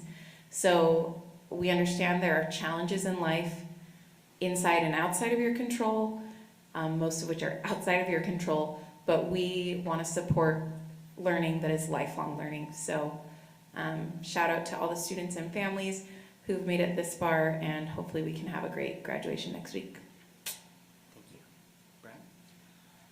Okay, first of all, I just wanted to give an update on the policy subcommittee and let you know that we are scheduling extra meetings. We will be having our regular meeting on the 27th of this month, and then we've scheduled another meeting for June 5th because we have several policies that have been presented. Of course, the one that I am focused on is my community engagement, but then there's the overdose and the extreme heat and several other policies. In the May 27th meeting, we will be looking at those policies that are calendared because the public is watching and we are doing our annual review. That will be school board meetings, interpretation of translation services, student progress and academic achievement, overnight and extended trips, administrator and teacher stipends, personal evaluations and surveys. Hopefully we'll be able to get through those and then move forward on some of those others. And I think we've also agreed that if we need to schedule other additional policy meetings, we'll do that. Am I correct there? Yeah. Okay, great. Next, we've talked about all sorts of end of school festivities. There have been some incredible art nights in my precinct, and I just want to, I'm not going to go through all of them, but it was so fun to see the art that those children are creating and the support that they get from their parents and teachers. Then I thought it was wonderful to be able to attend that teacher apprenticeship program. When we were getting that report today, I thought another, well, we're at the forefront of another new program. And I want to recognize, thank you. You're welcome. And then I will be attending the SLEF board meeting tomorrow. There's one scheduled, and I've got that on my calendar. Thank you, Brian. Thoughts? Similarly, I would like to touch on the West High Art Show. It went off wonderfully, and it was also a joint graduation celebration recognition for Evan Smith, our art teacher. I had him in sophomore year. He was wonderful, funny guy, very dedicated, very skilled, and we all appreciate him very much and wish him the best going forwards. And then also, I'd just like to say again, you know, I really valued the opportunity to be on the board. I enjoyed working with every single one of the people up here around. It was a fantastic experience, and I'm excited to see a couple people at graduation. Thanks, boss. Ashley? Yes, one of my assignments is to serve on the Salt Lake County Parks and Rec Advisory Committee, and after our monthly committee meetings, I always like to promote the My County Rec Pass, which provides all kids from birth through their 19th birthday with free access to any Salt Lake County rec facility. I would love us to explore if we could add an opt-in on our registration forms next year, if that's possible. The rec center is also a great place for summer jobs for students, and county parks and rec leaders did say they would reach out to districts to talk about how they could better promote summer jobs. A lot of the swimming pools, for instance, limit their hours or close early because the community doesn't have enough lifeguards. And I'd love to see our teens better serving the community while gaining work experience. And if our district could partner with them even better to share those jobs, that would be great. Outside of committee service, there is no shortage of exciting ways to celebrate the end of the year. There's Art Showcase at Wasatch, there's Tinikling at Gallery Stroll at Ensign, there's Tug of War at Field Day with Washington, if that's a thing you enjoy, and then the final choir concerts, musical auditions for next year, visual art shows, and spring playoff runs for West, and Dr. Grant already shared my track highlights. There are countless other academic accolades to share, but I will wait until after graduation. Thank you, Ashley. Bryce? Yes, wanted to again thank the district for participating in the Rose Park Community Festival. I've heard a lot of positive feedback that having the district there really meant a lot, so thank you for everyone who was there and made it happen. I had mentioned that the SLCSD Seniors Showcase is tomorrow from 4:30 to 6 at SLCSD. I hope some of you will join me there. Tomorrow morning at 7 a.m. I will be participating with Rose Park Elementary in the Raptor Ride. It's going to be a rough morning, but I will be there. I wanted to remind folks that on Tuesday the 26th at 5:30 is the Title VI honoring ceremony at Horizonte. I would hope that the board would prioritize being there and showing support of our Indigenous community. It's a really great ceremony to be a part of. The 28th obviously is a very big day of graduations. I will be attending Horizonte, where my brother will be getting his GED, and I'm very excited. It's been almost 20 years and I'm just really proud of him, so I'm excited to be there. Sorry, getting emotional thinking about that one. Also attend as much as West as I can, and then jump over to SLCSD to give the speech there. One other thing I just wanted to, we'll have a board meeting before this, but I wanted to be on people's radars, is that we have the pre-delegate and delegate assembly for Utah School Boards Association. Charlotte is our voting member in that particular role, but other members of the board and superintendents here are welcome to come and participate in that as well. And then I do have a USBA Board of Directors meeting on it's actually pretty much a full day thing on Friday the 5th, so right before the pre-delegate assembly. So things are going to be busy, but it's an exciting time. Bryce, could you name it again, the date for the Native American? It is the 26th at 5:30 at Horizonte. Thank you. Oh, yes. Amanda? All right, try to make this fast. So last week I was able to attend the tour at Stadler Rail. It was really fun to be able to see the apprenticeship program and the magnitude of the size. Dr. Grant was there, Hong Nguyen was there, and House Representative Mike Schultz was there. Had a great opportunity to speak with him. Let's see. Yeah,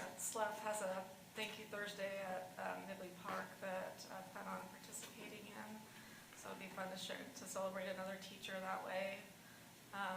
April Reynolds, who is our administrator on special assignment, she's officially retiring, and her retirement is this Thursday, so 3:30 to 5 for those who can make it. I believe SLEP is having a scholarship banquet on Thursday evening. Yep. That sound familiar? So I've got to get some more details on that. I've got it on my calendar. And then we've got the Finance Committee meeting on the 26th.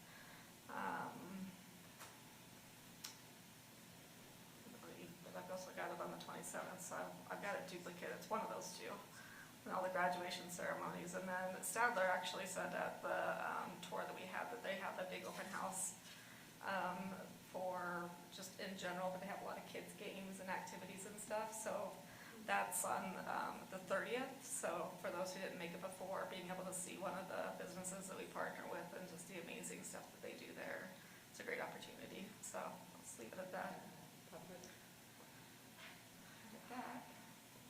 Thank you, Amanda. Real quick, because we gotta. Just that Glendale has their multicultural assembly tomorrow, and it's always incredible. So if you want to come and see it, it's pretty amazing.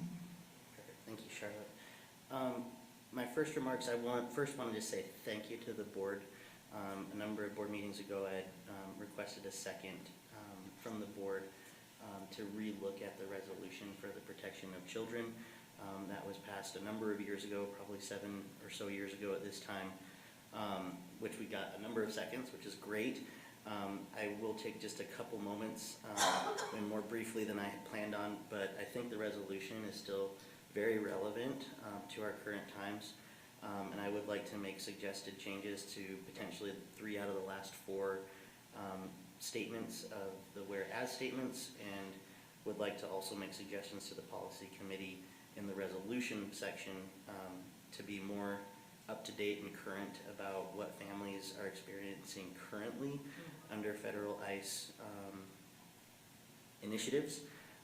And also what that would include is more clear processes for the district, for educators and principals, if ICE is to show up at their schools, and also what kinds of supports or services we provide for students when there is family separation. I think those things are very relevant. My goal is that the committee can review this, bring it back to the board for consideration, ideally for approval before registration, so that we can create a little more comfort, or at least resolution, so to speak, no pun intended, to try to boost up our free and reduced lunch numbers and have folks feel a little more comfortable being present in our communities and in our schools. I'll make sure to get those changes to the policy subcommittee prior to the meeting they have on the 27th. I also want to give a huge shout out to all of our graduates. Certainly dovetail on what Annie said, you know, if you didn't make it, there's still opportunity. If you did make it, congratulations. Whether you were a shining like A+ student or whether you kind of had to scrape by to get it done, well done for the initiative, and please keep doing everything that you can to further your education or your engagement with your communities. We do have the need for a closed session. I will entertain a motion to enter that. I move that on May 18th, 2026, the board entered closed session to discuss collective bargaining and the character, professional competence, or physical or mental health of an individual, and that the board adjourns immediately upon the conclusion of closed session. Second. Is given. Annie, could you restate your motion to be May 19th? Oh. Sorry. I was reading too literally. Okay. I move that on May 19th, 2026, the board entered closed session to discuss collective bargaining and the character, professional competence, or physical or mental health of an individual, and that the board adjourns immediately upon the conclusion of closed session. Second. Motion and second. Any discussion? Seeing none, we'll do a roll call vote, starting with board member Fife Jefferson. Charlotte Fife Jefferson, yes. Ashley Anderson, yes. Nate Salazar, yes. Annie Romano, yes. Ryan Jensen, yes. And Alongo, yeah. Bryce Williams, yes. That motion passes. Thank you, everybody, for joining us today.